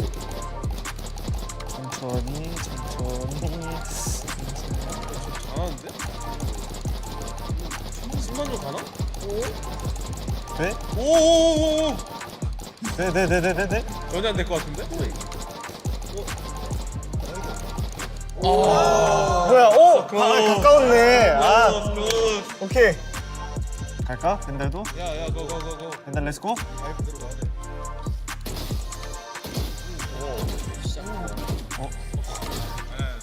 기보 오진. 뭐야? 아니 방금 뭐야? 아니. 에이 이거는 발로란트가 나. 여기 멘트 해봐. 20킬? 쉣! 오!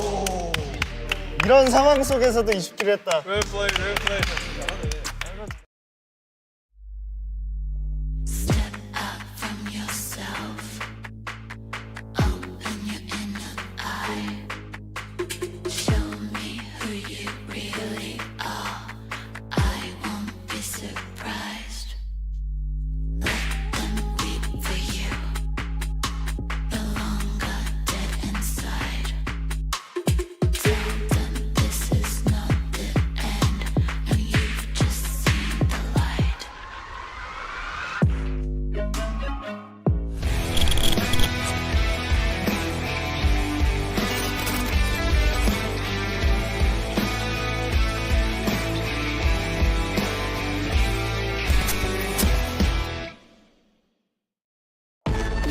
Zero distraction. Zero doubt. Zero opposition.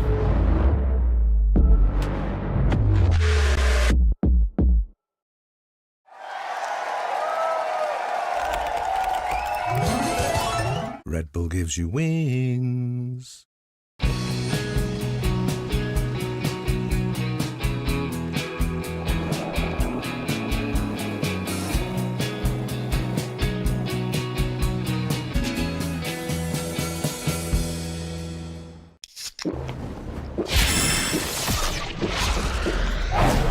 Red Bull gives you wings.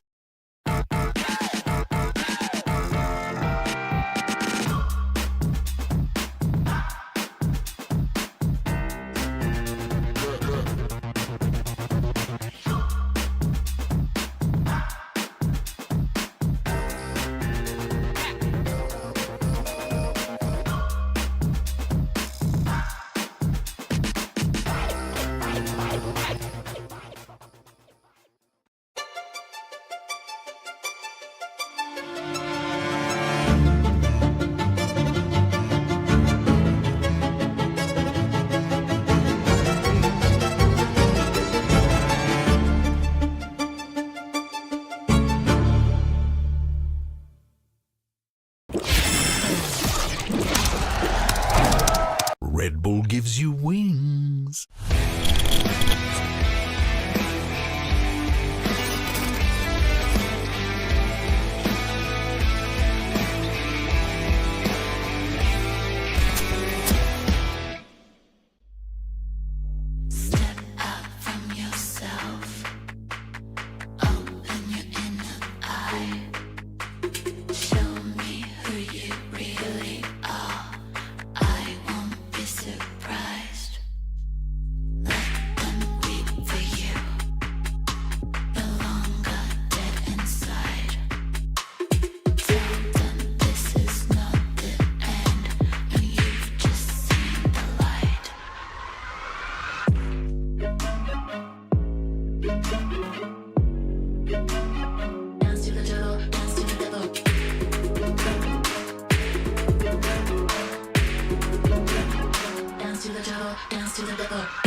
Welcome back sa VCT Pacific PH Broadcast. Ako si Mika Fabs at kasama ko si Azrai at si HG aka Honey Glaze. At wala akong masabi dito sa map na ito. Actually, wala akong notes dito kasi talagang ang amazing, sobrang bilis. Yeah, sobrang bilis. Tsaka ang amazing talaga ng pinakita ng PRX. And take note, T1 is not a bad team. Diba? Yeah. Napakagaling din nila. Yung parang they're really improving so well and their players are very, very, very strong. Kaso lang, ano nangyari? They're in the second top spot natin dito ngayon on our standings. But then again, nung nakatapat nga nila dito si Paper Rex, and then there's something giving everything on their hands on the table right now. Hindi sila nagkatagpo ng maayos. We have something who knows what to do kapag pumapasok na siya sa loob ng site. Hindi niya napapakailaman dito yung mga angles or yung ibang mga utilities na ibabato sa kanya dito ng T1 dahil bahalan din dito si Davai, and there's also Mindfake. And there's also one point na gusto ko talaga ditong na i-pin down is that Forsaken, the ultimate boss, final boss na nga dito ng T1. Kapag nakakatapat nila si Forsaken, paano na Love him yung on mga the Killjoy. duels? Ang galing, ang galing. Two things. Again, I feel like it's just Paper X getting back into form. This is the Paper X na ina-expect talaga natin pag nakita natin sila naglalaro. And another thing, this whole first game was just a hype video para kay something. Diba? Like, if you are wanting to farm clips and, uy, editor, Ito ano mo na naman, yun. gawa mo Oo. ako ng napaka-kick-ass na, Gusto ko ng highlight pang-TikTok, video. diba? Pang-TikTok. Ayan, ito na yung clip, ito na yung game para makuha si something. Kasi, again, one of the fastest and most explosive jet players na nakita ko. There was that one clip where he got flashed, or before he got flashed, like a microsecond, he hit a headshot on the player on that B side. Napaka-insane ng skill level ng player na ito. Not to mention yung dalawang ace din ni Forsaken. Diba? Oh Yung my parang, gosh. oh my gosh, yung parang gusto niyan yung sinabi ni Dax tsaka ni Black and Blue, diba? Yung parang, okay, nandiyan si something, pero si Forsaken sabi niya na parang, ako pa rin yung OG, ha? Ako pa rin yan. I love him on the KJ. Alam ko malaki yung fan base nitong Jing and Jason shippers, yun ba? Yung parang yung shippers nila. Kaso lang, this tandem between something and Jing also works really well, eh. Definitely. And tingnan mo naman, nasa MVP spot ngayon si Forsaken dahil who would have thought na yun yung mangyayari even though that there's still something doing everything inside of the sites, pero still, Forsaken, the ultimate boss dito, nakakakuha pa rin naman kaagad ng impact kills, especially kapag siya yung nagbabantay dito ng mga flanks. Yes, gusto mo nga ditong i-sandwich yung players from Paper Rex, but then again, si Forsaken kasi yung makakatapat mo. So, hindi makatapat or hindi makasagot dito si Zeta. There's no answer from Saya player, especially kapag gusto niyang ibahin dito yung gusto niya maging pacing or gusto niyang agresibuhin dito yung players ng Paper Rex, but it's not really happening. One thing na na-notice ko rin din when you're kind of looking dun sa first game na yon is something na pinoint out din ni Black and Blue when he was doing the casting with Dax on that particular game then, is that Paper X really loves to take advantage ng mga off angles. And if you think about that on another level then, is there was a lot of interactions na Paper X would always overextend yung position nila. And we saw that in the last game with Detonation na it didn't work out. But this is the outcome that if you overextend and you get those kills, it works out. This is what it looks like. Ganon, Oo nga eh. diba? Like, did you expect, T1 I think was not expecting yung positionings dito ng Paper Rex when they were just so far forward in their push. Well, ngayon, we are heading into Fracture at mukhang may mga switches din tayo dito. So again, another side of Paper X, babalik naman si Benkai and something will be subbed out. And on the side naman of T1, we have intro out and we have ban in. So, ayun yung parang, ito yung napaka-interesting talaga pag league format, diba? Yung parang you get to see all of the different flavors nitong teams, diba? So, ngayon na parang nandito na din si Benkai, will we go back to the double duelist? Will we go back to that original one? Or will Forsaken still stay on the Sentinel role and then yung mag-iibaba. So parang ang dami ng pwedeng gawin dito ng Paper Rex eh. Yeah, very much so. But at least for Fracture, I think it's gonna go pa rin sa El Clasico ng Paper Rex having that double duelist. Classic. It was already very used na by them and very known by them. Alam mo na kung gano'ng aggressive yung Neon dito ni Forsaken. Yeah. How the follow from Benkai's breach is gonna be also very pivotal then. So is T1 ready for that? Ang cool din eh, kasi yun naman sabi mo na highlight reel ni something, di ba? Itong match na to. Tama nga eh. Parang, okay, sige.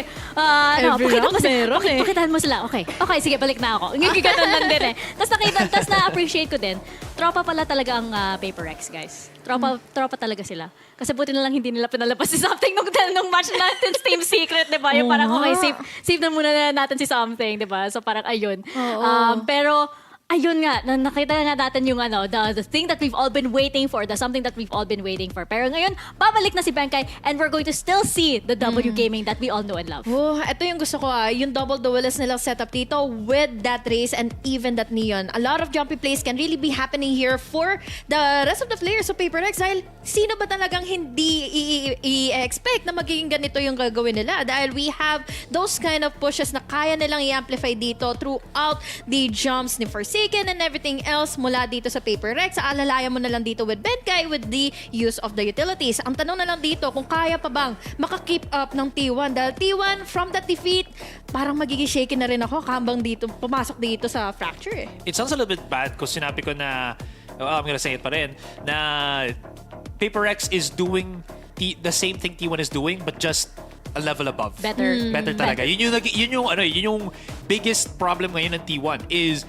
they already have shown their hand that they're very much a contact-heavy team. Then again, it's the NADNA and such. Pero ang problema dito is when they're up against such a contact-heavy team talaga ng Paper Rex and they're up against these kind of talents, that's when it falters. Baka sabihin ng mga players or mga viewers naman natin ngayon na okay, second game, Benkai coming back in, baka bumagal na onti to Paper Rex. But the thing is, Benkai exactly is known then for being such a clutch player and a very impact-heavy player. He might be a meme lord, but never forget that he also clutches a lot of rounds, if not games, then for Paper Rex. Definitely.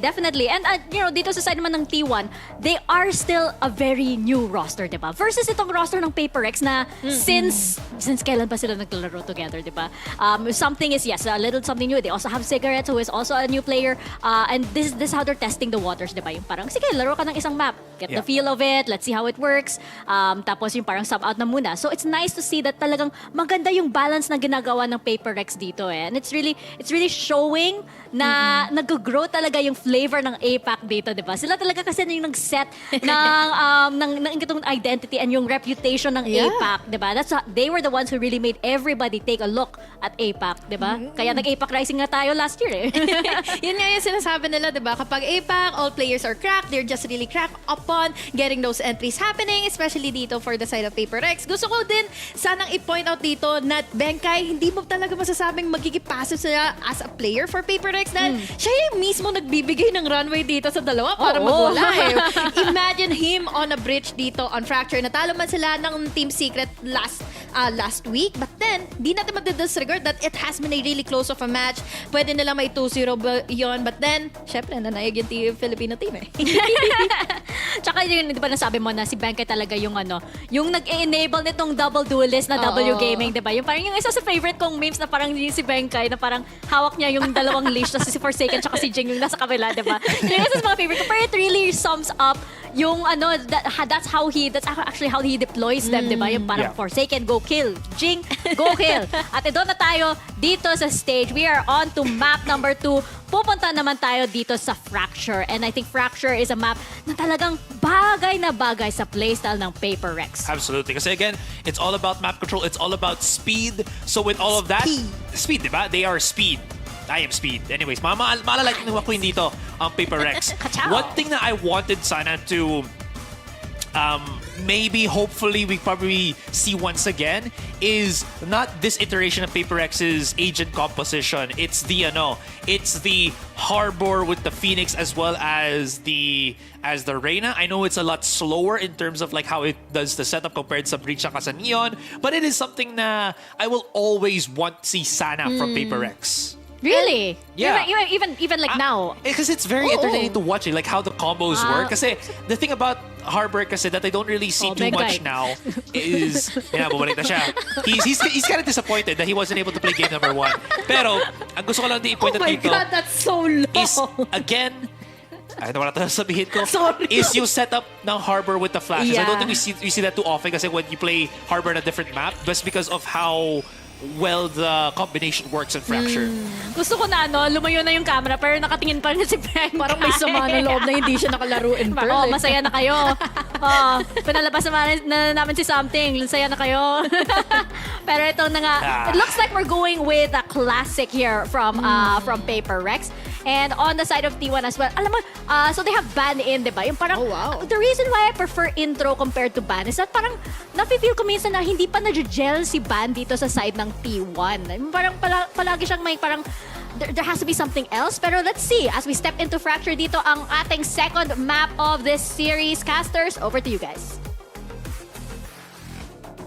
Kung contact heavy nga, di ba? Papalagan ng iba. Ito na tayo sa map number 2. We're gonna go to Fracture and we're gonna get T1 versus Paper Rex yet again. Ako si Dax, kasama si Black and Blue. At kita mo, double duelist versus double duelist. Tinanggal na nila si Something. Ito na si Ben kay muli. And it has to be because ito ang Neon dadalhin ni Forsaken. Oo nga, tsaka tinanggal nila dun si Intro galing sa side ng T1 at pinasok na si Ban. So ibig sabihin, na-ban si Intro. Pang intro lang daw siya. Talaga, pang first map lang. Alam mo na. Ganun ang rotation. But this is gonna be interesting kasi T1, natalo sila sa map pick nila. Ito ang map pick ng Paper Rex. And this is the first time na laro nila dito sa Pacific League ang Fracture na to. So 2-0. Ibig sabihin, ito na ba yun? I mean, pinag-usapan mo kanina, diba, yung contact heavy style na gustong gawin dito ng Paper Rex. And nakita naman natin, because of that switch up sa controller, unang-una, that brim, malaking bagay yon to have that brim as compared to the Viper. Nakita natin grabe Team Secret. Para pag nakakontact mo sila, nakahanap ng pitas, they can drop the smokes agad. At sabi mo nga, contact. At sino pa ang mas madaling i-contact kumpara sa agent na may iPad?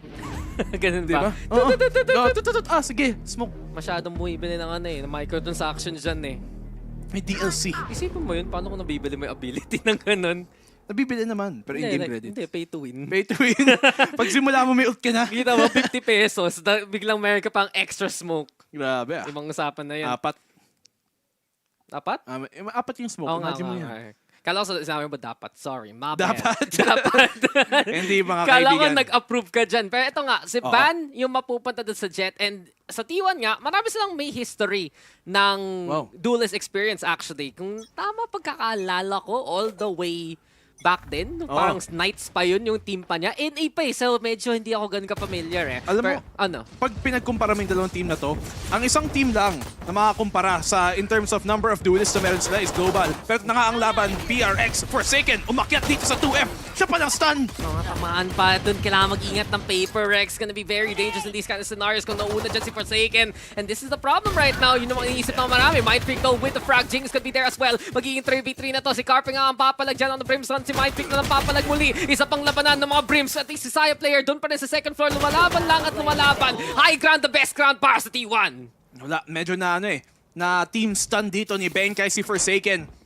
Sinusubukan niyang matamaan si Saya player na umangat dun sa 2F pero nadamay lang din si Forsaken at dahil dun na-shutdown agad ang pasok nila. Ayan, T1, kita natin talaga. If pwede sila mag-hold ng mga angles, willing sila mag-stabilize doon. Let's not forget, any play style, may pagka-contact nga. And the only problem we saw in the first map is nagulat na lang sila. Gano'ng ka-contact talaga ang pwede dalhin dito ng Paper Rex. This time around, it seems like may reservations dito ang T1. Sana naman mas maging masaya dito ang T1 dahil may player nga silang masaya. Masaya player. Oo, masayang Ang player. galing. Pero kanina parang malungkot player. Ang galing, linipat mo lang yung player at yung saya sa pangalan niya. At dito natin, mas magaling kung makadikit dito si Jing. Ayun, default line daw. Munchkin playing it so controlled. And here we go again. T1 learning her lessons from map number 1. Hold lang ng hold dito sa may side. Carpe on the board with a 3K even and T1. Make it 2-0. Binabalikan lang din dito ng T1. Pinapakitaan na yung ginawa nyo kanina ng Pearl, kaya din namin gawin yan. At pag tingnan mo dito yung map dito ng mapa ng series na to, Pearl, una. Fracture, pangalawa. Lotus, huli. Yung mga pinakabagong mapa pa ang naipili. Ibig sabihin, baka may bagong something na rin. New year, new me. 2023 called and Carpe on the Brimstone also new thing kasi usually initiator role lang siya. Ngayon, nandito na siya sa Brimstone. So hindi lang yung Paperex gumawa ng mga changes dito sa series na to. Pero now that they've really gone back to more or less their core composition, yung T1 pa yung nag-adjust para lumaban. Bonus round time, push na push. Forsaken on the position. And Saya player, try lang bumalik, hindi siya makaka-out dyan. And that's how you punish off of the fault line dito. Galing kay Forsaken. Zeta, naka-atras pa nga. Buti na lang. Kasi kumakatok na ngayon ang PRX sa A-site. Handa na nga sila dyan. And here we go yet again. Zeta though still fights back. 2K for him before Paperex is able to at least catch him doon sa Si Ban. Si Ban. Nawala na rin. Naban nga si Ban. Sayang na lang. The Vi on the board still. Ang ating IGA ay bumalik. Wala tuloy intro. Naban me. Kinagat. Sabi niya, medyo crunchy pa. Oo nga. Alam mo na. Naka-brioche. Nakita pa siya. Mind freak. In and out. Wala. Frenzy. So isip mo kaya, sinab nila si The Vi Map 1. Para hindi siya tanongin gumawa ng intro. Hindi naman si Devay yung snub map. Ay, si Benkay pala. Si Benkay. Si Benkay. Oo. Isipin mo yun? Kasi para wala siyang walkout. Oo, di ba? Palaging pinapa-costume siya eh. Baka wala siyang handa. Oo, yun lang yun. Kaya Yun lang talaga pinalagay si yun. something. Tama. Hindi ako nakapunta ng ukay. Ikaw na muna maglaro. Para pagbalik sila ng map number 2, wala nang kailangan introduction, di ba? Kaya mo na yan daw. Nice flank though here from the Bayan. We see this sa Paperex eh.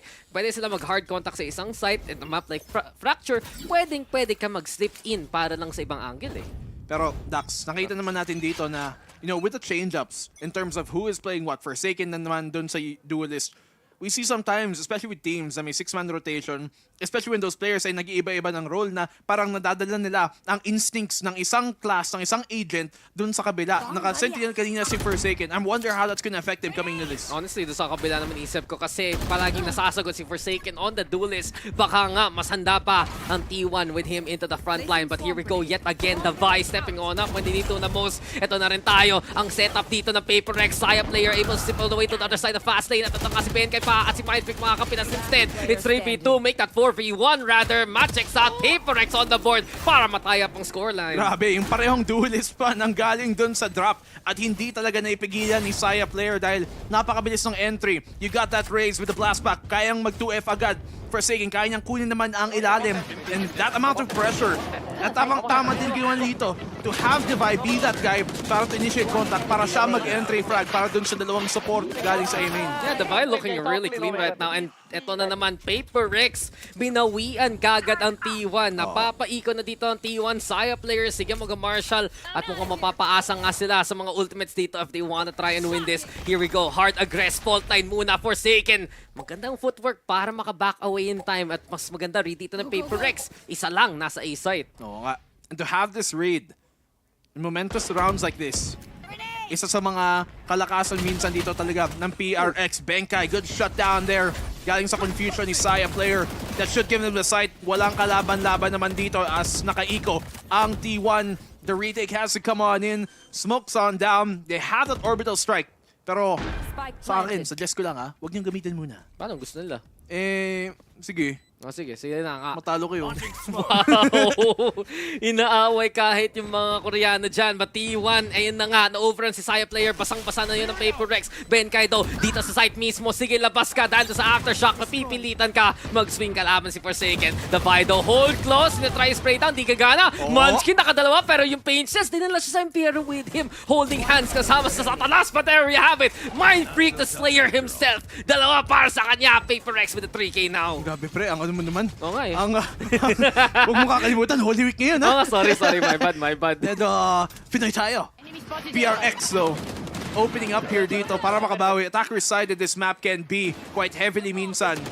At kailangan talaga nila makakuha ng advantage dito. You need at least an 8-4 half because sometimes, nakita natin with PRX, defensive side, dun sila medyo nawawalan ng konting momentum. I disagree. Bakit? Kasi nanalo sila. More? Mas nanalo sila nung defend sila. Totoo. Kesa attack. Against Team Secret. Team Secret. But that's against At Team alam Secret. natin, meaning nun, kung manalo dito PaperX sa series na to, Team Secret is the best team in SEA. Totoo naman Oo, so, ano best team in SEA? APAC. Pacific. So, ano yung DRX? Wala na yun. Invento lang. Oo. Illuminati. Alam na natin. Sige, DRX, kayo na yun. Pero kami pa rin. Kasi Team Secret, tatalo nila yung DRX Oo nga. in the future. Di yun sekreto. Uy, dito mama! Yun kay Ban. Manchki, di ba na lang hindi sila handa para dyan? Nag-asim. Hindi in-expect ng PaperX and from that point on, tinanay nila mag-fake ng lockdown dun sa may B. Now they will get that space pero yung spike na iwan at kitang-kita ng T1 alam ng intention ngayon eh. Basang-basa. Perfect fault line dito. Ibinato ni Zeta. The punishment coming from Munchkin. Gains of the advantage they need. Narinig yung zipline for sure. Nasa spawn sila eh. So alam nilang papuntang B talaga to. Galing B-main pa naman. Dahil lang doon sa lockdown, ginagamit dito ng PaperX yung space sana na pwede nilang kunin dito sa site. Pero smokes, paubos na rin yan eventually. Ang oras rin na wala na ang cover dito ng PaperX. And Saya player, nagkapon ng pain siya. Sasabog na rin yan. Doon iniisip doon sa default sa likod. Instead, doon sa safe plant. Zeta will find Mind Freak though. 4v2 na to. Saya player naman, yung timitingin ng konti-konti. Si Divine Jing na lang ang kalaban. Showstopper pa nga ilalabas. At pinadala na lang si Zeta instead ang makakapatay kay Davide dyan. All left now to Jing in a 1v4. Meron siyang Showstopper. Ready siyang lumipad. Naku, tinatakot yung kalaban. Sige nga, peek. I dare you. Isa pang satchel. Asa na? Malapitan. Rinespeto. Nako. I don't know about that utility usage. Malaking bagay ang may ulti ka coming into a big swing round at ginamit pa nga niya doon ang Showstopper na 1v4 pa naman pre. Not a great decision para gamitin. Iniisip ko eh, parang you look at the positions of T1 eh. Halatang anti-Jing. O as much as possible. Nung narinig nila yung first blast pack at yung Showstopper, nag-spread out sila in a way kasi 4-man naman sila na mapapatay nila mid-air at least yung raise. At iniisip ni Jing, sige mag-push sila. Hindi pa rin. Nag-respeto lang yung T1. They had the time anyway. Oo nga. Tsaka ginawa nila yun para manigurado na kahit saan niya iba to, ang maximum na makakuha ni Jing ay isa man lamang. Yeah, well played there for T1. Ito na nga, mas familiar sila sa PaperX na to. At kita natin mukhang tied up na ng scoreline. Ready for a close game this time? We shall see kasi si Ban up in hand. Binabantayan yung arcade mismo. Ito na ang ating fast lane. This is not the best cover though. Pwede pa rin siya makahanap ng tawid. Pero syempre, mas mabilis ang lipad ni Jing. Ayan na yung shot. Si Forsaken na lang tatama instead. PaperX, ito ang entry hinahanap nila. Big kill coming from Forsaken. Masala na nagamit niya yung dash niya, yung slide niya para makuha ang arcade entry which freely enough, binigay naman ng T1 dito. So, it's not something to really gonna lose out too much value on. Medyo tamaan si Benkay doon at na-drop pa nga yung spike. Maganda yung adjustment to ni Saya player. Napansin niya na doon mas nag-plant ang PaperX. And from that point on, naging 4v4 pa to. Wala pa yung objective doon sa site mismo. Ito na ang orbital strike. Linabas ni Mind Freak para sa space sa canteen. But Zeta, ready to re-engage if ever. Rolling Thunder, hinanda na rin. May tao pa doon sa tulay sa ilalim. And ito na si Saya player. Lilipad na lang. Sino ba yung victim? Saya player gonna get 2 so far. Natita na lang dito si Mind Freak pero wala na yung ult. Ito na lang yung molly para lang at least to go for the stall. Lalaban siya kay Zeta pero wala pa rin talagang tiyaga. It's T1 instead who takes the lead back. Wala, mahirap talaga maglaro sa loob ng site pag ganun. Pag nakita na lang may Rolling Thunder, you have to play out or you have to push further. Kinuha nga nila ang konting cafeteria control doon sa canteen gamit yung orbital strike. Pero hindi niya nagamit yung space na yon. Wala ding flank tanggaling. And because na-isolate sila in that case, they played into the hands of the defense. At mapapatay pa nga dito ang PaperX ngayon. T1 looking, I'd say on par ngayon with PaperX. The fact na sabi na let's fight fire with fire. Let's fight double duelist with double duelists, then it's the perfect chance para palagan yung nakita natin din sa PaperX ngayon eh. Pero actually, sa kanya, Dax, hindi nga nanggagaling sa double duelist eh. Kasi yung mga rounds na nakita natin na parang pinapalagan ng double duelist ang PaperX, no-overrun lang sila, nadudurog lang. But when they play on back and they play the util that they have, talagang ginagamit nila from that breach util, yung fault line, yung flash, they peak with that as a team, doon nila napapunch ang PaperX eh. Hindi ka mali doon kasi nakikita natin nag-step up like yung Brimstone, nag-step up like yung Breach. We're really seeing good plays na sa adjustment ni Carpe at syempre yung pag-extra flexibility rin ni Zeta. So as of right now, T1 umaasa sa backline and it has been rewarding. I think PaperX, kailangan na lang agapan yung mga ganong klaseng utility, no? Kasi kung free to get that space dito ang T1 and then to retake like that, di doon sila mahihirapan eh. Oh, tas parang kadalasan nakikita mo dun sa post plant sa mga rounds sa ganun, hindi pa handa ang PaperX galing sa retake ng T1. And for PaperX to be the team that they are, they have to be ready for those type of situations. Meron namang lightning fingers dito si Forsaken, Rolling Thunder naman para makabawi. Yeah, meron naman silang ultimates at least in hand, pero kailangan pa rin natin pansinin. Si Carpe, si Munchkin, alam mo na, kanina pa nila iniintay yung chance para gamitin yung sa kanila. And PaperX, yet again, ready for the entry. Benkai at si Jing naman ang magkasama dito sa arcade. Yan yung flash para lang ma-confirm yung presence especially. Pero cut noise muna dun sa main. PaperX, nag-iintay ng timing eh. Tingnan mo yung mga pings dito ng T1. Puro dun sa A site.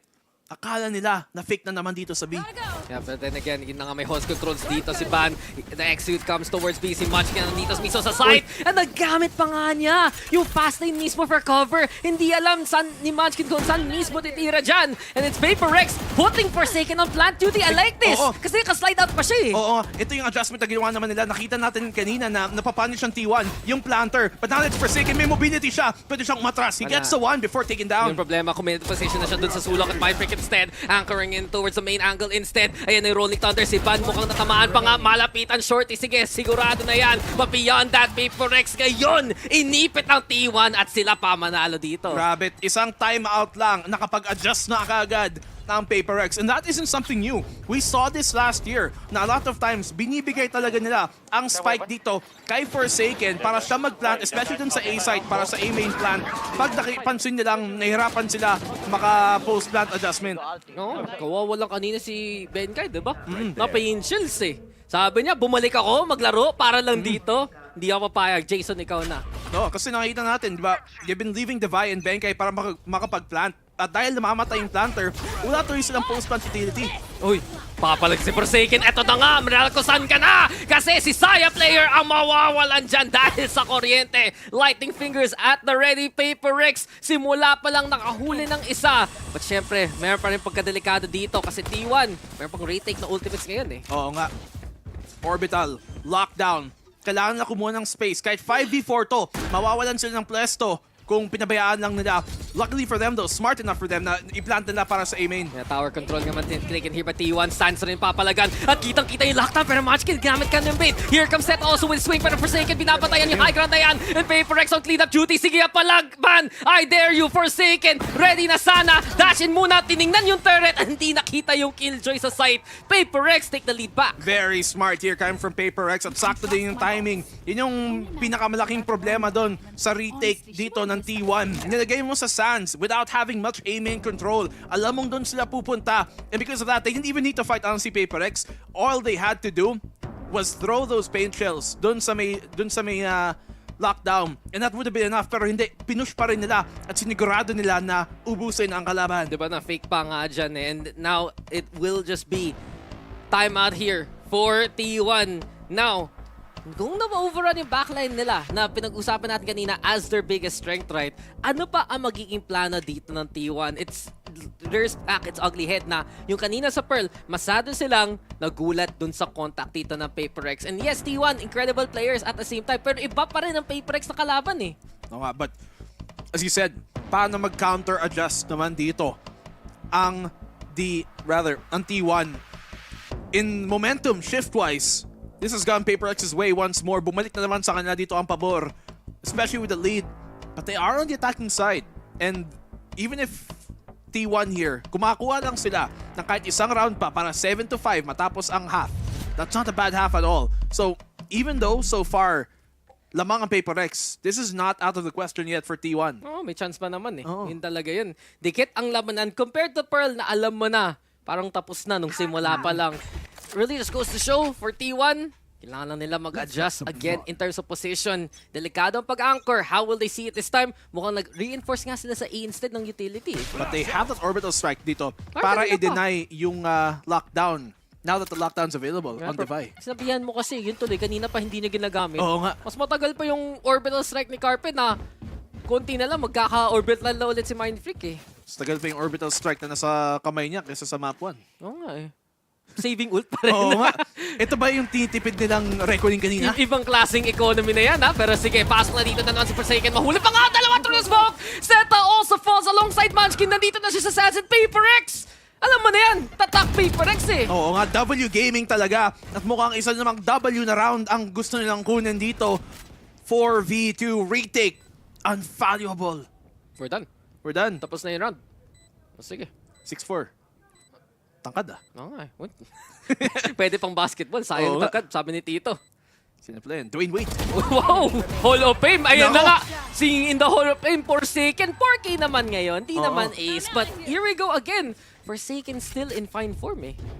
Alam mo, si Forsaken nakakatuwang kwento. Oh, sige nga. Kasi di ba may kapatid siyang kuya? Di ba may kuya siya? Si X-Kiret. Si X-Kiret. Tapos, siya yung mas batang kapatid, di ba? Na palo. Kasi ngayon, may kapatid pa may sila. bunso sila, May diba? bunso pa sila. Na palo din. May third Susanto incoming. Oo nga. Paper X, saan ka na? Hit me up. Grabe. Ano kaya ang sunod na team yun? Ano? Paper Cardboard. Mammoth.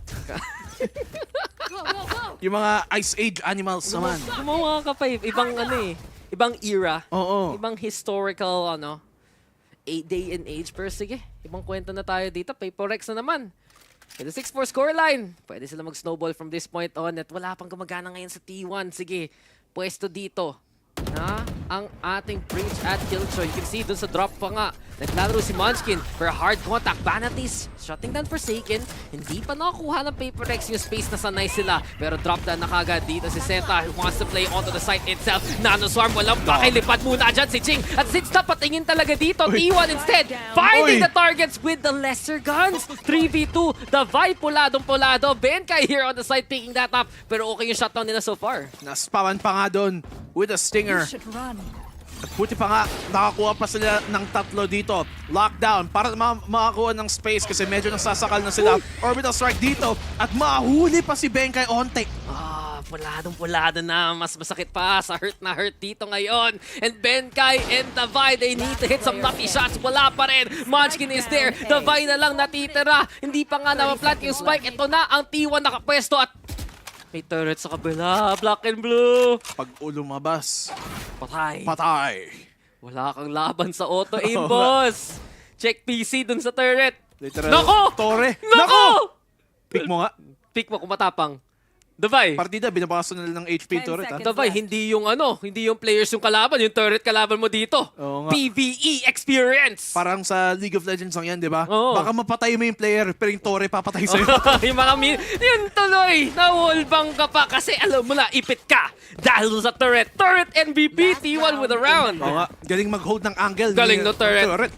Talagang hindi siya mimintes. Hindi siya napapagod. Di ba minsan mapapablink ka, scratch your nose, ganun. Hindi. Wala. Palaging ang ganda ng hold ng turret. Pero sa totoo lang, yung mga kills na nakita natin from the Stinger and the Marshall, yun talaga yung nagbigay ng chances sa T1 eh. Oo nga, eco round pa. Really thrifty. Maybe not eco entirely, but mga thrifty. Kind of a half buy. They had one rifle, may Marshall, may Stinger, may konting Sheriff dito at doon. At napagana pa nga nila. And as I said a while ago, on this opening half sa defense, 5 rounds, not too shabby. Yeah, pwede na. Pwede pa nga i-tie up yung scoreline kasi nakita natin ano yung difference pag nahuli na si Forsaken early. And ngayon si Benkai naman ang unang biktima. Bando will fall na to natin Forsaken. Ito na ang open strike. Lalabas na kaya ni Mind Freak instead. At yung showstopper rin pinalipad. Messiah player is at the ready himself. Binigyan si Jing ng taste of his own medicine. And this allows na Paper X to try and rotate accordingly. Davai manggalaso na lang. T1 with the man advantage. Sure, pero ingat pa rin sa pwesto dito ang depensa. dalawa na lang sila dito. Towards his B-site, Devi. He has to find value dito. Kailangan niya makahuli ng rotate galing kay Munchkin. Otherwise, baka ma-off timing pa siya at ma-off pwesto. Yeah, ito yung magiging palagay ng Paper Rex. Dalawa lang ang nasa B-site ngayon. Natamaan pa ng fault line si Forsaken. Paubos na ang overdrive niya. Dinatry na makahanap ng konting spark dito. Konting ilaw lang. Pero hindi, baril-barilan na lang ang palag. Back to the bang-bang game we go. Mind Freak here dito sa may arcade. Pero si Forsaken tagahod lang. Maraming tango. Naka-angle doon sa may canteen mismo. And it's now Devi trying to give chase. But Mind Freak still fights on back. 2v2. Saya player palado. Shorty na nga. Lalabas mo pa ng long range. Here comes Devi. And here comes the flank. Saya player goes down. And Devi with the 2K in the end. Paper Rex, dalawa ang agwat para matapos ang first half. Nakahanap pa ng timing dito si Devi para makuha ang flank doon. Napakalaking bagay yun. They able to make it happen, Dax, in a 3v5. Kahit nawala dito si Benkai, nung nakagawa ng space ang Paper Rex, it was enough to at least allow that rotate to happen. Ganda ng counterplay ng Saya player, pinaghandaan niya, alam na saan yung palag. But this was the vibe playing it patiently. And in crucial clutch situations, siya talaga pwede asahan. Pero asahan natin yung panel, maraming sasabihin tungkol dito ngayon. Maraming salamat, casters. And it is so nice to see yung original flavor ng PRX, di ba? Yung minsan may hot and spicy, minsan may pa chili mansika ng konting flavor. Pero balik na tayo sa original and it is still so good.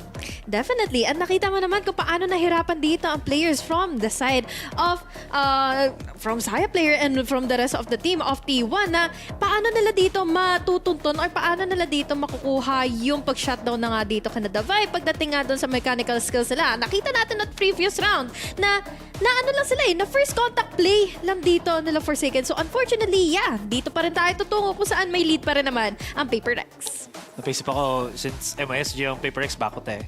Bakot eh. Oh my God! Anyways. Nagka-crave na ako ng bakot eh. Sarai, ba't mo ginawa yan?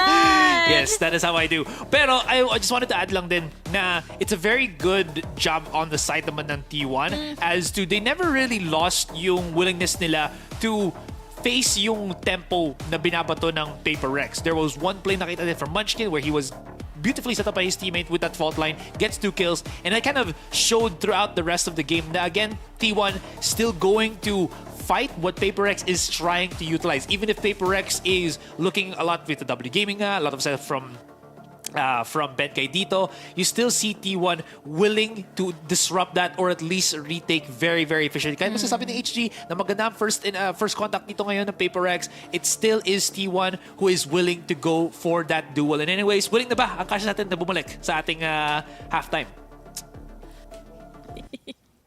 Hindi. Ikaw na. Ikaw ba, host? Asray, come here. Ba't mo binato? Oo nga eh. Bigay mo kay Mika. Oo nga, di mo pinagawa yung trabaho eh. Joke lang. Yun tuloy. Sabi niya, handa na kami, Hindi. Gusto mo ikaw mag-cast? Oo, dito ka na lang. Tatlo tayo. Sige. Let's get namin. Try cast. Let's go. Kung hindi, kami naman sasaw sa panel niya. Okay lang ako. I'm good for the day, honestly. Talaga? Tapos na tayo? Si Asray na ulit. PRX, good ba sila for the day? Ay, that's a good question, actually. Do we get the 2-0? Or do we get the third map? Tingnan natin kasi T1 na on the attacking side. Nandito naman tayo sa may A site na naman. Benkai, honestly, the only real way to stall here para sa side ng Paper Rex. So iba ang plano. Drop maraming tao, pero na-drop na kagad si Forsaken sa simula pa lang. Lasik pang tumama. Ngayon, mas mahirapan ang retake nila as they lose that space control, space taking, initiating that they have here dito sa PRX on the defensive side. Late rotation galing kay Devi. At Ban, nakaikot na dito puntang city. Buti nakita pa siya ni Devi. Para nakakuha pa ng patas. Na-distract pa siya ni Devi pero napatay pa rin niya. Si Devi dyan. Benkai though still in position. Pwede pa siya mag-fault line if ever lumiikot na nga dito. Si Benkai at si Jing. At pinabilis pa nga ni Mind Freak rather si Jing. Dito sa pag-push mismo gamit ng Steam Beacon. Benkai now throwing out the fault line. Ito na tayo yung mga smokes. Handa pa rin sa Paper Rex para paubos na ang oras. Saya player na huli ni Benkai dito sa Aftershock. Hindi niya in-expect na tama talaga sa kanya yan. 2 kills now. Make that 3 hit for Mind Freak. At tumalon pa si Benkai to get the 3K. But is there enough time here for Paper Rex? Tikit ang oras pero kaya naman. Grabe si Benkai. Talagang nagbe-bend dun. Mini-matrix lang niya. Bend like Beckham. Alam mo yun.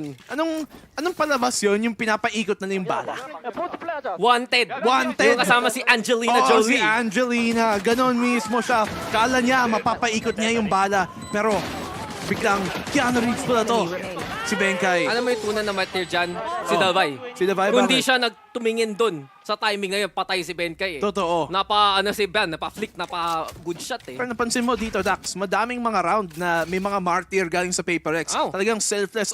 Nung Pearl, nakita natin si Forsaken. The last round, bago matapos to, nung si Jing yung nag-solo mag-ult dun sa A-site, siya naman naging martyr. Holy Week eh. Oo nga. Alam mo na? Oo nga. Example from the best of us. Died for their sins. Ay, nako. Tayo talaga ay mapapadasal after this one. Pero Paper Rex 4v3 na kaagad na naman. Good shots are Forsaken. Eto na si Davay nakapwesto naman. Buti na lang, tinutulungan siya ng turret oh. Ang ganda ng tulong ni turret. Isa pa. Oh, asan ka na? Buti lang nakikita pa niya kahit may nanoswarm sa mukha Turret niya. value understated. Jing, slowly but surely getting the kill at 9-5 pa to. Oo nga. Jing. Nice. Basic lang eh pa shift walks like dito na ako. I mean, alam mo gusto ko nang sana merong option makita natin yung turret view. Turret POV. Kasi parang kanina yung inipit lang sa may kahon. Ngayon na habang double pick sila eh. Kayo rin eh. Magaling yung turret talaga. Wala talaga. Yung turret lang ang masasabi mong agent dito na 100% hit rate. At totoo. Diba? And I feel like kung yung turret nasa Radiant leaderboard, siya number 1 sa lahat ng regions. Oo naman. Galing talaga. Huwag nakakalimutan, PRX may mga number 1 sa leaderboard din yan. Sino ba number 1 ngayon? Hindi ko alam. Hindi na sila siya nag-ladder eh. Paano naman? Sino ba naman? Hindi. Pa-fact check naman guys sa Facebook, Twitch at sa YouTube. Thank you lahat ng nunod so far. Ito na rin tayo do. T1 versus Paper Rex sa may dish. Bonus round na Paper Rex. Willing palagi pumalag. Pero fault line, yun yung kailangan pantayan eh. Buti na lang hindi pa isinusugod dito ng T1 kasi mga overrun dito. Jing makakakuha pa ka ng isa at mahuhuli ng nade dito. But the trades coming in from Paper Rex still 3v2. Medyo spokening too soon ka dun ha. Biglang nagkapalag pag sabi mo pa lang. Pero yun nga, 3v2, Forsaken Sheriff lang ang hawak-hawak niya dito. Walang chance really to get a gun kasi binabantayan rin ni Zeta yung dish naman. Ayan na yung smoke at least. May konting chance para maging equal yung odds. There we go with the stun. Naipit si Garf. Nahuli na ni Mindfreak. Bababa na dito si Zeta to make it a 2v1 yet again.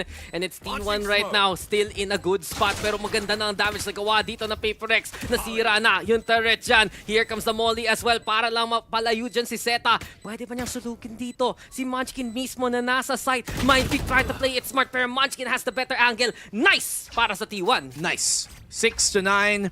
T1 naman dito nakasagot. Great punish doon sa dish push ng PRX. And once na laman nila na mabigat ang hold doon sa dish nga, sinigurado nilang i-commit talaga ang utility para mangyari doon. Still, nice help coming from Forsaken dito. Yung in-stun pa niya para pag-peak doon ni Davay, rather ni Mindfreak, makakuha pa siya ng advantageous fight. But in the end, PRX bonus ang nila yun. At medyo na pag-gastos nila dito ang T1 who are 1 away galing sa kanilang orbital. So sabi dito sa YouTube side na yun nga si Something ang nangunguna. Kaya pala pinalaro sa number 1. But here we go again. PRX tinakot yung Qeon. Zipline pa nga. Jing mahabol ba ba? Hindi. And it's a different kind of rotation here from T1. Dito sa main. Hindi handa! Doon si Ban ginagawa niya, boss! And Benkai takes the opportunity. Dalawa pa napatay. Nasunod dito si Carpe. At anyari doon sa T1. Napatakbo, napatakas. Pero wala pa rin kasi andyan si Forsaken. Paper Rex. Nako! Tumasayo lang si Forsaken doon, no? Grabe, pinapakitaan niya ng moves. Ito talaga. Sige Ay, na. nako. Do it. Do it. Habol na naman niya. Kanina si Forsaken nung naka-killjoy siya, naka-knife siya. Kanina naman. Kanina kung Jakarta, ito na. From Kuala Lumpur, ang Malaysia. Ayan ba palang condolence rin sa'yo, boss. Paper Rex double digits. Welcome to Tondo, Jakarta. Malaysia pala. Malaysia nga pala si Dubai. Kuala Lumpur yan. Kuala Lumpur. Oh my God. The best avenue of them all. Huwag kayong dadaan kung mag-isa lang. Si Benkay, ibinangkay lang. Anyari dun kay Ban? Parang... Naban. Feel ko mali lang yung barrel mismo na naka-ready, no? After yung pag-setup niya. Siguro, na-awkward lang siguro sa pindot. Yung tinatawag nating na fat finger minsan. Finger, malala. Oh. And honestly, that breaks T1's momentum. Super. And really, I think the mental dito galing sa T1. Look at the economy that they have and this could potentially be match point very soon. Benkai, unang pitas. Ano, unang pitas, unang dugo. Ito mga Rolling Thunder, pinaligan ng Paper Rex. Siyempre, W Gaming, hindi matatakot. At dito sa tulayan, dyan na naman si Mind Freak. Ayan na ang bumbot natin, naghahanap kung sino papapalagan. Hinabol pa si Carpe! Kinonfirm! Shoutout sa'yo, bumbot! Grabe naman. Nakikita natin dito, minsan sa Paper X na kahit mga eco-rom na ganito, gusto talaga nilang durugin for the mental. Alam nilang, okay, maybe we don't need to burn the Rolling Thunder, but why not? Para lang makuha sila ng mental advantage dito in the second half. Sira na mental dito ng T1. Wala silang timeout. Actually, meron isa pa. Ayun na nga. Ito na yung timeout niya eh. Anyari sa T1. Siguro T2 na lang dapat ang pangalan. Wow, trash talk yun ah. Oo naman. Okay lang, basta hindi sa Team Secret. Siguro tayo. I do feel like though na ito talaga yung problema pag kalaban mo Paper Rex, na may pressure ka all the time. And kung magkamali ka lang isang beses, yung 1 round, nagiging 2, tas nagiging 5, tas nagiging 2-0. Alam mo yung pag naglalaro ka ng mga zombie game, tapos palaging may archetype na aso. Yung zombie. Yun yung Paper X eh. Yung tipong hindi ka papabayaang simple-simple lang mabagal. Talagang hahabulin ka and you have to be on your wits. Kailangan mo extend lahat ng utility mo just to make sure na hindi ka hahabulin to the ends of the earth. And we see there from Paper X a lot of times na kahit malayo pa ang kalaban nila, basta alam nilang kayang abutan ng Raze, kayang abutan ng Neon, habulin talaga na with the fault line.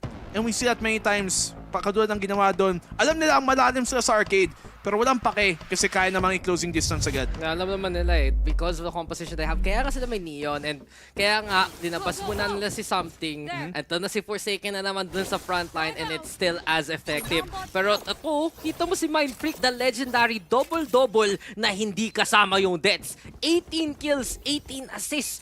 Grabe. Hindi lang tumutulong, siya rin tagapatay eh. Huwag nga kakalimutan syempre, pag may smoke ka tapos may nakapatay doon, matic assist na yon. And so Paper X, not just the space taking, but look at this, Forsaken!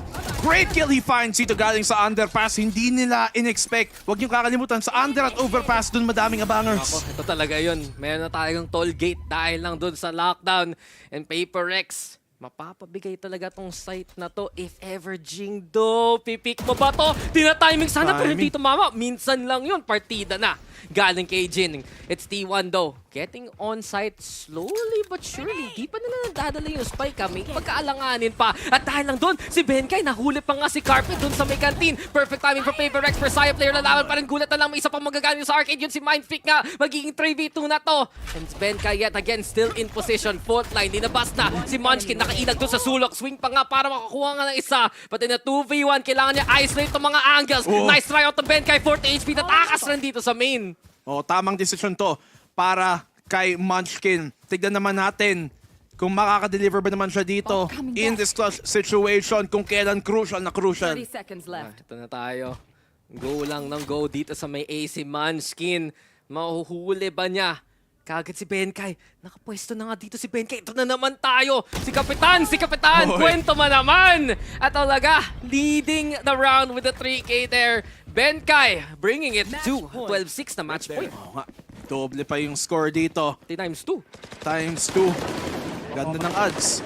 Pero Benkai on the spam. Siya nagsimula. Siya din nagtapos. And katulad nakikita natin dito, it's not only the space-taking utility on the attacking side, but the gap closing na meron ang PRX on that defense. Pag alam nilang may space to take, mabilis nilang nakakuha yun. And that is a very important thing, even on the defensive side. Masana dito sa Fracture when you have to take that active control sa depensa. Ito na, gusto nga tapusin na kagad ang Paper X ng laban na to para pauwin tayo na maaga. Kita natin si Forsaken ng una dito gamit ng overdrive. Ang taga-hold na lang mismo si Munchkin. Mahanap pa siya, malapitan. Tumama na rin yung Kidlats. At si Forsaken pulado na dito. Nano Swarm Stow, gun ng stall courtesy of the Vide. T1, nahuli na ang kanilang intention. And it's now banned and Saya player trying to push on through. But Benkai is ready. Davai is there as well. Ang Fabius 5 ng PaperX lumalaban na naman. At para sa kanila, 2-0 na to. 13-6 here on Fracture. It's PaperX back on form. Grabe. Ito na nga ang PaperX na inaabangan natin. Ito na ang sinasabi ko din, Dax. Yung lock-in, wala lang yun. Sample lang yun. And the classic game plan dito ng PaperX, which is on the attack, overwhelm, and on the defense, hard collapse. It still works dito sa bagong taon.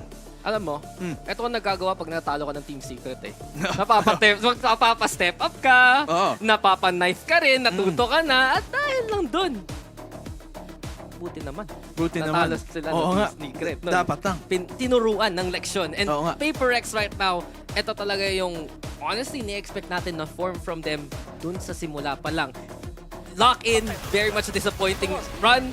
Shakiness, kahit nung katalaban pa nila yung Detonation, di ba? And after that loss of Team Secret, eto na, maybe PaperX nakahanap ng mga sagot ngayon eh. And this is looking like more of the PaperX sa form na in-expect natin. Although alam naman natin na in comparison, T1, mas bago talaga silang team. So they don't have that type of teamwork experience na talagang na-forge dito ng PRX. And when you look at really PRX dito, the great thing about this is that on both maps, on both different configurations, something meron or si Benkai pinasok, they both still work. Yeah, just there's always something for everybody basically. And I guess this is one of the instances para sa PaperX na yung kalaban nila hindi kasing sanay silang kalaban, di ba? Like, of all the teams right now, dito sa Pacific League, yung T1, yung nanggaling sa ibang klaseng experience, ibang klaseng first-hand fight with PaperX. And now, naturuan na sila ng W Gaming. Wala namang team na katulad ng PaperX pagdating sa sugod. At nakita mo talaga, hindi sanay dito ang T1. As I said,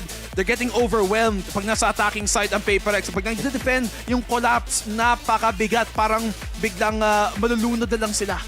Iba talaga ang NA sa SEA.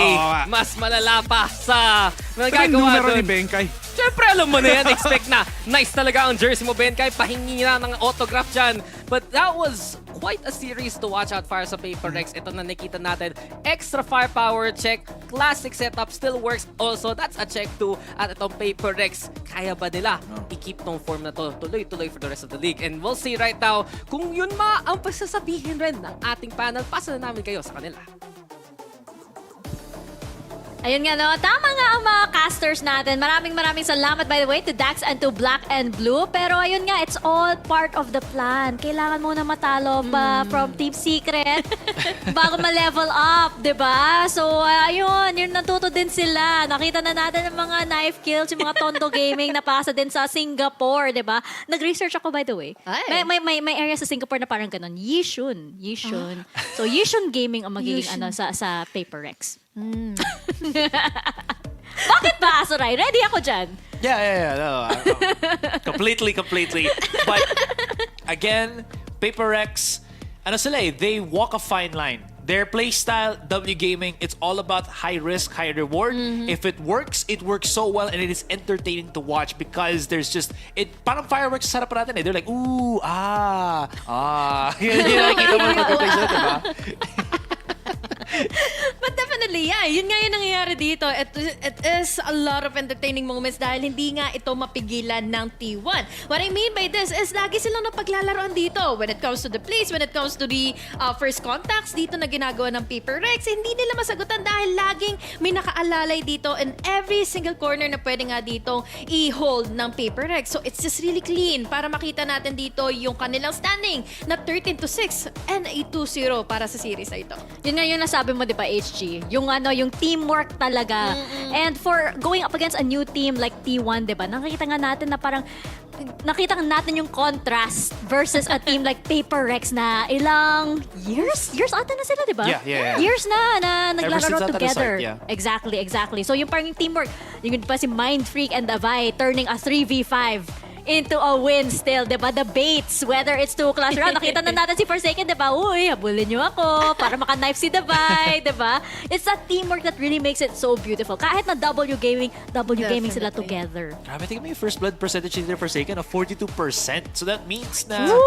Half, halos almost half. Yeah, so he's been bringing the dough dito para sa Vaporex for at least this entire series. And what's kind of interesting about Forsaken is pag nakikita mo yung laro niya, again, when Vaporex wins series, medyo napaka-unrealistic na stats na nilalagay sa sarili. Kasi diba, we keep track of our stats and everything. Ang taas palagi ng ACS niya. He hovers around from 200 to even 400 ACS, which is incredibly impressive considering that he's the entry fragger na usually plays on that Neon, on that Jet, that is always up in your face. So him having that kind of impact para sa Vaporex is always something na, you know, is to be happy about. Not to mention yung flexibility ng Vaporex ngayon. Since we've seen like somebody like Forsaken na talagang trademark talaga yung duelist, di ba? Yung parang bigla na lang nag-Sentinel siya. And then you see, you know, Mind Freak switching around also. Si Davai nag-switch around din, naging from Sentinel and then Initiator also. And then they have something now and then they can switch out Benkai. So parang, hala, parang ang daming shapes na pinapakita ng Vaporex dito. They're very, very scary. Yeah, they're also flexible sa mga times na gusto nila dito makakuha ng mga flanks and everything na pwede nila dito i-provide as a runway for those duelists na makaset up na nga dito na space. And then the map control also goes in favor of Vaporex. Unfortunately dito para sa side ng T1, yes, there are also times nakakakuha sila dito ng mga rounds from the hands of Vaporex, but not enough talaga dahil alam ng Vaporex dito kung paano i-shatter yung kanilang mental stability dahil throughout their rounds, throughout their second half, lagi silang nasa-shutdown dito ng Vaporex. And kahit nga yung Roller Thunder doon, nakuha pa nga ni, diba? Nila Forsaken doon, nila Benkai. Yun na nga eh. I can't imagine how hard it was to really go up against a team like this. We do have somebody on the side of T1 to really tell us about the experience. I believe we have Mind Freak, I believe, on the line. Hello, Mind Freak. Oh, hi. Hello. Don't worry, you're in the right place. You're all cool. We're the ones who are a little lost. Congratulations on that amazing performance. You know, we have so many questions. We can't stop talking about this team, but please tell us about, you know, the roster right now with something. It was such an amazing debut. Can you tell us how, like, you know, how it was practicing with him? So I think we start practice with him ever since last month, I think, if I remember correctly. And the practice, I think, went really good. Like he has a duelist, like calls a lot what he wants, that kind of stuff. So we just like adjusting towards like what he wants. So yeah, so far so good, I would say. That's amazing. Honey Glaze, do you have a question for Mind Freak? I was really excited when Mind Freak was here. Hi, Mind Freak. I just Hello. want to ask if ever there are also one of our, rather, who is the player that you really looked out to play against here in T1? Sorry, what's the question again? Oh, I just want to ask if whoever was the most complex player that you wanted to play against on T1.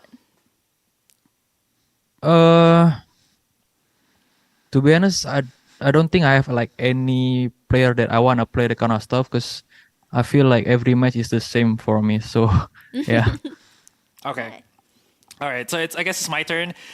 Two questions. One makes a lot of sense, and one is very nonsensical for me because we were having a discussion in the panel. I'm sorry about this, man. I wanted to ask one thing. Since, you know, something is bolstering your offense right now, if there is a team that you can have a rematch or, you know, your first match with in VCT Pacific, who would it be? And the other one is something the tallest player in your team right now?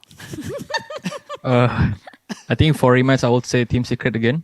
Because we are a bit like sad and pissed the way we lost because we didn't play our game, I would say, but they play great actually. Yeah. So props to them. And then I didn't realize, is it? I don't think it's the tallest, no? No? Okay, I was just wondering because... or maybe yeah. No, I don't know. I actually don't know. I didn't realize. I think it's perfect. Looking at the height, Mind Freak is the tallest, okay? All right. Mind Freak is the tallest, all right? And Mind Freak, for a final question, what was the most challenging moment that you experienced while playing the match on the HPO and desktop just now, and how did you overcome it? What desktop again? The HP Omen desktop, like what was the most challenging moment during this match and how did you overcome it?